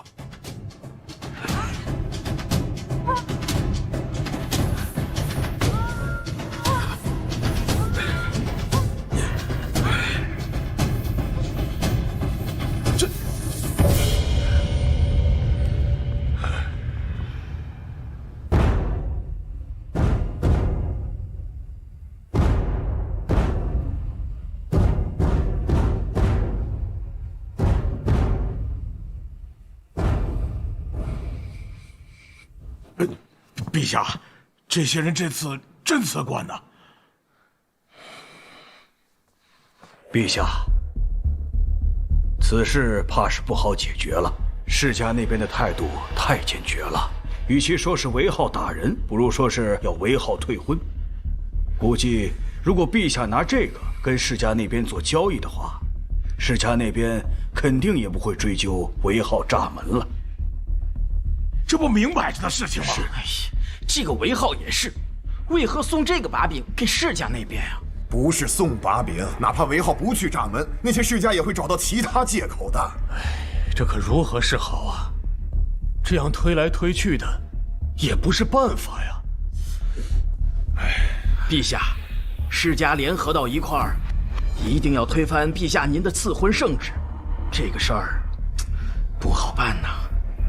难在当下大庸读书人大都是世家子弟，想要替换那些官员，何其难也！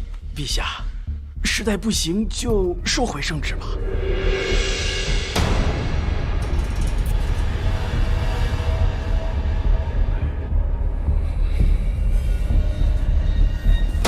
朕再考虑考虑。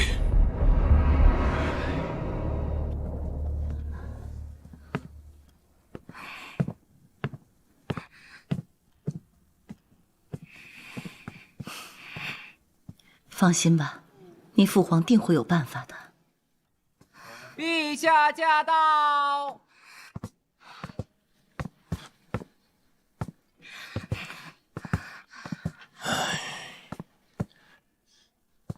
今天商议的如何？这件事情过去了吧？世家那边非要抓住韦浩不放不成？他们不是抓住韦浩不放，是抓住朕不放。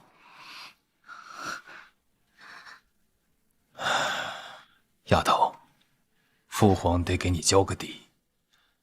没有想到这次世家的态度如此坚决，世家的那些官员抓住了韦浩，不松口啊，很有可能父皇真的会收回赐婚的圣旨。什么？丫头，父皇和你母后都非常喜欢韦浩，也希望他能够成为我们的女婿，不然的话不会让他一直喊我们2个岳父岳母的。但是世家之前有约，不和皇家联姻，所以这次你们的婚事，世家是竭力反对。父皇和你的那些叔叔伯伯们一直在跟那些大臣争辩，但是没有用。如果父皇一直不收回圣旨，那些官员就会挂印而去，到时候就真的面临朝堂上无人可用的地步了。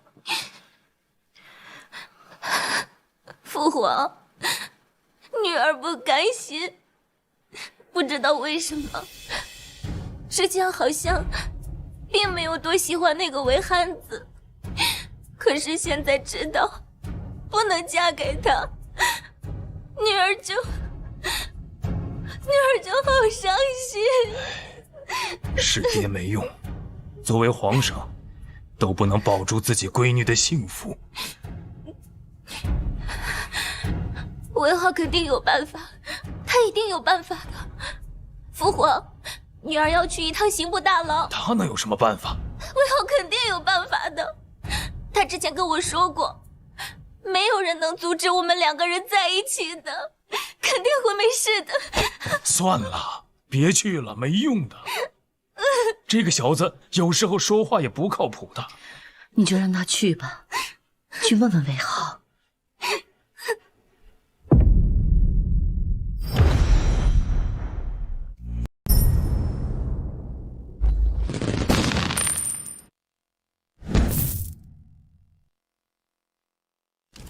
韦浩，丫头来了，谁欺负你了？我的天，谁欺负你了？你跟我说，我弄死他！你放心，家里还有火药，没有我也能配。你就告诉我，谁欺负你了？我弄不死他！我世家联合起来，逼着父皇收回赐婚的圣旨。如果不收回，世家他们全部都要致使而去。什么玩意儿？收回圣旨啊！你告诉岳父，没事，再拖个6、7天，世家家主来了就行。咱们的事儿他不用管，就是拖着就行。你真的有办法吗？天塌下来有我顶着，那些世家算个屁，分分钟灭了他们，还致使而去，还逼着岳父收回圣旨啊！谁给他们的底气敢对我这么做？嗨，你就放心好了，回去好好准备嫁给我就行。你说的可都是真的？我什么时候骗过你啊？倒是你骗了我好多次，好不好？笑了好看，我媳妇儿还是笑了好看。但如果这个事情不成的话，我们该怎么办？哎呦，我都说了还能不成？谁敢拦我，我就把他们家的根都挖出来。还拦着我，谁给他们的胆子？你呢，别往心上去。对了，你跟岳父说一下，这2天把我放出去，我要准备一些东西。你要准备什么？准备对付世家的东西，其他的你别管，我来对付他们。你也不许哭了。还有，这么冷的天你就别往外跑了。我不是给你那儿安装了暖炉吗？你就在宫殿里待着，等我的好消息。好，那我就相信你。还不相信我，相信谁啊？岳父都靠不住。还好父皇不在，要不然你们2个又吵起来了。哎呀，我怎么会跟岳父吵架呢？他有办法。他让女儿不要操心，还有，说让您拖个6、7天，等世家的家主来了就行。还有，说过2天要把他放出来，他要准备一些东西来对付世家的人。那没问题。他真说了，他有办法。这憨子能有什么办法？你没有办法，不代表他也没有办法。你能想到琉璃吗？你能想到暖炉吗？反正臣妾这个女婿办法比你多。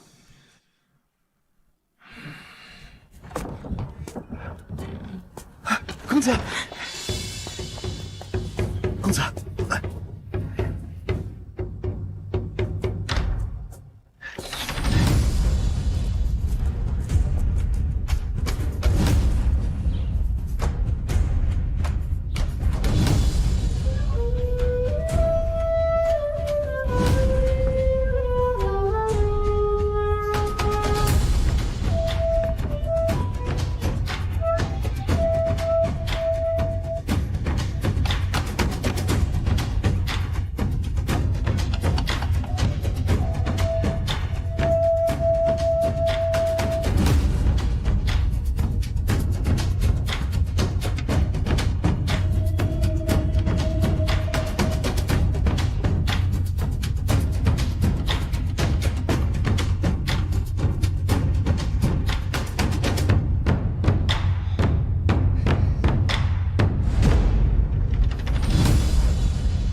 爹，您怎么还真来了？这都重新装饰了。是爹，都装饰好了。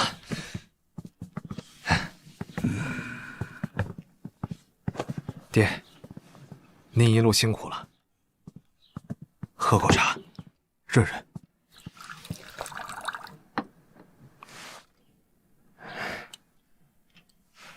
其他各家的族长，差不多也要到了吧？现在还不知道，不过听说都会来。爹，你们这次联袂而来，是不是太看得起那小子了？哼，他一个侯爷，算什么东西？我们这次是和陛下争，如果陛下赢了，我们之前的那些约定，什么都不是了。这么长时间，你们都没能拿下那个小子，我们要是不来，你们要拖到什么时候去？陛下倒是想拖下去，哼，想得挺好。是，只是现在上都城民间对我们的风评不太好，孩儿只是担心。在乎他们做什么？我们又不是那做天下的，百姓说的话，会有谁在乎？是朝堂大员在乎，还是陛下在乎？既然没人在乎，百姓说什么都无妨。我们世家什么时候在乎过那些个百姓了？是，爹。老夫要休息了，这一路坐车，骨头架都要震散了。您慢点，爹。来，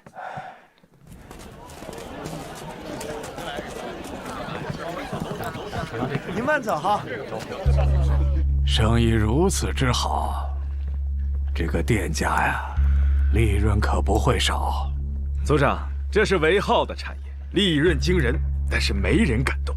哦，为什么没人敢动？就韦家的人会做这样的饭菜，现在听说宫里面的人也会，但是宫里放出消息，若是谁敢泄露出去，死罪。如果市面上有人会做和聚贤楼一样的饭菜，那宫里估计会有人来查，所以这家酒楼无人敢动。这韦家出了一个韦浩，就把大家折腾得够呛。现在的琉璃生意还没有我们的份儿，买卖琉璃的商人个个赚得盆满钵满，我们只能干看着。哼，这个韦浩真够狠的。这次我们要狠狠地收拾这个韦浩，否则他继续上蹿下跳，还不知道给我们带来多大的麻烦。一旦让他和长公主成了亲，我们这些世家的脸面，到时候往哪儿搁呀？还有啊，他炸了我们在上都的府邸，没有一句道歉，也没有赔款，怎么着？他韦浩这么有底气，以为有皇上撑腰，就能在上都城横着走吗？哼，让他先蹦跶几天，他不是要我们来见他吗？我们都来了，到时候看他敢不敢来。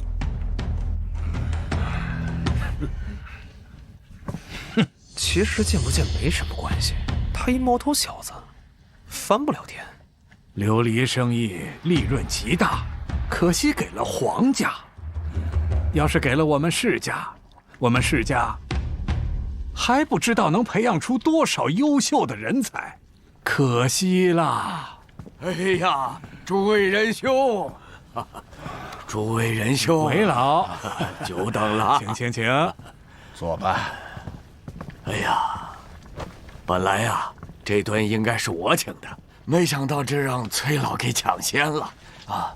这样，今天晚上我请客，还是这里，还是这个包厢。我已经跟掌柜打过招呼了，把这个包厢给定下来了。认识这么久了，就不必了。说说吧，你们韦家出了这么一个人，该如何处置？崔老，这是何意呀？韦浩和长公主的婚事啊，万万不能成。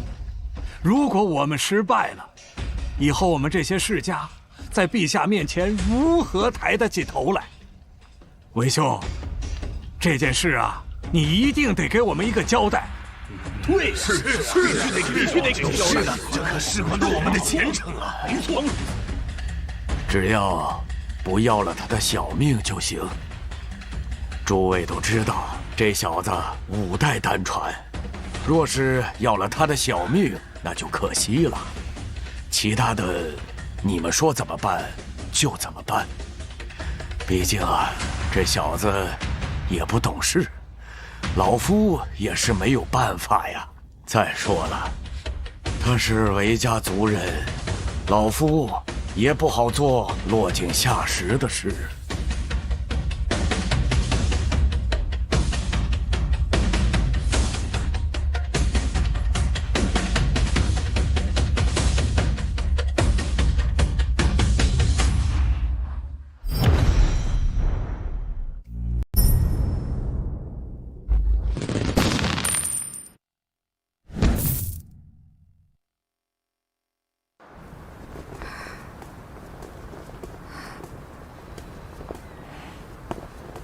韦憨子，你怎么不进来？母后都说了，你不用通报的。给，我不了。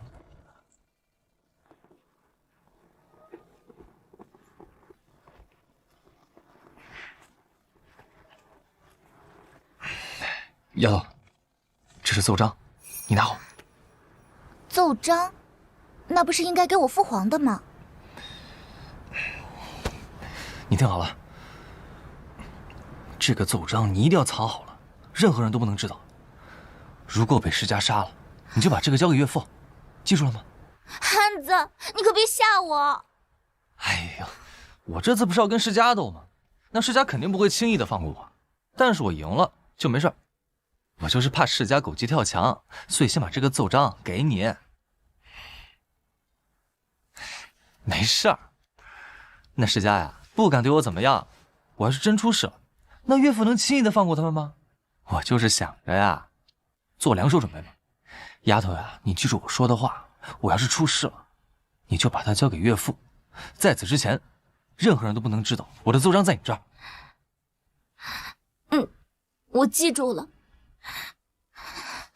韦浩，你要是有危险，就算了，我这辈子就不嫁了，我就在公主府里等。大不了，我们做一辈子没有名分的夫妻，我愿意为你做这些的。瞎说什么呢？我可是明媒正娶你的，做什么没名分的夫妻啊？丫头，只要你愿意嫁给我，全世界的人反对也阻止不了我娶你。狗屁世家，跳梁小丑，你就放心，把这个奏章藏好，给岳母也说一声，让她安心等我的好消息。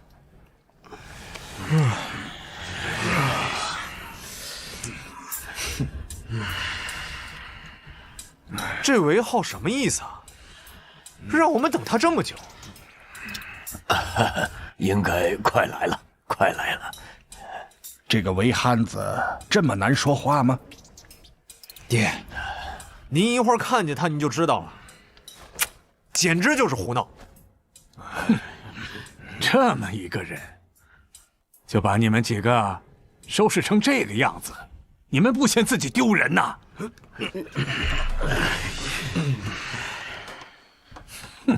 组长，韦浩过来了。来了，来了。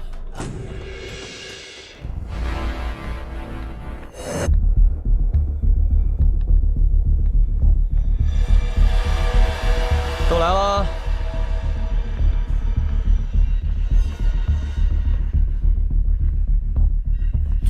这顿饭我请了吧？算了，还是老夫请。你大伙儿啊，讲清楚你的事情。这个婚呐，还是退了吧。那行，咱们是先说呀，还是吃了饭再说呀？我的建议是先吃了再说，我怕你们等会儿没有胃口了，到时候就浪费了。韦浩，少在那里吓唬人。退婚你不退，你这个爵位就是不想要了。哎，韦组长，如果韦浩不听你族长的命令，是不是可以把他驱逐出你的家族？韦浩啊，听老夫的，把这个婚给退了。老夫给你学么一门好亲事还不成吗？这几个族长家里都有闺女有孙女，你现在是侯爷呀，随便挑啊，何必要闹出这么大的事情呢？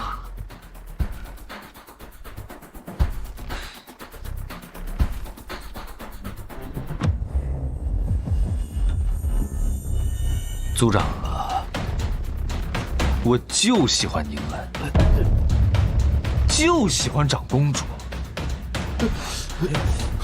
怎么办？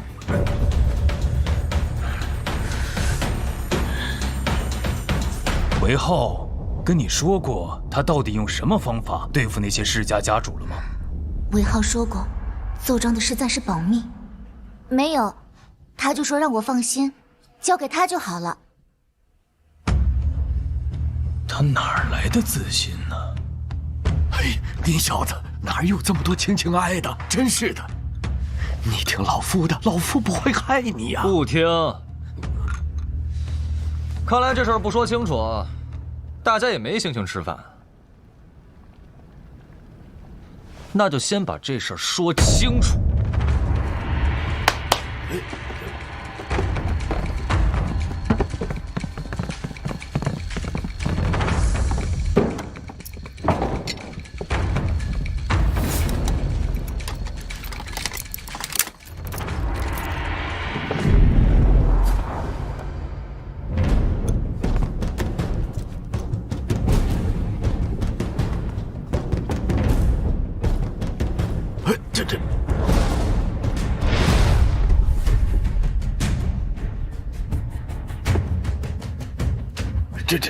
这是什么东西啊？韦浩，你要干什么呀？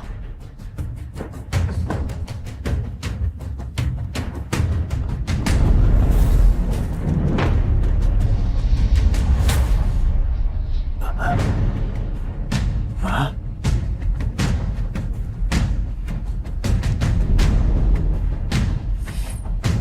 这是干什么用的？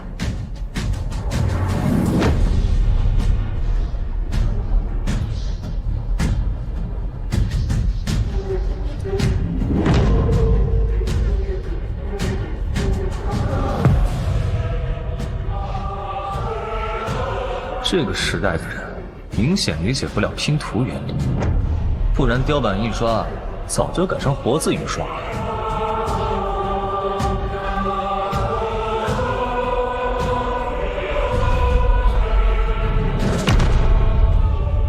故弄玄虚。既然这样，就给你们来一场活字印刷的视觉震撼。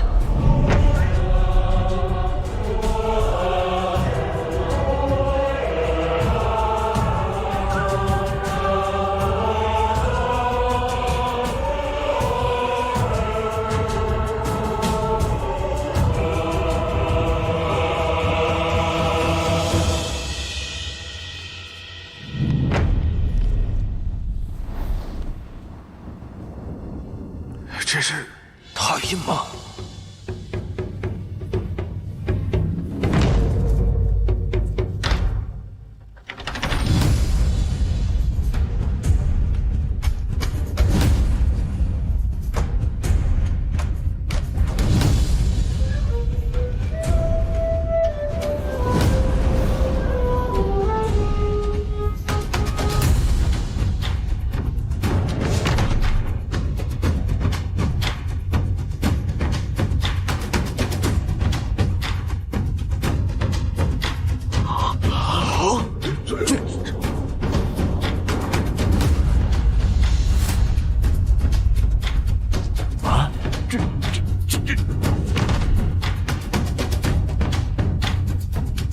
哎呦！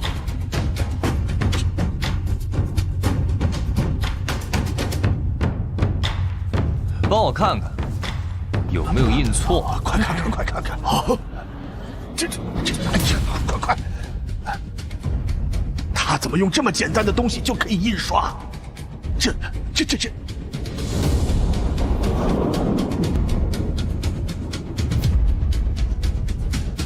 他这是在拼第二页的雕版。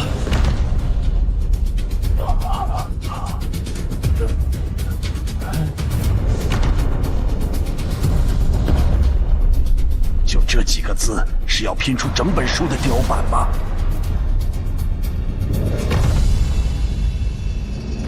哎呀，完了！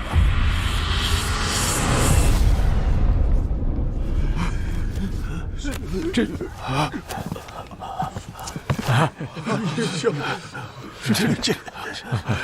帮我看看，我前2页印对了吗？爹，你这拼来拼去就能印出一本书来。来，你来挑字儿。第3页，给你印。不了，你试试嘛。不了。我之前说，1个月卖10万本，那是轻的。告诉你们，1个月最少100万本。啊！我还能同时印100本不同的书。我保证，从今天起，天下所有的读书人都不缺书了。完了！要命啊！这是能要了世家命的东西呀！崔组长，要不你来试试？来呀！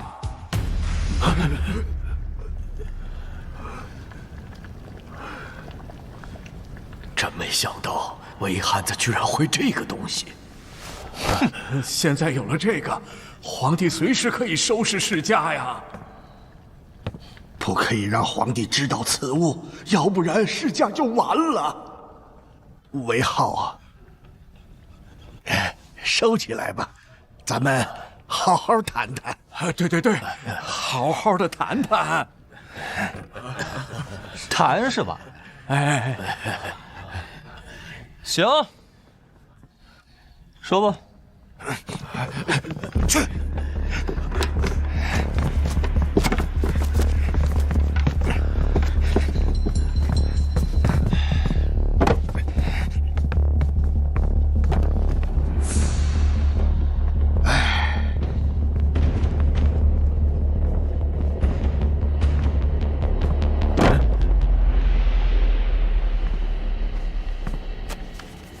22日，我跟宁安的订婚宴，准时到啊。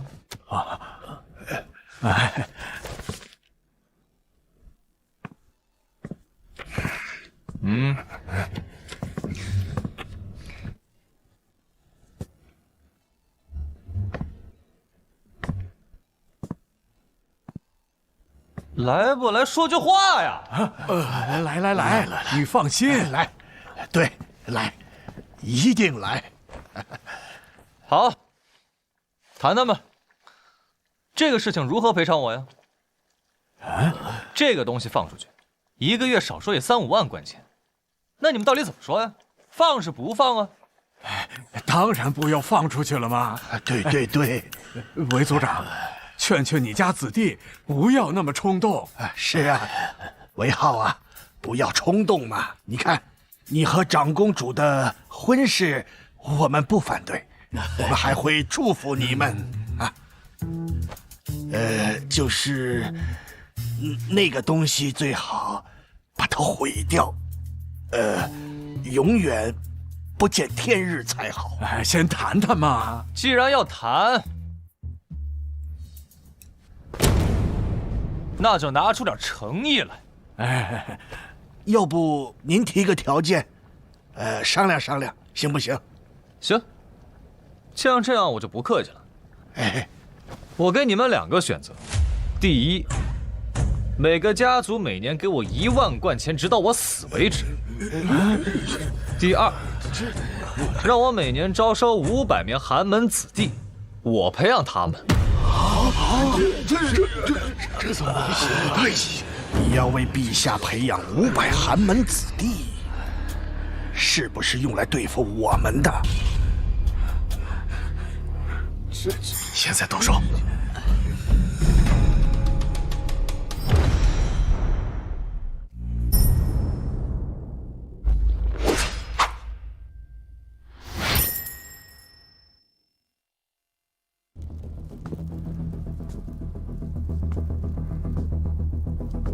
派谁暗中保护韦浩了？哦，派了2组铁卫。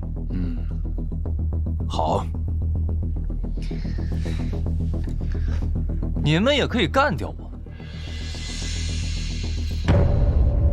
不过这个东西我已经备了好几份，只要我出事，这个东西立马就会出现在陛下的案头，到时候陛下自然知道该怎么做。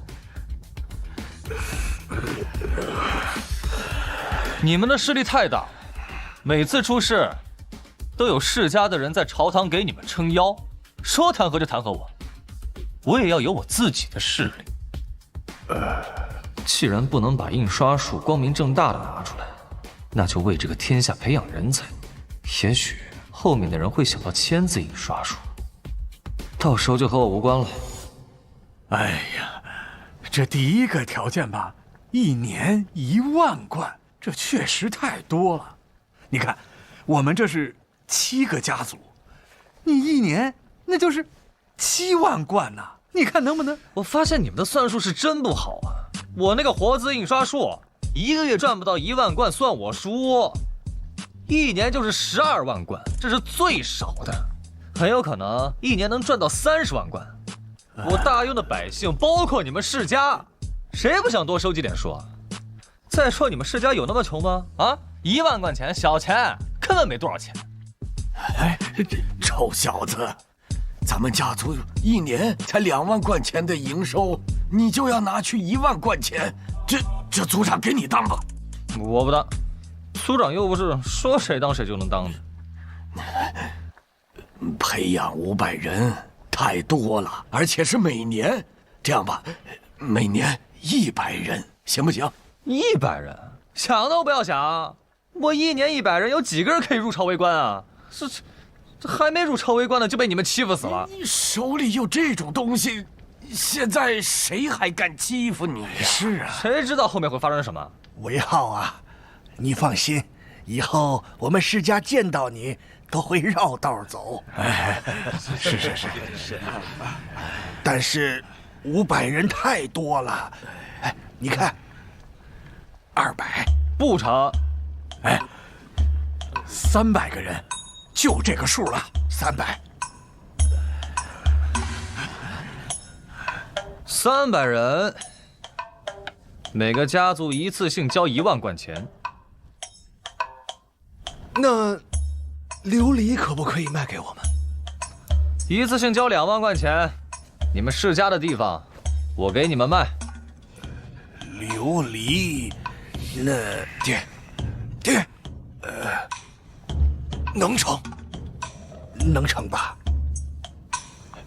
可以，好，那就2万。22日，我订婚宴，送过来。啊，只是这有点太近了吧？我们没有那么多的现钱呐。那是你们自己的事儿，你们自己想办法，总不能让我一直退让吧？好，我们想办法。那就是谈成了。吃饭吧。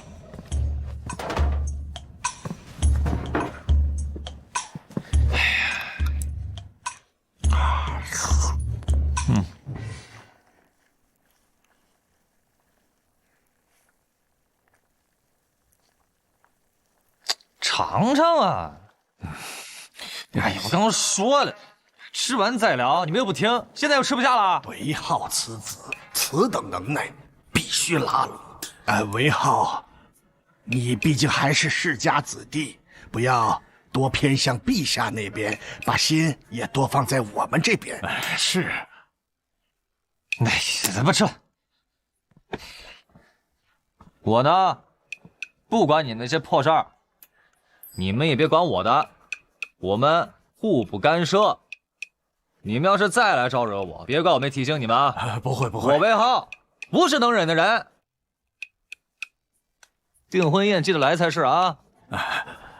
记得啊！走了。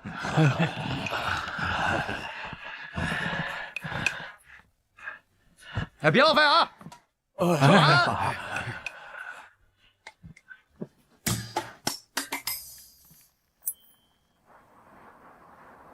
回禀陛下，并没有打听到。我们看见韦浩带着箱子进去，又带着箱子出来，表情是很轻松的。打听不到，那小子还把周边的包厢都清空了。这小子肯定是有事瞒着朕，难不成手上真有杀手锏？我有个主意。在我们世家当中选一个女子送给韦浩，不知行不行？你的意思是拉拢韦浩啊，不能让他完全倒向陛下那边，得倒向我们这边。诸位，这事儿你们就别想了。韦浩现在是被长公主迷得神魂颠倒、鬼迷心窍的，你们还想送女人拉拢他？这样不但无法拉拢他，还会坏事儿。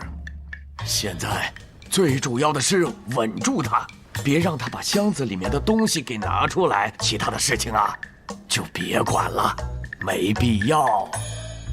哎呀，失策了，都是这帮废物！明知道韦浩有这样的本事，你们还去招惹他？谁能想到那憨子有这种本事？是啊，那些个东西哪是人能研究出来的？不知天高地厚的东西，你们有什么本事还去招惹韦浩？爹，哦，族长，我也不知道会酿成这般大祸。错了就是错了，不要再找什么借口。世家100年基业，何曾这般抬不起头过？韦浩本就是身怀大才之人，我们世家应该主动跟他接近，可你们倒好，直接把路给堵死了。不严惩你们，我们怎么向韦浩表示诚意？不严惩你们，我怎么对得起族人上上下下？族长，我愿意弥补，我愿意把我的家产全拿出来，天不亏空。那每年培养出的300寒门学子呢？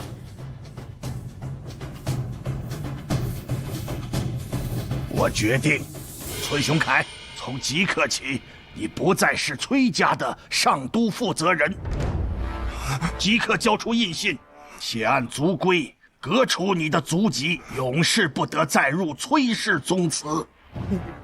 族长，爹，我不能没有崔家，我真的知道错了。还有你，即刻给我滚出王家！以后王家的一切产业，你休想再占半分。爹，我真的知道错了。您帮我跟韦浩说情，我以后再也不招惹他了。爹，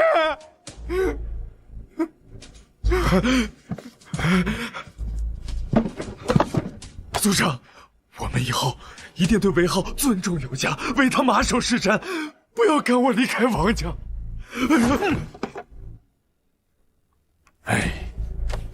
韦族长，劳烦你替我跟韦浩求情，我以后再也不招惹他了。哎呀，我早跟你们说过，你们听了吗？那时候，你们可没把我韦族长放在眼里啊！早知今日，当初何必这么嚣张呢？当初是多说无益，族规难违，今日之法，谁也改不了。来人，把他俩拖下去，即刻送出上都。族长，不要赶我走，我不能离开王家。族长，不要！族长，族长，哎呦，族长！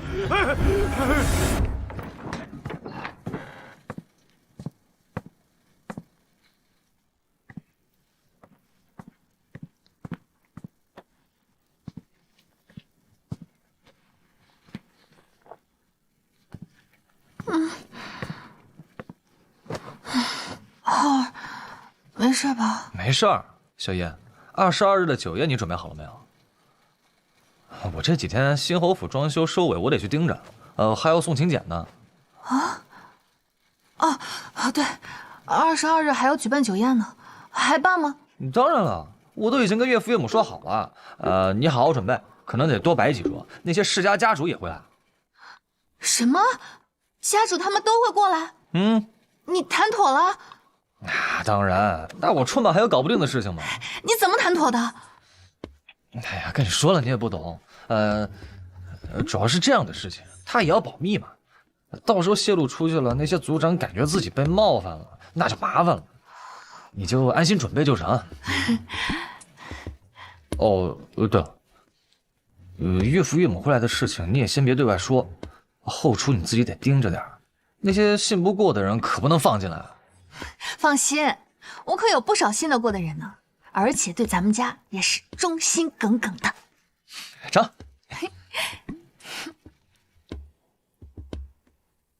今天可有新送来的弹劾奏章？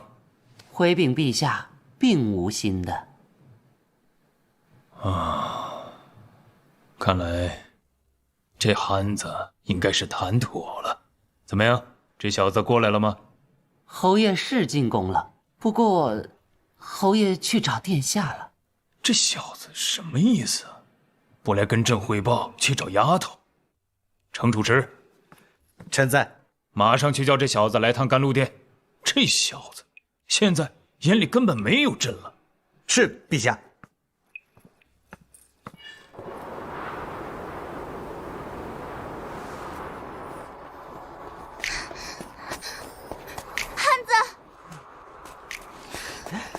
燕乐，怎么样了？他们说了什么？他们有没有对你怎么样啊？丫头，你没睡好啊？你眼睛里有红血丝了。我就是没睡着。你快跟我说说，到底谈得如何了？你就是瞎担心，我都说没事了，你还不相信我？放心吧，都谈妥了。对了，22日记得来啊！我要办订婚宴，没有你我可不好办。真的谈妥了？死憨子，我就知道你一定能行。必须行。行了，我一会儿还要去勋贵家里送请柬呢。这眼看就22了，我还没去拜访他们。要去的。要抓紧时间去。刮目相看，谁与我交伴？世人无我，唯一对草把明晚。风雨欲来，而我谈笑笑颜看。那个韦侯爷，不是，承旨，陛下召见你。我很忙，我一会儿还要去送请柬。我岳父他有事情没有？这个我就不知道了，你还是去一趟吧。你快去吧，父皇找你，肯定是有重要的事情的。岳父真是，这个人添乱。逍遥尽欢。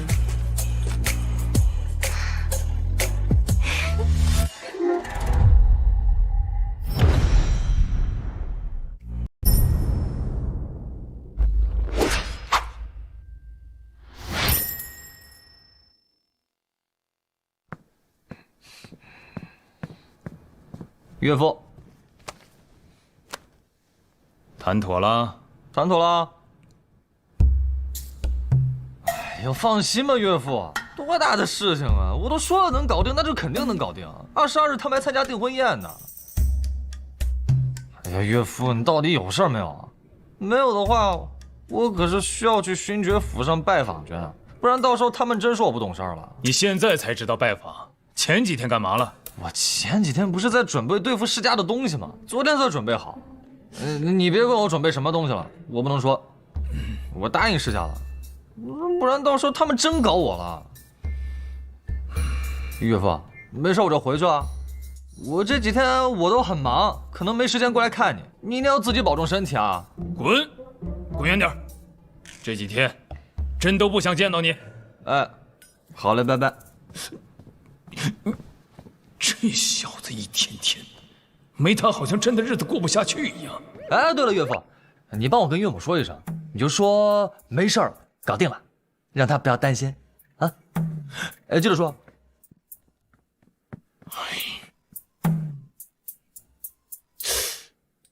这憨子到底用了什么方法？一定是那个箱子。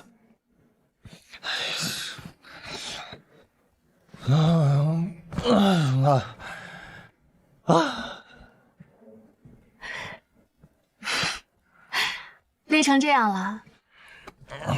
我今天拜访了12家勋爵府，说话说的嗓子都哑了。小姨，你这边呢？准备的怎么样？我这边没什么问题，不过我有个事情想跟你商量一下。你看啊，这些年小姨也有一些闺中密友，我想邀请他们也来参加宴会，但是他们身份没有那些大人们尊贵，我怕给你丢人。哎，那就请啊！你都说是朋友了嘛，朋友是不分贵贱的。成。小姨娘，公子，族长前来拜访。他来干什么？那准备好事。快请。哎，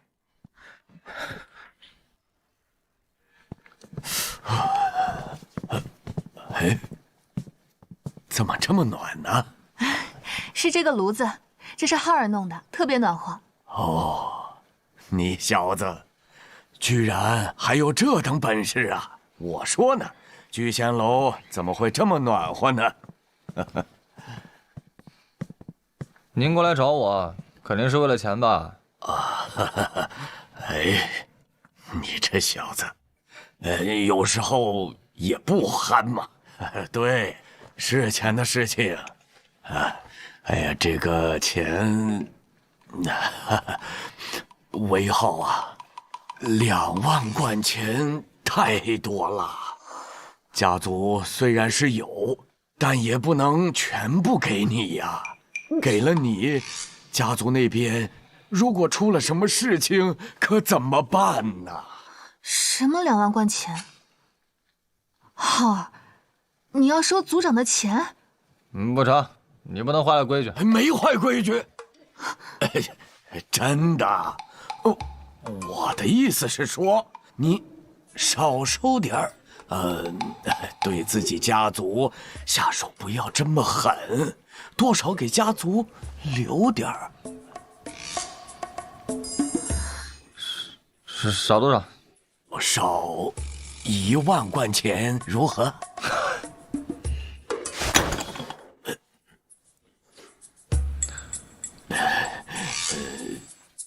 那你说少多少？我告诉你，最多1000贯。你这太过分啊！虽然是炸了你家门，但你自己说省了多少事儿？而且修门的钱我小姨不是给你了吗？他们可是2万贯钱，1文都不能少。再说，我这次念在我是韦家子弟，我都没下狠手。我要是下了狠手，你还有心情在这贪钱？想想你自己脖子上的脑袋吧。对，族长，这到底是怎么回事啊？是这样的，家族因为一些事情啊，具体什么事情不方便和你说。因为这些事情啊，必须要补偿韦浩2万贯钱。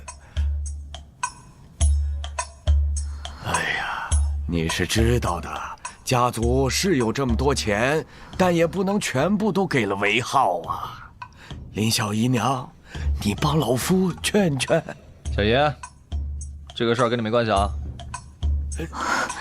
2万贯钱，这么多。你想啊，这些钱是家族的备用资金，家族需要用钱的地方太多了。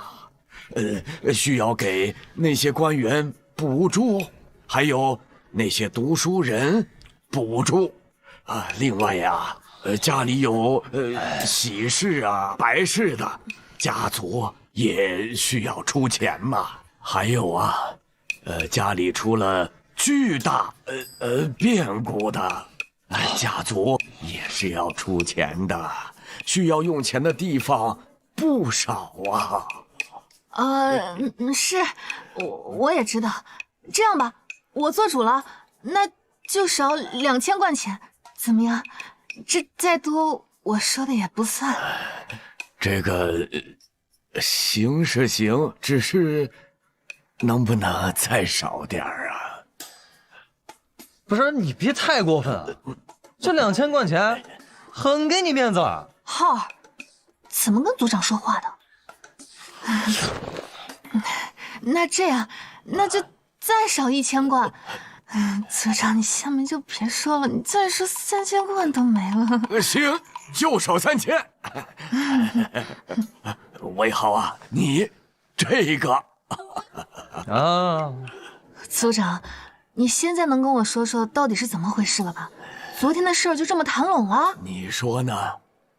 老夫钱都送来了。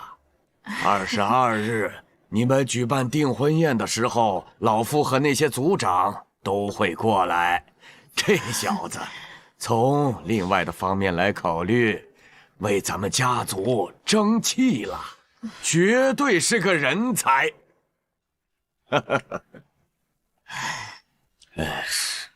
对了，韦浩啊，这次你举办订婚宴，你看咱们家族那些在上都为官的子弟，你是不是要邀请一下啊？没名单。我有啊。这样吧，明日我派人给你送过来，到时候啊，你也派人送请柬过去。确实是要请的，毕竟以后还要入朝为官，自己家人也信任些。请就请吧，全强，你就多几副碗筷嘛。既如此，老夫就先回去了。浩儿，快送送族长。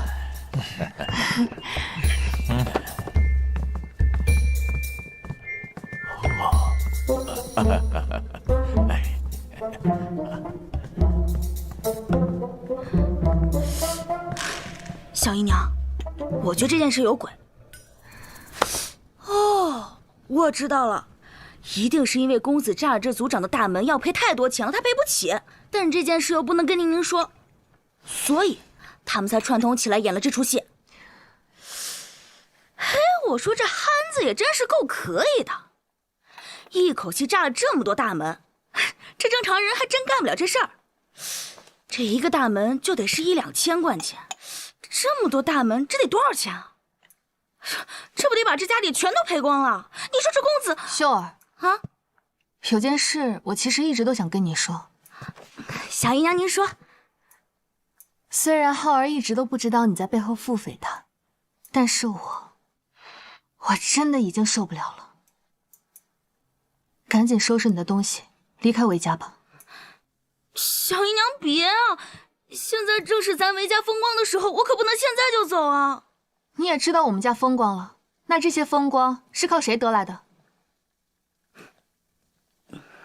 是公子。那你为什么还总是在我面前颠倒是非，不承认浩儿的优秀呢？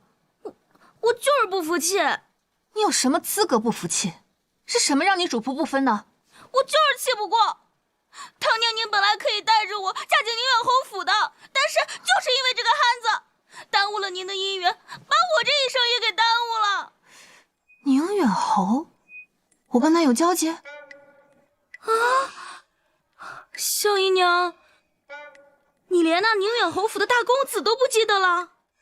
为什么您的眼里只有那个韦汉子？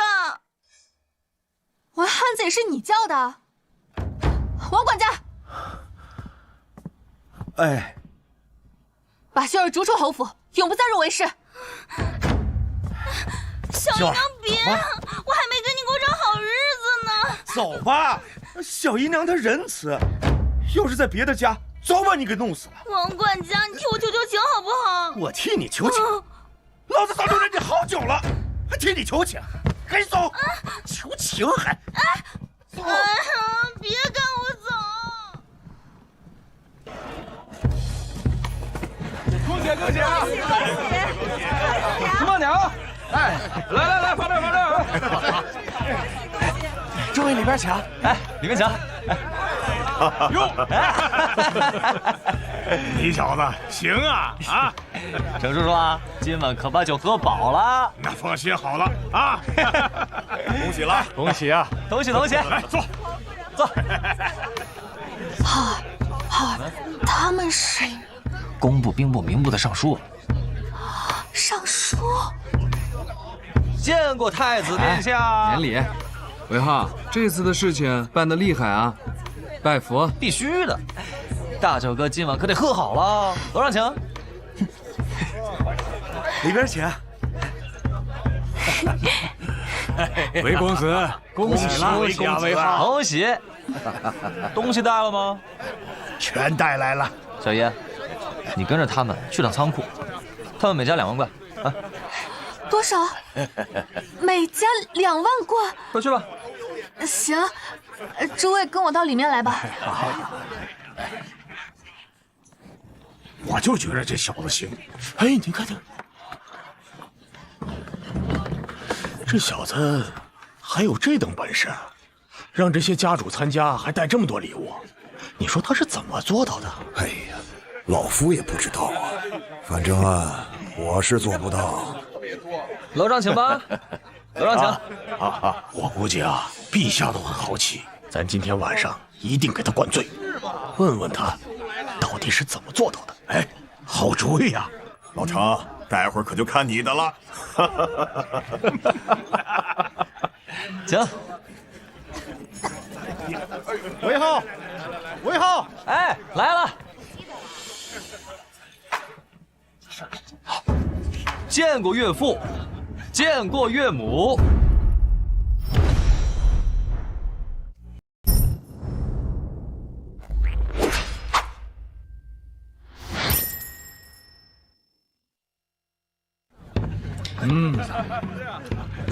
你小子这几天也不来皇宫了，看来得尽快让你完婚，尽早在宫里给你找份差事。岳父，今天不提这事儿。还是岳母好，岳母里面请。好。你小子，你今天穿的真漂亮。恭喜陛下！你装我干什么？这今日可是韦浩和宁安的订婚宴，大家放开了喝便是啊！谢陛下。岳父，楼上请。魏浩，你父母回来了吗？哎，现在这个信太慢了，我父母估计我结婚前能回来。哦，那赶紧回来啊！朕呢，和皇后准备御赐你母亲为诰命夫人。真的？嗯，多谢岳母。这岳父就不用谢吗？岳父，我发现你小心眼儿。岳母请。你这小子，你看，一会儿记得过来找我。陛下到。见过陛下，见过太子殿下。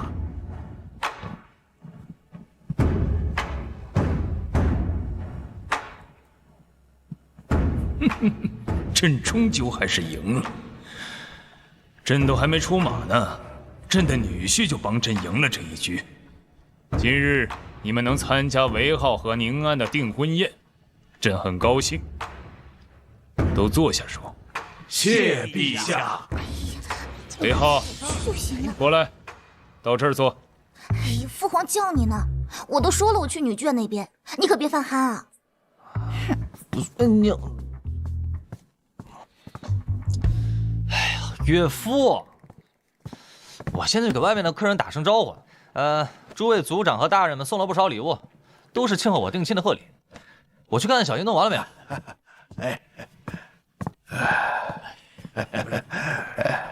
各位有心了，以后也请多多担待啊，多多关照，多多关照。大家吃好喝好。哎，韦浩，来来，韦浩，来，喝酒。你看看你啊，人高马大的，不能喝不了。你可别用没加官来搪塞老夫啊！程叔叔，你可别坑我了。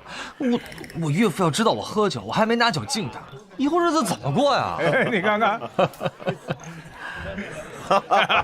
再说了，等我加官了，我陪你喝，不喝到你认输，你别走了。哎呦，好小子，胆子不小啊！老程，看见没有？挑战你酒量的人来了。好，韦浩，就冲你这胆子，老夫敬你是条汉子。哎，那成，那我等着你啊，等着你加官那天呐。一言为定。来，我一水带酒，敬各位大人。好，哎，有心呐。来。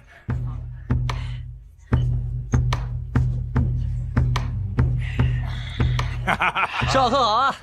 倒上！我加官可不办酒宴了，谁还陪你喝呀？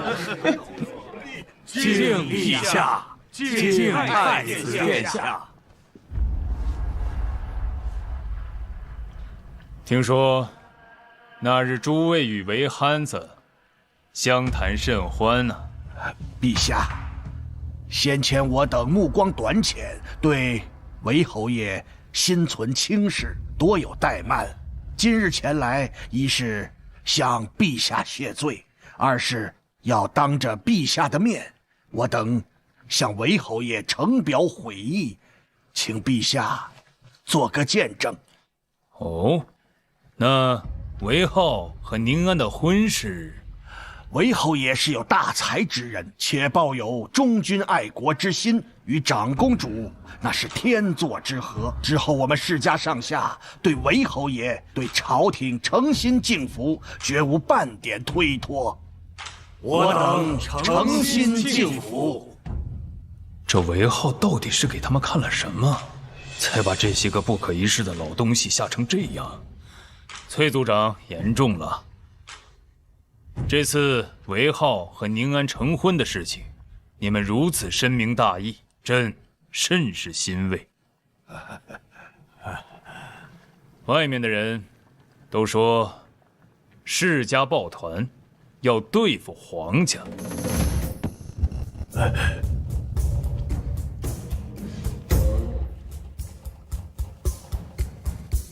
如今见到各位族长的态度，朕自然不会相信那些流言蜚语了。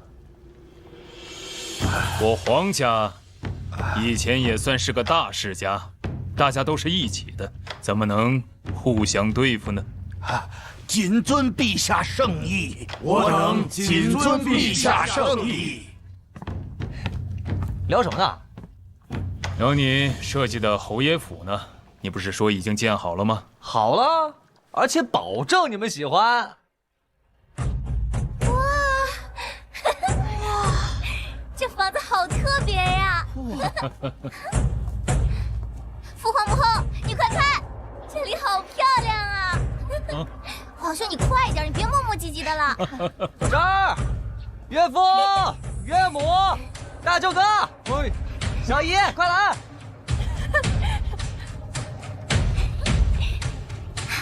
汉子，这些都是你的宅子吗？好漂亮啊！是我俩的宅子。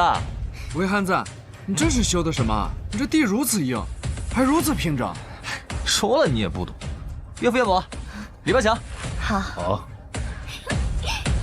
走吧，皇兄，到里面去看看。浩儿，怪不得你从来没让我来过。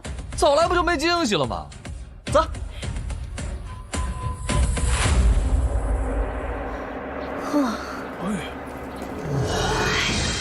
这究竟是何造型啊？哇塞！还有这透明的东西是什么？玻璃啊！哎，皇兄，看那个琉璃啊，跟那个一样的。哦，可是这个如此透亮，而且这么大一块，真漂亮。日照也好。如果甘露殿也装上这样的琉璃，那朕以后白天看书的时候也就不那么累了。如此独特的建筑，太漂亮了。嘿，岳母，外面可看不出什么。走，我带你去里面看看。好，走走。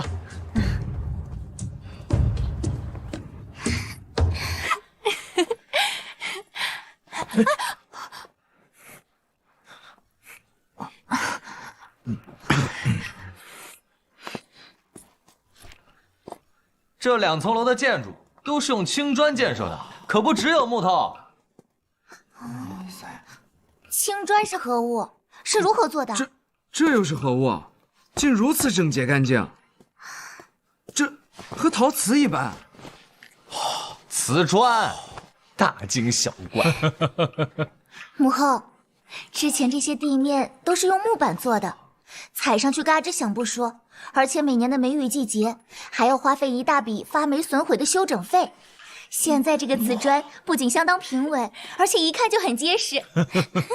真好啊，韦浩啊，明年朕想修缮一下皇宫，这样这件事情就交给你了啊。其实我不会。哎，行，我来。丫头，你过来。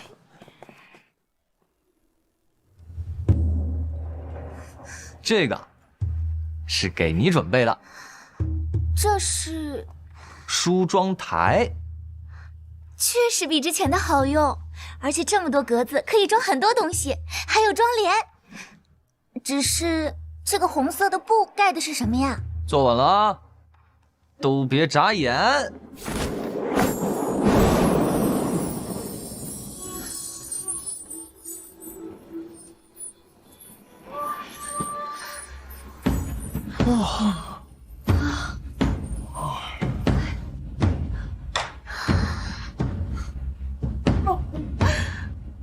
这是镜子。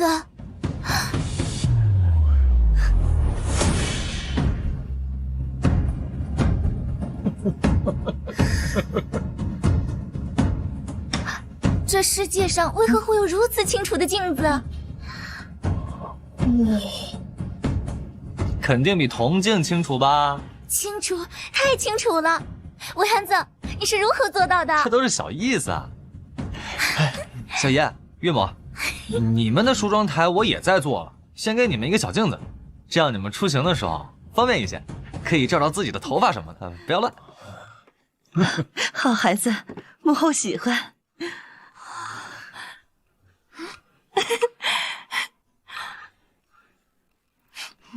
这要是卖到上都，肯定要被那些女子抢疯了。魏汉子，甘露殿也要弄一个这个啊？岳父你还要啊？怎么，朕就不需要穿衣修整吗？妹夫，姑明白，东宫也需要镜子，是吧？行，这个妹夫行。哎，对了，这个瓷砖地面，朕也要。对，姑也喜欢，给姑打8折。这些都是给我媳妇儿准备的，你们这……行，你们等着。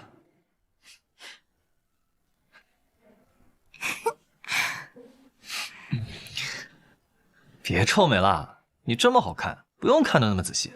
就你知道油嘴滑舌，喜欢吗？喜欢，不仅喜欢这个镜子，还喜欢这里。行，那我们就在这里结婚。陛下，喝喜酒的勋爵和世家家主们喝完酒正赶过来，问能不能也来参观参观。不行，让他们等着吧，朕还没感受完呢。是。这样，你先带他们去另外几栋楼参观，等待岳父召见。哎，魏汉子，你还有多少栋啊？岳父，我这侯府可占地1500亩呢，咱们成亲的时候，你都给我配几个东方丫鬟就行。你盖那么多房子干嘛？是不是想娶很多妾室啊？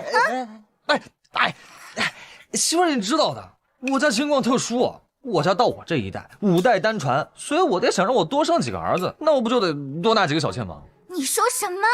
魏汉子，你是不是想死啊？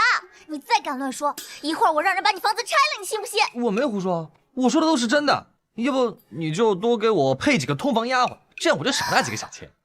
我爹说了，要我生一个马球队的儿子，这得需要多少女人？我爹有5个老婆，生了我这么一个儿子。我爷爷听说也有个7、8房，才生了我爹那么一个儿子。这任务太艰巨了，头疼，都不知道要纳多少房妾才够。这个魏汉子，还纳妾，给我上，给我上！说着玩这个魏汉子还想娶7、8房呢！